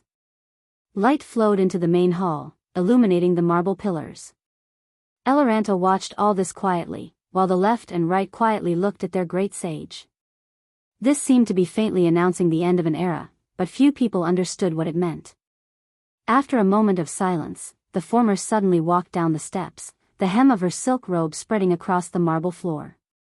She turned around and said to the two popes of Fanzan, "Your Majesties, it is time. The prophecy of the past is now. Perhaps we will be destroyed, or the world will be reborn, but mortals will have the power to decide." The great sage bowed slightly and said, "Your Majesties, please lend me a hand." "This is our duty," the former pope hurriedly replied. "Please rest assured, the empire will always follow the will of Lord Fanzan, great sage." The current pope also added, "The envoy is already on the way, great sage," but he was a little hesitant. "But I am worried about the wind elves. They will agree, they have a 1,000-year-old monarch now." Eloranta smiled gently, as if thinking of an old friend. She turned around and walked out of the balcony, the wind pulling at her robe. There seemed to be an invisible door outside the balcony, and when she walked through the door, her figure gradually faded. Then it gradually disappeared. In many places in the wilderness of the Four Realms and the Starry Forest, the disaster had completely changed the elegant and calm attitude of the natives. A meteorite fell on Quillings, destroying half of the court that the wind elves were so proud of. The whole city fell into a hellish situation, and cries and screams resounded through the sky. At the highest point of the Temple of Star and Moon, looking into the darkness in the distance, the city was full of sparks and thick pillars of smoke. The elves all looked at this scene with solemn expressions. But Saint Tassel, the Wind Empress, who was standing in front of the 12-pillared hall, looked calm. 24 knights stood quietly beside her. The hunter siblings, who were dressed in elven attire, followed behind her. Until today, they were still not used to the elven attire, which was considered decent by the elves. The current king of Corona followed behind these people in fear and trepidation. He was unwilling to give up, but there was nothing he could do. He only heard the sage saying to the envoy not far away in a firm tone, "Don't worry about it. The wind elves will ally with Fanzan." "My lord." The envoy's voice was trembling. He had never dreamed that he would actually meet a sage. That was such an honor, the most noble existence in 1,000 years.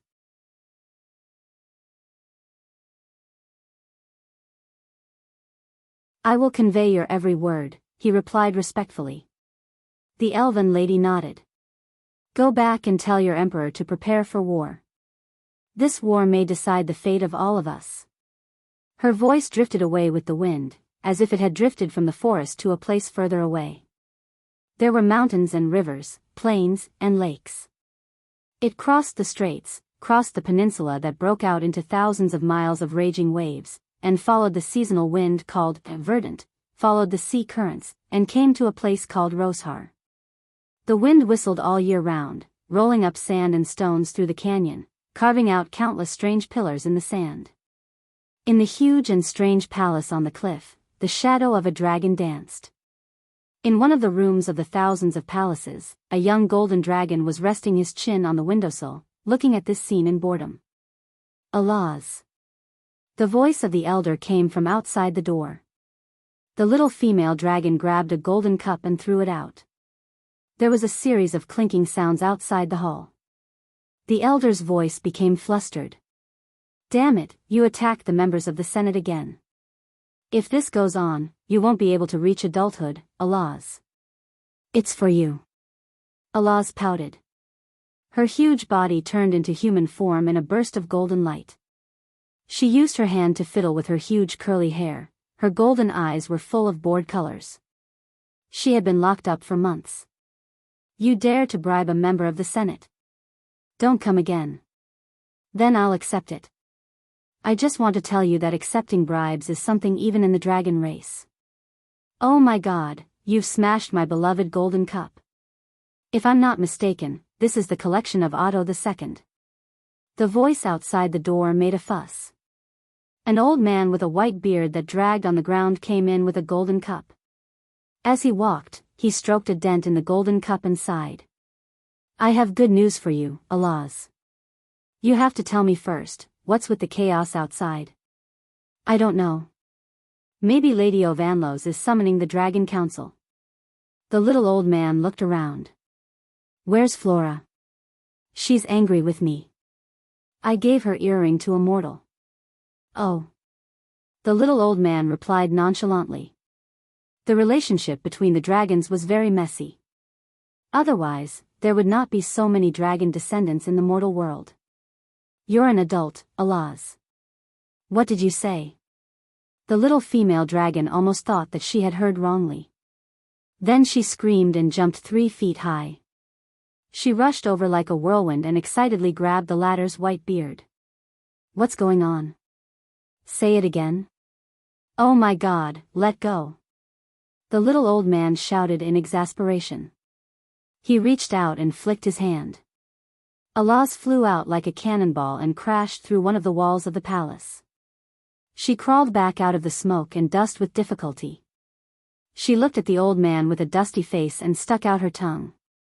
What's going on, Lord Tolworth?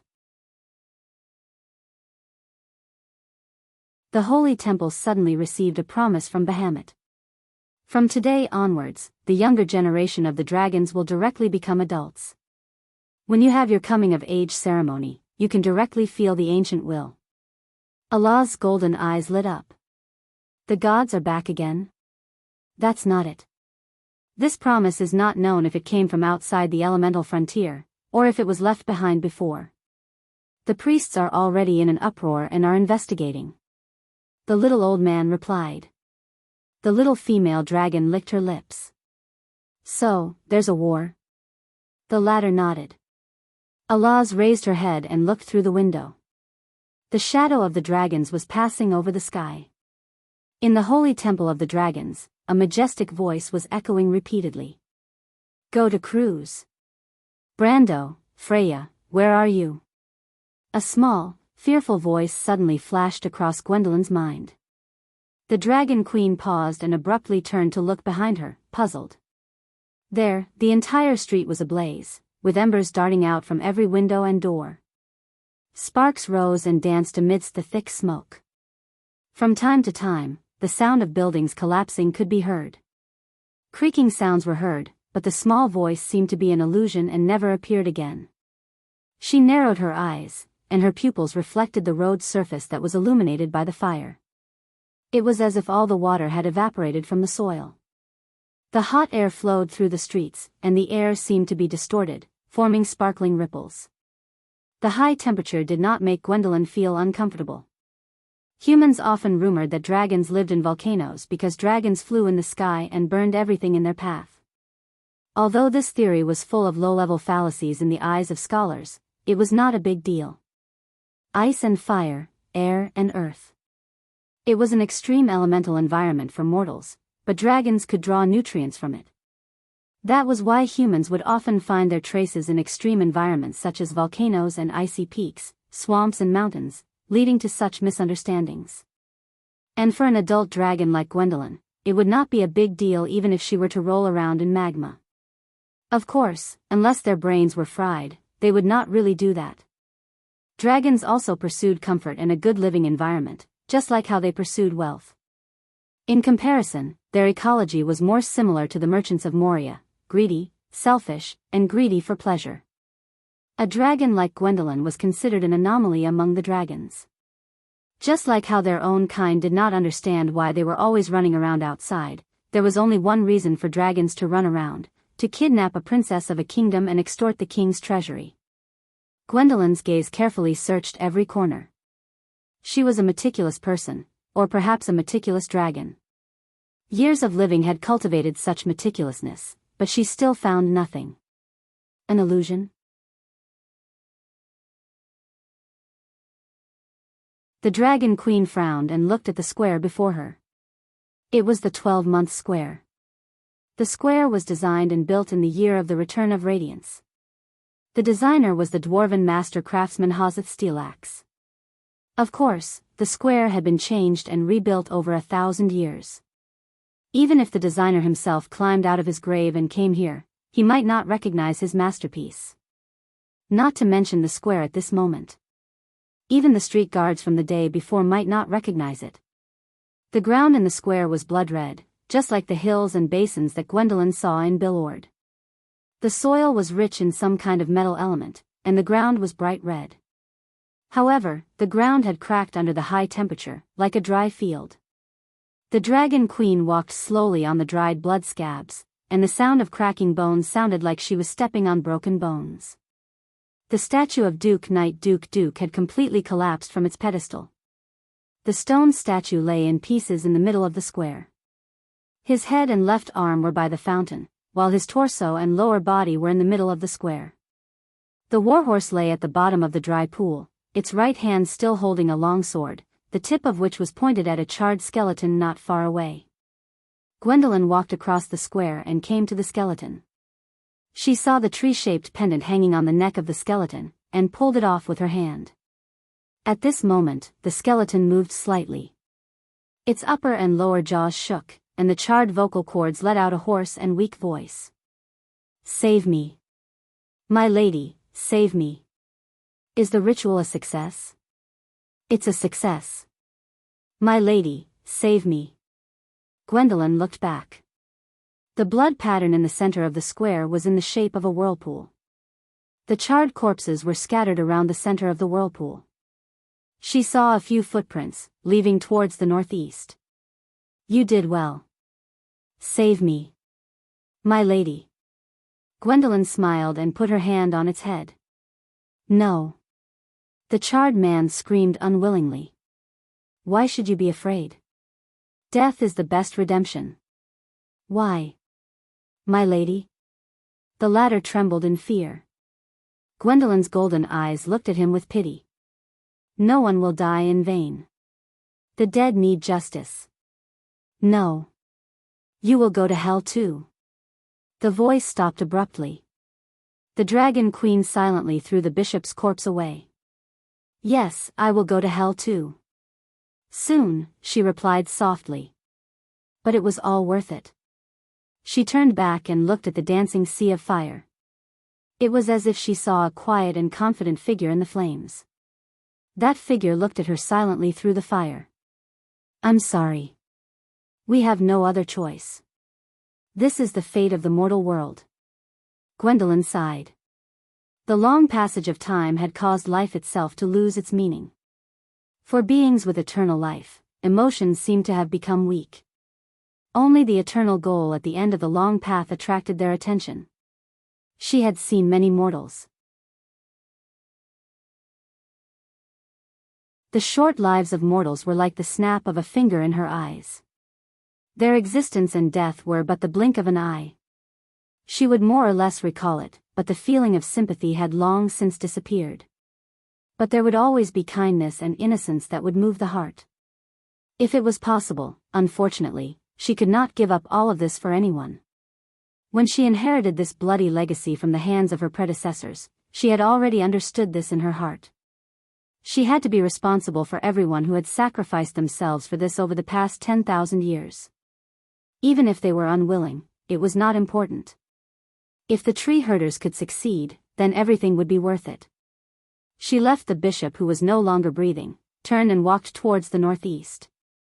Soon, she found the corpse of a giant wolf in the sea of fire. It was the son of Fenrir. But the latter's stomach had been cut open, and its internal organs were all over the ground. Half the street was filled with the beast's foul and smelly blood. The Dragon Queen came to the corpse, squatted down, and reached out her hand to search its stomach for a long time. Then, she retracted her bloody hand. No heart. She nodded in satisfaction. But this action suddenly froze. "Brando, Freya, where are you?" A somewhat frightened and small voice asked in her heart. "Who is it?" The Dragon Queen stood up and looked around with a vigilant gaze. The sea of fire around the square crackled and burned, but no one answered her question. Other than the sound of burning, there was no other sound. But it was at this moment that the voice sounded again. It was ethereal, like the sobbing of a ghost. "Brando, Freya, where are you? I'm so scared."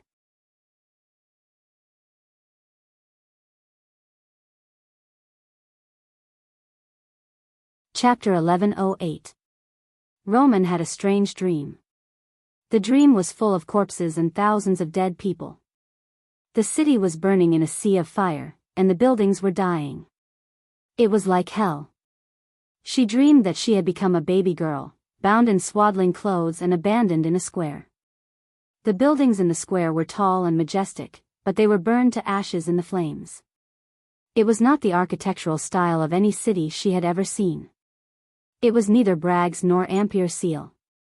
It was even more different from Cruz's aesthetic.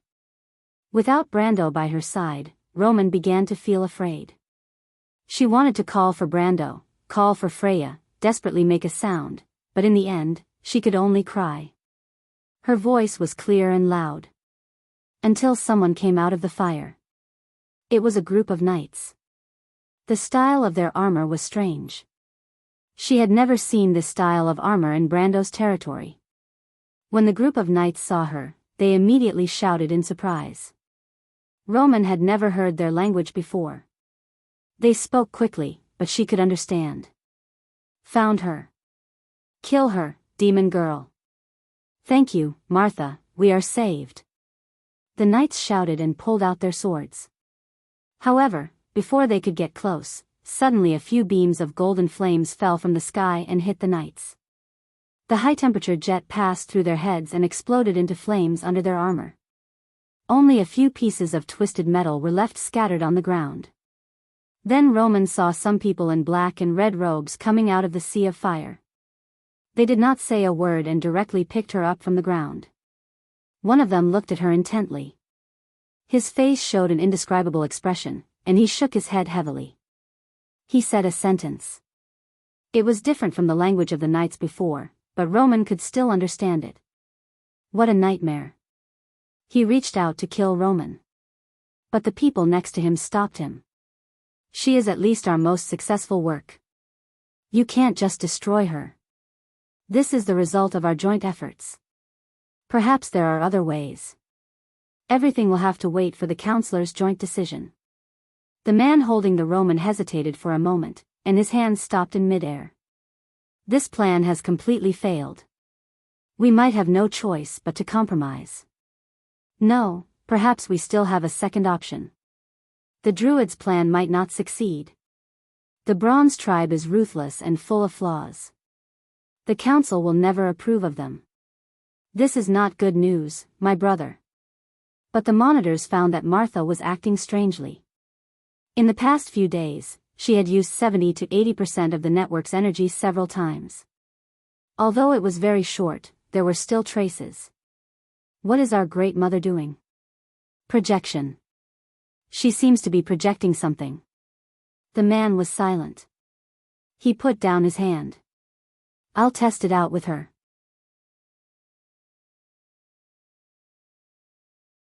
The Roman dreamt that she was taken away from that city, and then she dreamt of another, more magnificent city, with many magnificent buildings, sacred halls, and many people in strange clothes whom she had never seen before arguing fiercely in her dream. Then she dreamt that she was locked in a dark place, and then she slept for thousands of years. She sobbed in the darkness, calling out the names of Brando and Freya. She slept in her own dream, and in her dream, she saw Freya, but Freya looked at her in horror and moved further and further away from her. She dreamt that she was in a small room, and the room was a mess. 2 unfamiliar corpses fell at her feet. She dreamt of her aunt, who looked at her with a frown. She pointed at her forehead with her fingertips and muttered something. Then she woke up. As she cried, she trembled as she tried to find her way in the darkness. There seemed to be many strange scenes appearing around her. There was a group of cavalry, their bodies emitting fluorescent light, riding skeleton horses. There were also a few swaying skeletons, their eyes flashing with golden red light. There were also shrieking ghosts, emerging from the darkness. She found that she had come to Butchie at some point. On that night of escape, the army of the undead kept coming, but Brando was not by her side this time. Brando, Freya, where are you? She cried out in fear. Standing on the burning street, the Dragon Queen was shocked to see the thick smoke billowing and surging, forming rows of skeleton cavalry with spears in their hands. The riders were wearing tattered armor, and the ribs and spines were exposed between the leaky chain armor below their waists and abdomens. Their skinny hands held spears, and they rode on bony horses. They charged towards her. The ground did not feel the slightest tremor, but the cavalry was already in front of her. The Dragon Queen did not move. Before the skeleton riders and their warhorses crashed into her body, they suddenly collapsed with a loud bang and turned back into choking smoke. The Dragon Queen groaned. In front of her, the burning street returned to its previous state, as if the previous scene was just an illusion. But it was only a moment later. She saw a stag made of flames jumping down from a nearby roof, its hooves on fire as it landed in front of her. The stag was like the one Brando had seen in the dark forest. It was tall and handsome, as if it was a perfect creature. The huge creature looked down at Gwendolyn from above, before turning around and heading back in another direction. The aura of divinity, Gwendolyn was a little shocked. She hesitated for a moment, and then chased in that direction. Countless spirits came out of the flames, screaming as they lunged at her, but each of them screamed and disappeared before they could get close to her. Woman and stag chased each other through the burning city, and every time Gwendolyn felt that she was about to reach the stag, it would suddenly disappear and reappear further away. If it had been anyone else, they would have given up, but Gwendolyn felt something. She held an olive-shaped white gem in her hand, and it was slightly warm in her palm. "Don't worry, baby," the Dragon Queen replied in her heart. "I will be with you, and we will succeed," she muttered to herself. Roman, however, dreamt of a tree. It was tall and lush, and glowed faintly, like the legendary elven tree of the elves, the mother of the elves. Roman felt a little tired. She had grown a little, and now had the body of a 5-year-old girl. She came to the tree, curled up in a hole in the tree, and fell into a deep sleep in her dream. The Dragon Queen suddenly stopped. She saw that the ground in front of her was suddenly torn apart, and countless burning thorns shot out from under the stone slabs, curling towards her. Her expression changed, and she slashed out with her hand, and an invisible wind blade shot out from her fingertips, cutting the burning vines in half. The curled plants fell to the ground, and immediately turned into sparks and disappeared. "That's the golden demonic tree." Gwendolyn finally recognized it. She saw the stag standing behind the burning thorns, looking at her with disdain, and her heart was filled with shock. She probably never dreamed that one day, she would experience the feeling of being attacked by a descendant of Fenlidos. The tree herders planted golden demonic trees all over Wonde, but one day, they were planted right in front of her door. Gwendolyn suddenly recognized the tree. The tree herders gave each of their experimental subjects a different number, and she recognized that the seed of the golden demonic tree was brought to Erewhon. "It's it." She finally understood. This was the girl's dream. She suddenly shuddered. The Will of Dusk had recovered so quickly, and just one of its dreams was enough to affect the real world. "I have to find her quickly. I have to be faster." The thorns moved again, and they intertwined to form a wall of whips that rolled towards her. The Dragon Queen let out a strange growl from her throat. If a draconic scholar was here, they would find that it was a sound that had been layered over 1,000 times, and it accurately weaved the 7 lines of law together. A blinding white light shot out from Gwendolyn's mouth, and the burning vines screamed as they melted. But to the golden demonic tree, as long as its body was not harmed, it would not lose its ability to fight. The thorns immediately rose from the ground and surrounded Gwendolyn in a dense cluster, intending to trap her. Gwendolyn immediately flew up, avoiding the annoying entanglement. No one knew the nature of the golden demonic tree better than she did. She looked around in the air, trying to find the main body of the golden demonic tree. However, it was at this moment that a white light shot towards her. It was only then that the Dragon Queen saw what it was. It was a stone worm, a creature that lived in the elemental plane of earth. It was a mortal enemy of the golden demonic tree, but now these two natural enemies were working together against her. The stone worm was at least 10 times larger than the ones Brando had seen before. Gwendolyn screamed in exasperation, "Mother of stone worm." She was then sent flying.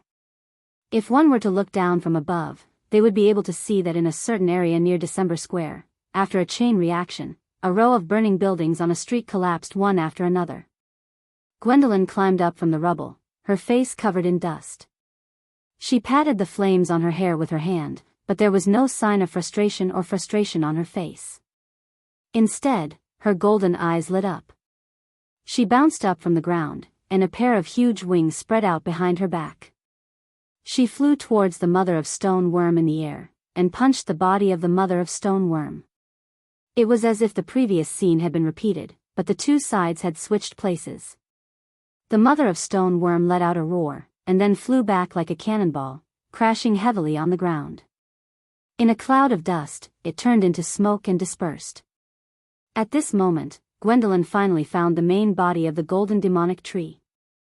"Found you, little girl." She grabbed at the air with her divine hand, and the sage's power spread out, pulling the golden demonic tree up from the ground. After losing the nourishment of the dream, the illusion that appeared in the real world immediately shattered into pieces, turning into sparks that filled the sky and dissipated. In the Roman dream, the elven tree seemed to have suddenly withered. She climbed out of the tree hole in a daze, and looked at the scene sadly. 2 ice dragons flew out of the thick smoke. Scram! Gwendolyn roared, and tore them to pieces with her bare hands. But at this time, the Roman finally arrived at the battlefield of Ampere Seal. The dragon queen raised her head and looked at the huge shadow standing in front of her. "Giant god soldier." She gritted her teeth and said, "All for one, this is what you have done." The huge thing punched at her, and Gwendolyn did not dare to take it head-on. She quickly dodged. She knew that in the Roman dream, the ladder dominated everything, and the giant god soldier left a deep impression on them, which meant that the strength of the ladder was extremely exaggerated. The giant god soldier punched the ground, and she watched as an area of about 300 square meters was turned into nothingness, and became a crater dozens of meters deep. The full power of a supreme-class attack was nothing more than this. But to the giant god soldier, this was obviously not the full power. It turned around, and then swept its palm at the dragon queen.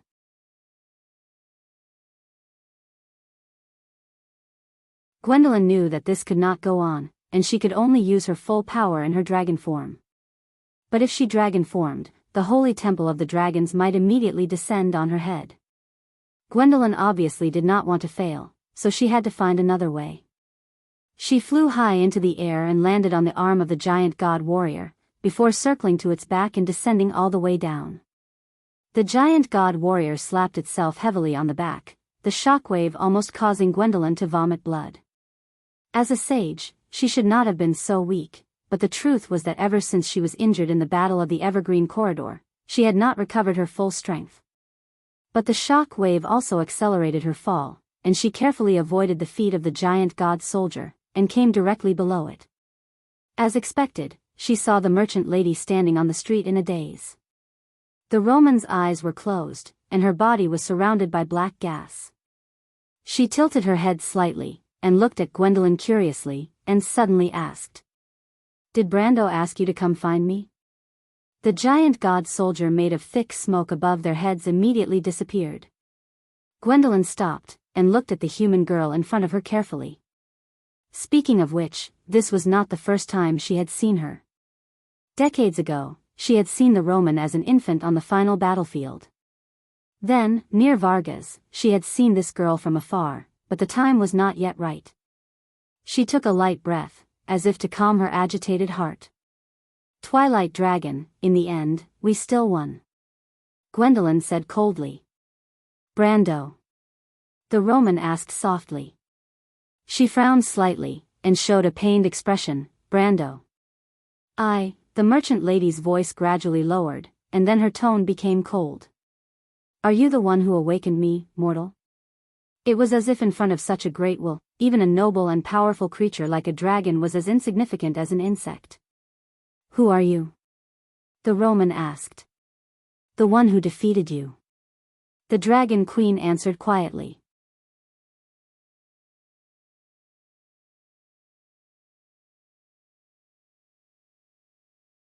Chapter 11:10. What's this? The little boy turned the thing in his hand over and over again, and then raised it up to take a closer look. It was a white metal cylinder with exquisite patterns engraved on its surface. "This is a knight's shin armor, the armor for his feet." The big man took the object from the boy's hand and placed a high helmet on the latter's head. The latter immediately felt darkness in front of his eyes. He hurriedly tried to lift the heavy helmet, but he accidentally knocked his head on a nearby charred wooden pillar, causing a burst of friendly laughter. The girl with the thick eyebrows couldn't help but roll her eyes at the crowd. She then glared at the big man, causing him to feel guilty. She hurried forward and took off the helmet, and the little boy, who was dizzy and disoriented, regained his sight and found his footing. However, after shaking his head vigorously, he looked at the helmet in the girl's hand with a pitiful expression. Seeing this, the big man couldn't help but laugh. The girl with the thick eyebrows glared at the boy. "Here you go." She then threw the helmet over to him. The latter almost fell to the ground before he caught the helmet. He hugged the helmet like it was a treasure and looked at her cautiously. "He's been a bad boy since he was young." The girl with the thick eyebrows cursed in her heart, causing a burst of cheerful laughter. Hippamra looked at the scene with great interest. Her aloof attitude made her a natural leader among the crowd, but the crowd took it for granted. It was as if a priestess would not be a noble if she didn't act this way. Someone explained to her, "Priestess, Pollak's father is a declining knight. The family's wealth is not enough for him to continue on this path, so he was sent to Rushta to be an apprentice. If he earns enough money in 2 generations, this title can be inherited. After all, he is still a noble." Another person added. Only then did Hippamla understand why the big guy had such prestige among the crowd. She nodded thoughtfully, and in the eyes of the crowd, it was an acknowledgement of their words. For a moment, their attitude couldn't help but become even more respectful. At this time, the big man patted the boy's head and praised, "You're a good knight. When I'm rich, you can be my attendant." The boy seemed to understand, but he still hugged his treasure tightly, causing the crowd to laugh again.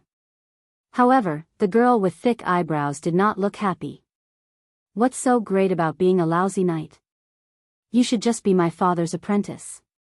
When you've finished your studies, my father will naturally let you take care of the business.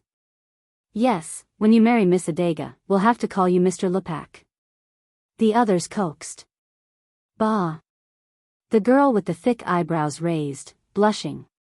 The big man just smiled and shook his head. Everyone was joking, but their hands were not slow. They each picked up a defensive weapon from the ruins.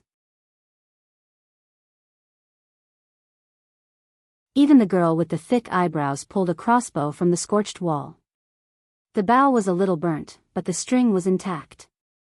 She then dug out a palm-sized dagger from the rubble and pinned it to her waist. The big man also instructed them to find a few sets of cotton-padded armor from the unburned armor rack. For untrained people, this was probably the only armor they could handle, but it was still cumbersome to wear. Fortunately, although the big man's family had declined, he had received a full set of knight education. Although he was not experienced, he was at least well versed in the theory. He himself put on a chainmail and a breastplate. It took him a lot of effort to instruct the others to help him put them on. He also put on a light helmet, tied a belt around his chin, and pulled out a double-edged sword from the charred barrel. The sword was perfectly quenched, and its surface emitted a faint blue light. The big man very professionally flicked the edge of the blade, and a crisp sound was heard. As expected of the imperial capital. You won't find such a beautiful sword even in the best blacksmith shop in the countryside of Rosik. As he spoke, he carried the sword. He looked like a young knight on foot, or at least a knight's squire. Hippamra tilted her head and looked at the armor. Too thin, too light. That was her evaluation. How could such light armor do the job? The dragon knight of the Temple of the Earth weighed at least half a ton when fully armed.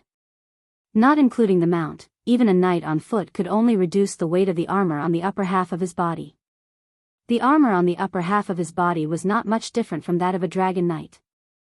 In her mind, the assault armor that Rode designed for the subterranean dwellers was the most aesthetically pleasing. Of course, the weight of the armor used for charging and ambushing was naturally lighter than that of the standard armor used by the knights. However, she did not say it out loud. She knew that it was a matter of courtesy. Everyone thought that the high priestess looked down on these things. Of course, she did look down on them. They passed through 2 streets before arriving at this place. They were lucky that they did not meet a single secret society member along the way. Earlier, the wolves seemed to have scattered into the city, so the journey could be considered more daunting than dangerous. However, no one dared to guarantee that they would be so lucky in the future. The big guy happened to know that there was a weapon workshop nearby. Plus, the old man's legs were weak and he needed to rest at any time. That was why he suggested that they come here to take a break and look for some weapons for self-defense. Hippamra felt something when she passed by this area. Planeswalkers and cards of fate could sense each other, so when she heard the big guy's suggestion, she naturally agreed. Their luck was indeed good.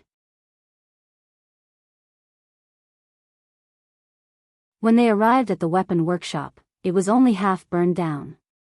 The people in the shop had long run away. After they knocked down the wall to extinguish the fire, they actually found many good things in the shop and under the ruins. Everyone was in high spirits. Activities like dividing the loot were very popular. Although these weapons and armor were now buried under the ruins and abandoned like worn-out shoes, they were still worth a lot of money in normal times. Thus, they wore their helmets crookedly and held all kinds of weapons in their hands. It was a comical sight, but they were in high spirits. Hippamra didn't urge him. She went to the other side of the weapons workshop and muttered a few words. She stretched out her hand and pointed between the bricks. An imperceptible light blue light spread out from her fingertips and disappeared into the ruins. The girl with the thick eyebrows who had followed her all the way here looked at this scene with great admiration. She asked carefully, "What is this, High Priestess?" "My name is Hippamra." "This is a spell," Hippamra answered seriously. "A spell?" The girl with the thick eyebrows murmured. She thought to herself that this was a spell. This was the second time the priest had performed a miracle. He didn't seem to be like the priest of the parish who treasured his own spells. She did not know that the abilities of the priests of the parish were limited, and their work was often heavy. Every holy spell had to be carefully considered before they could be used to ensure that it was used in the right place.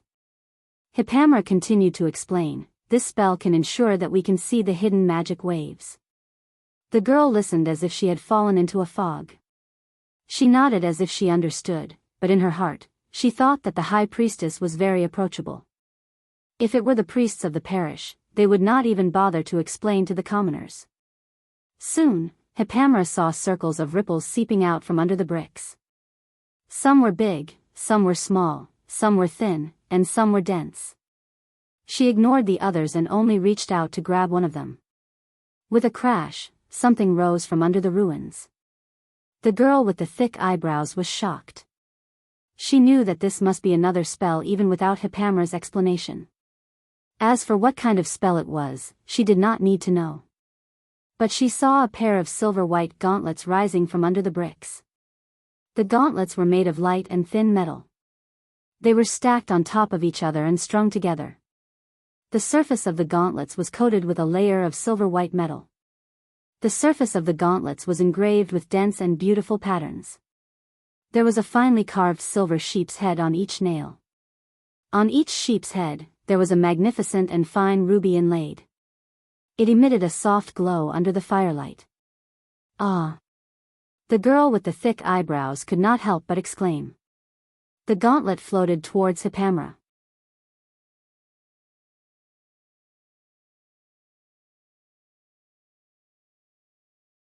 Corresponding to the 8 virtues of the night, the 8 blessings can raise the strength of the wearer to a level.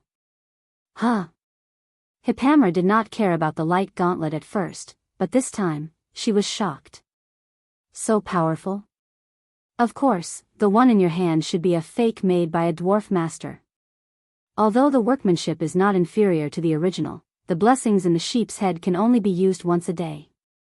It is not like the original, which is continuously effective. Brando glanced at the data on the pale blue menu.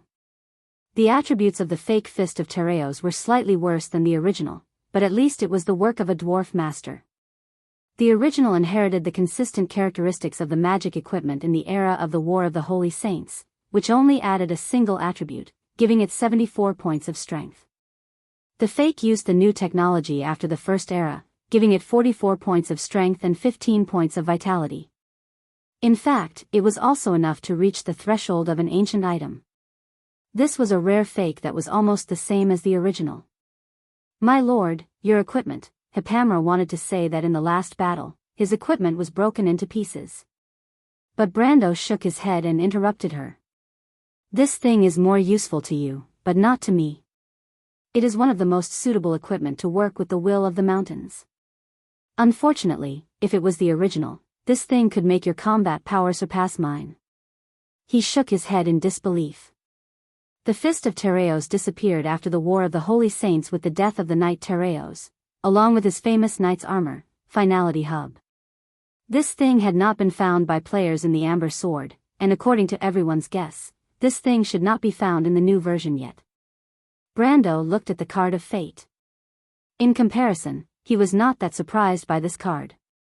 Since he became a real planeswalker, he understood that after the War of the Holy Saints, there were almost no real planeswalkers in Wonde. However, there were many apprentices like Gerald who had 1 or 2 cards and had the potential to become planeswalkers.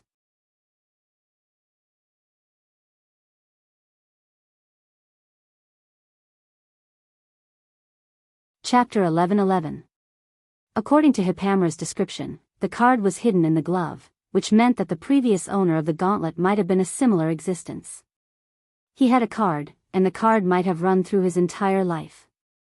At the moment of his death, he kept the card in this pair of equally precious gauntlets. The 2 items were passed down from generation to generation. Because ordinary people could not see the cards of fate, the secret of the gauntlet had never been revealed. Unfortunately, the card was assimilated by Hipamra's planeswalker's rule as soon as she got her hands on it. Otherwise, he could have guessed the identity of the card's previous owner based on the card's appearance. As the most knowledgeable naturalist in Wonde's knowledge in this era, Brando was quite confident. "Keep the card. The gauntlet can be used now," Brando said. "By the way, where are you? Did you see the Roman? The Roman lady?" Hipamra asked curiously. "What happened to her?" "Something happened. She's missing." Brando sighed in disappointment. "What?" Hipamra was quite surprised and quickly replied, "I'm near the 12 Moons Square, my lord. Wait for me there." "I'll be right there," Brando said. "Okay." Hipamra nodded and left the telepathic link. Like most people, the thick-browed girl beside her could not see the cards of fate in her hand, nor could she hear the conversation between Hipamra and her lord. She only saw Hipamra spacing out for a while before regaining her senses. The latter did not dare to ask anything. Hipamra put on the gauntlets and picked up a ring from the ruins. She did not tell Hipamra that the ring was enchanted with a beautiful defensive spell. However, Hipamra's attention was attracted by the large emerald on the ring. She was overjoyed. When the 2 came out from behind the low wall, they found that the situation outside was quite different from what they had imagined. The relaxed atmosphere among the crowd was gone. With the big guy in the lead, everyone stood in the middle of the road. Even the grandson of old Audrey's grandmother was no exception. Some of them even drew their weapons and confronted the secret society's disciples with stern expressions. On the other hand, the other side seemed to be much more relaxed. About a dozen disciples in black robes sneered as they looked in her direction, as if they were waiting for her to appear. They were not in a hurry to make a move. Seeing Hipamra walk out, one of them immediately shouted, "Lord Priest, you're finally here. These guys want to drive us away." "What happened?" Hipamra asked. Himalad's teachings were peace and tolerance, and she herself did not like to fight. If the other party also came for the weapon, it was not a big deal to give in. Anyway, those things are useless, she thought. Ask this guy. Someone was kicked out of the crowd. The young man in the black robe stumbled forward a few steps, complaining in his heart. He was the one who had secretly left the marks along the way, but he did not expect to be caught red-handed. He also did not expect that his colleagues would ignore his safety and directly block his way. Faced with Hippamela's gaze, he naturally stammered and couldn't say anything, afraid that this Miss Priestess would destroy him with a lightning bolt of divine retribution. At this time, the thunder of retribution had silently completed the version update in his mind. "You go to the back and pay attention to your own safety," Hippamela replied. "What?" The young man was stunned. You won't kill me?" Hippamela shook her head and didn't say anything. She wasn't familiar with this era, but she wasn't stupid. These disciples of the Black Flames sect were filled with killing intent. How could they care about leaving someone alive? If they were lucky, they might be able to survive, but that was only a small chance. At this time, the big guy in front suddenly turned his head and said, "I think they are looking for you, my lady." "Looking for me?" The other party quickly answered her question. An old acquaintance walked out from behind the group of disciples. It was the Lord of Corruption, Andesha. She placed her hand behind her neck and gently pushed up her long hair.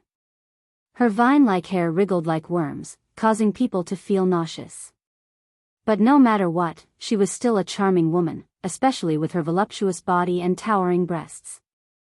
She looked around and licked her lips. "Little girl, we meet again. Where is your lord?" Andesha's eyes were calm, but her heart was filled with vigilance. No one knew Brando's strength better than her. He was still an insignificant little fellow in the loop of trade winds, but her strength was nothing compared to his in just half a year. Even if she used her divine blood to undergo a second baptism. That little prince's blood is really delicious, this thought flashed through her mind. However, this still could not offset the fear in her heart. This was simply too terrifying. If someone had told her that drinking plain water could also increase her strength, she would have definitely pinched that idiot to death to prevent others from treating her as an idiot. But now, she would probably still crush that fool to death. Drinking plain water to increase one's strength, what's the big deal? There were people here who could eat and sleep, and their breathing would become stronger. If Andesha knew about the game, the Amber Sword, she would have screamed in her heart, "GM, someone here is using a cheat." She was vigilant, but she could not go against the Dragon Queen's words. She was also someone she could not afford to offend. Andesha carefully looked at Hippamela, and her mind was spinning. "I must stop these people, I can't let them ruin the Dragon Queen's plan." Frederick, who was summoned in a hurry, is still weak. It would be best if she could capture the little girl and use her to threaten that person.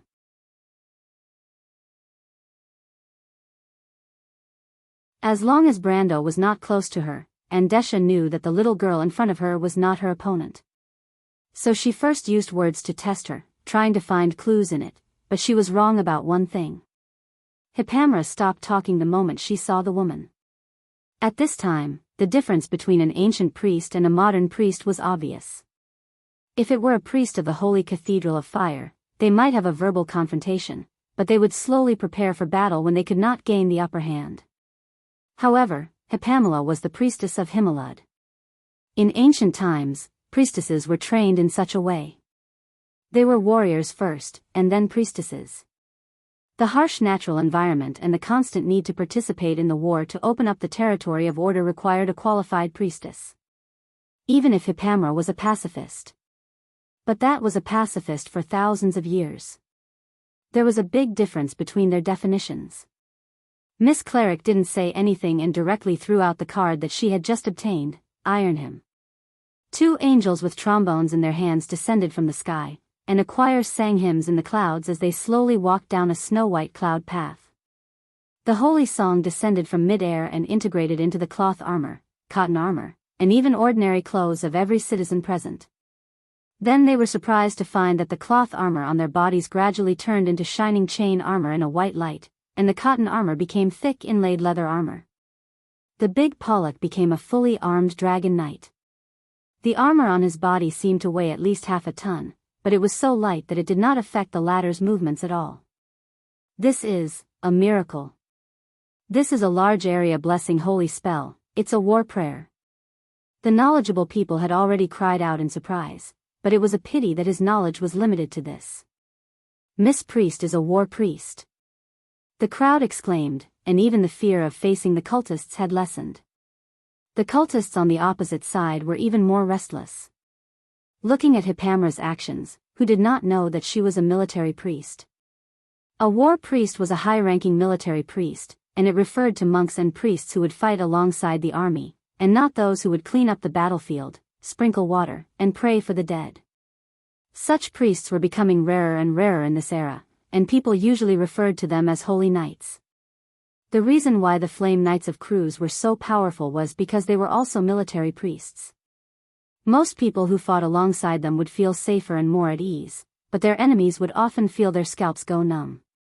These were the elites of the Holy Cathedral. "You're from Fanzan." Andesha finally reacted and shouted in exasperation. In this era, the war priests of the Holy Cathedral of Fire were used to taking the initiative to attack, and only the priests of Fanzan liked to use holy spells first. But she still recognized her wrongly. After all, the glory of the Holy Cathedral of Earth was something that happened before the Holy Spear of Heaven and the mountains and rivers were lost. It was so long ago that it was almost unreachable. Hippamra did not intend to answer any questions. Focusing on self-restraint was the basic requirement of a priestess on the battlefield. The enemies they faced in that era were the powerful dusk species, so how could they be distracted on the battlefield? The priestess was a little curious, and thought to herself, "This crazy woman isn't even fighting, so why is she chattering non-stop?" If Andesha knew what she was thinking, she would probably vomit blood from anger. Hippamla chanted in a low voice, and several beams of light descended from the dark night sky, landing on top of everyone's heads, illuminating the entire street in a holy white light. Everyone who was within the light immediately felt their strength increase exponentially, and their mental fatigue seemed to have been swept away in an instant. They were so excited that they couldn't help but shout. It was like the sound of a bugle horn on the battlefield. A moment ago, they were just a group of civilians, but now they seemed to have mastered the memory of battle. Their helmets were put on properly, and the long swords in their hands were not crooked. Their ranks were orderly, and they were ready to attack at any time. This was her element, the land of holy light. This polarized defense and blessing element was one of the rarest AoE elements in the whole of the Amber Sword. This element was actually an element that was similar to the element of time. It allowed people to trace back thousands of years of memories, and obtain the experience and skills they wanted from it. At this time, the cultists were no longer facing a ragtag army of commoners, but an army of ancient heroic spirits. If not for Hippamla's ability not being pure enough, these people would have sprouted wings and turned into an army of angels when the extreme plains unfolded. Hippamra used this ability not only to save the lives of these civilians, but also to use the light beam to guide Brando's position. She knew that when she drew the elements from the elemental pool, the Count should have known that there was a battle here. Andesha was stunned. She had seen blessing spells before, but she had never seen a blessing spell of this level. If the bishops of Farnazane were all at this level, then the Kurlutzians and the Wind Elves would not be far from being destroyed. She opened her mouth and tried to urge the cultists around her to hurry up and stop the small fries. But while she was smart, the others were not. Some of them were already cramping up their calves and were ready to retreat. "You guys go and delay the disciples of the Black Flames. They are no match for you. I will deal with Andesha." Hippamra did not waste her breath on the battlefield. She shot out as soon as she finished her sentence. The ruby on her finger glowed slightly, and the power of the selfless spirit manifested. Andesha could feel her body brimming with energy, and her explosive power, reflexes, and insight were all enhanced. She swung her hammer towards Andesha. Andesha's confidence was boosted, and she could feel the power of the selfless spirit surging through her body. Andesha could feel her body brimming with energy, and her explosive power, reflexes, and insight were all enhanced. Andesha was not surprised, but happy instead. After the second corruption, her strength was a level higher than when she was in the loop of trade winds. Now that she was facing Hippamla, her strength was 2 levels higher than hers. She did not expect Andesha to seek her own death. At this point, she could no longer be bothered with those useless disciples of the Black Flame sect. With a wave of her hand, a vine whip shot towards Hippamela, who was in midair. But when the vine wrapped around Mountain's descent, Andesha felt that something was wrong. Her law of corrosion did not have any effect. Of course, Andesha was thinking too much if she wanted to use her law of corrosion to corrode the divine weapon. At this time, the first sheep's head on Hippamela's left little finger glowed. The seal of virtue manifested. Faith in will, perfect spirit, supreme virtue. The ideal of a knight's life, the perfect spirit, manifested in Hippamela's body. This was a flawless will. If Brando's wall of will allowed him to deal with most mortal spells, then Hippamela could ignore some of the more fundamental things. In an instant, all the lines of law around Hippamela, whether it was the lines of law from the Holy Land or the lines of law from Andesha's elemental corrosion, all of them deviated and were no longer under Hippamela's control. Andesha's eyes almost popped out of their sockets. Supreme will barrier, nullification of laws. Author's note: I said I would rest for a day, so I'm back.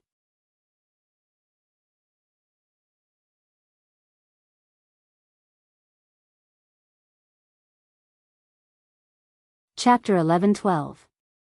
The original seal of virtue of the Fist of Tereos was a continuous buff that could last for several hours, while the fake seal of virtue of the Fist of Tereos was an ability that could store mana.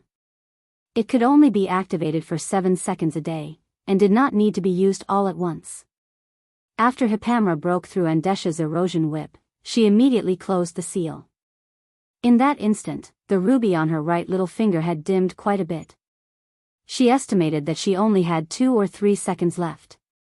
If she reacted quickly, she could activate it twice, but if she reacted slowly, she would only have 1 use left. This was the second time she landed on the ground. Previously, she had covered a distance of 20 to 30 meters with a single step, and she landed firmly on the stone floor. As long as they were still standing on the ground, the power of Gaia would be continuously transmitted to them.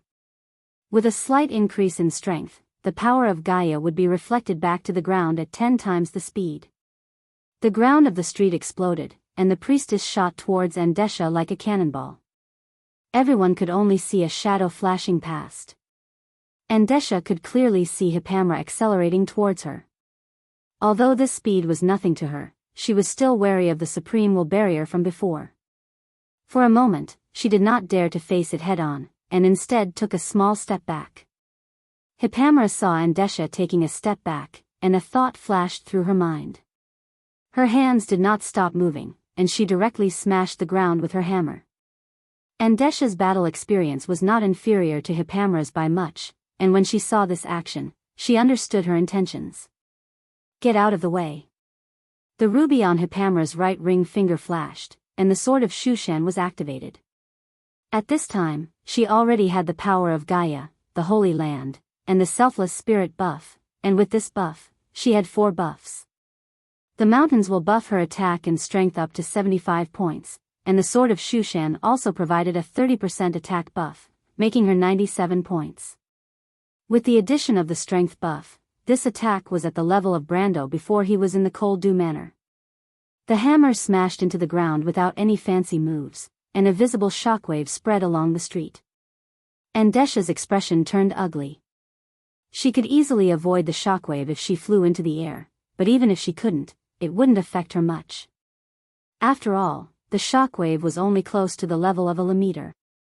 She stretched out her right hand, and an arc-shaped green light shield spread out with her right palm as a fulcrum. When the shockwave collided with the light shield, the nearby ground immediately arched up. The impact pushed the soil and stone slabs to pile up in front of the light shield, but the latter did not move at all. It did not show any signs of breaking.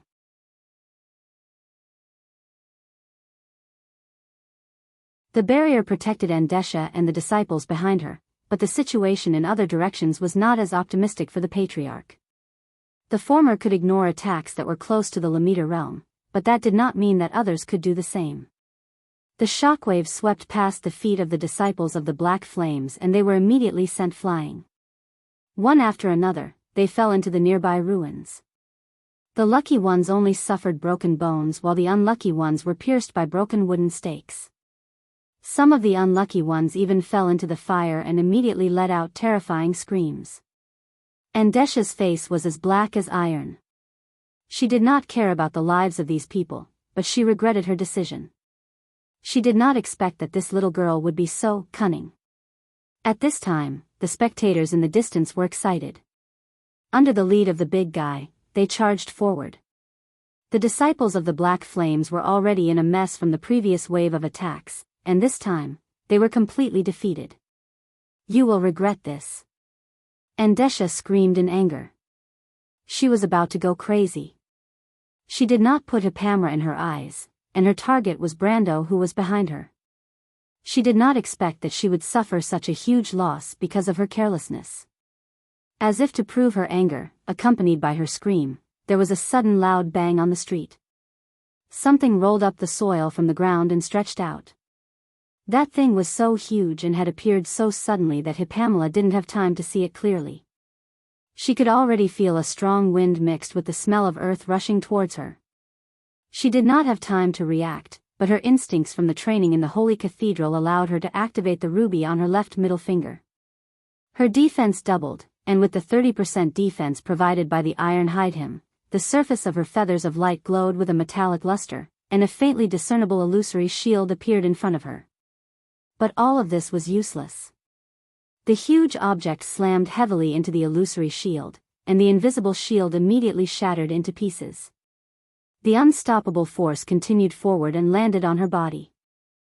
Pamela was immediately sent flying, crashing heavily into the burning ruins behind her.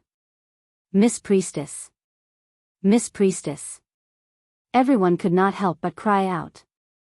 Pamela crawled out from under the rubble with much difficulty. Her snow-white face was bruised in several places, and blood flowed from her nose and mouth. She looked at the thing that had risen from the ground and realized that it could not be described with words. It looked like a tentacle, but its shape was constantly changing. What was even more surprising was that it was impossible to remember what it looked like just a moment ago. On the surface of the tentacle, there were many human faces. Some were frightened, some were in pain, some were sad, and some were in despair. The only thing they had in common was that they did not have eyes. Their empty eye sockets were pitch black, as if they wanted to suck people's minds into them. This was definitely not something that should be in the material world.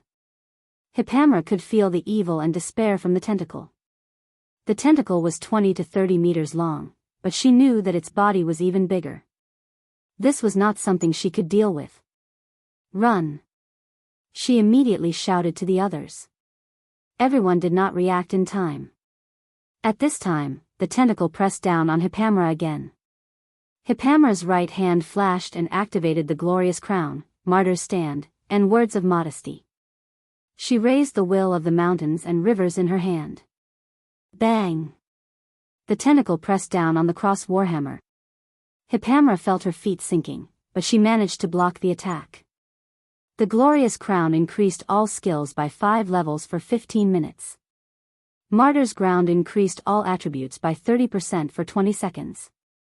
Words of reverence increased all attributes by 10% for 20 seconds.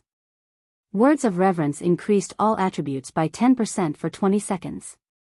Andesha almost thought that her eyes were playing tricks on her. There was actually a mortal who could block Frederick's attack. "Miss Priestess, do your best." Everyone's hearts that had just been raised calmed down again. They could not help but cheer. The young disciple next to the crowd stopped himself from shouting. He couldn't help but sweat profusely as he wondered what was wrong with him. But Pamela knew that this was not a long-term plan.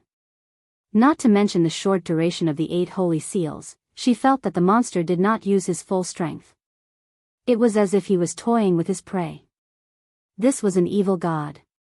As the priestess of Himalud, she was a believer of Gaia just like the tree herders. She was no stranger to these twisted creatures. She could even feel which Frederick was the evil god. The evil god Frederick, the most brutal lord of the ice plains. "I have to get everyone out of here." A sense of responsibility welled up in the priestess' heart. This was the compassion and generosity inherent in the daughters of Gaia, the maidens of the mountains. The tentacles swept towards her again.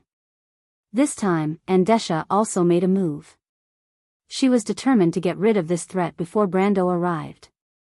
Otherwise, the combination of the young man and the little girl would be too terrifying. Hippamela, on the other hand, revealed a card. Holy Song of Protection. A white light bloomed between Andesha and the tentacle's attack. This card was converted from Enrolda's holy ring.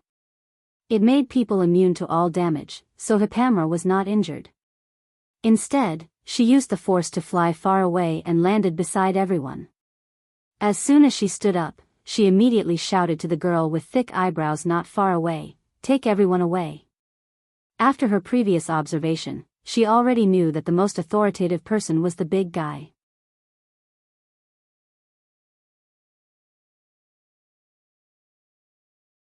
But for the big guy, Miss Adagia's words were the most important. Although the girl with thick eyebrows had only been with Hippamela for less than an hour, she believed the latter's words very much. She quickly said to the big guy, "Listen to the priestess' words."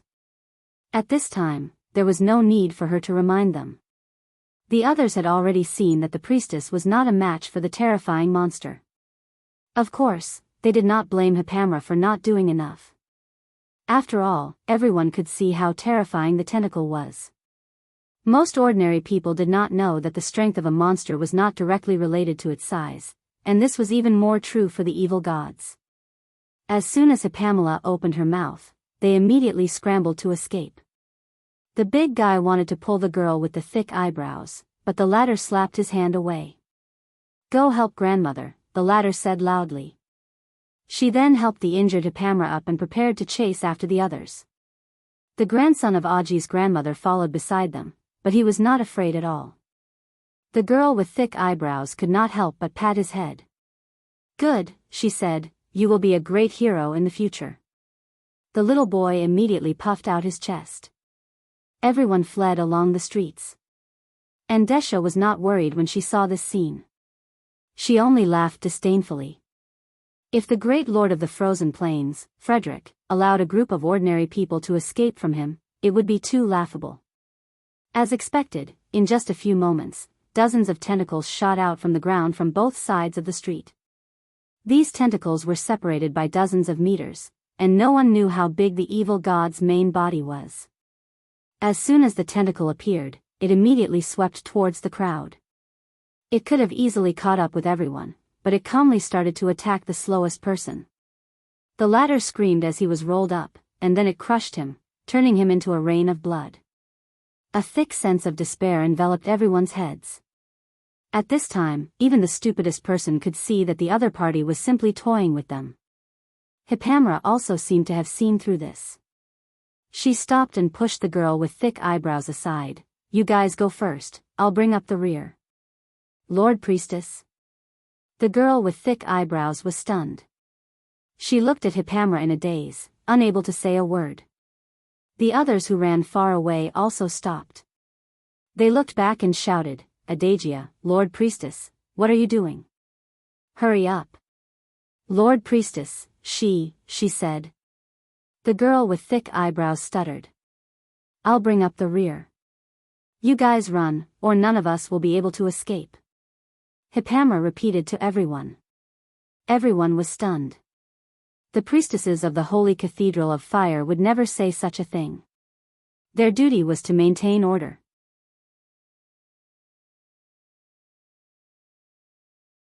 Although the protection of civilized society and ordinary people was required by the doctrine of the Path of the Golden Flames, it did not include self-sacrifice. In this era, in many parts of Wonde, the religion's definition of protection was derived from this. It was illogical for the priestesses of civilized society, especially the high-ranking ones, to sacrifice themselves to protect ordinary people. Civilization had taken root in this troubled land with so much difficulty. In the eyes of most ordinary people, every outstanding individual should be protected so that they could play a greater role in the world of order, and not die for some insignificant people. The priestess was so outstanding, and she looked so young. She should be a genius in any holy cathedral. How could they let a genius die for them? Such selfishness would make even the most despicable person feel ashamed. Everyone subconsciously stopped in their tracks and said loudly, "Lord Priestess, we'll go with you." "You guys go." Hippamera smiled. The scene in front of her reminded her of the past in the holy cathedral of Earth. Every mother's child was glorious and proud before they lost this glory. "I'm the priestess of Himalad. Mother's daughter." The girl with thick eyebrows opened her mouth. "My lord, we can't let you die for us." "I won't die." Hippamera was certain, as if she was stating a truth. "My lord will come to protect me." "My lord?" The tentacles had already crushed 2 rows of houses on both sides of the street and came behind them. The girl with thick eyebrows looked over there with extreme fear. The big man behind her was so anxious that he wanted to rush over and carry her and run, but he knew that he could not do so at this time. Hippamera then looked at the black-robed young man, who had followed them all the way here in a muddle-headed state. "You should run with everyone," she said. "I'm a disciple of the Black Flames." The young man replied in shock. "My lord. It doesn't care who you are." Hippamera pointed at the approaching tentacles. "No." The young man's head was full of sweat, and his long curly hair was stuck to his forehead. He refuted loudly. "I mean, I'm a disciple of the Black Flames." "My lord, don't you care?" You're tuning into the Dreamy Love Stories YouTube channel. Don't forget to subscribe and join us on this journey to catch the most captivating stories.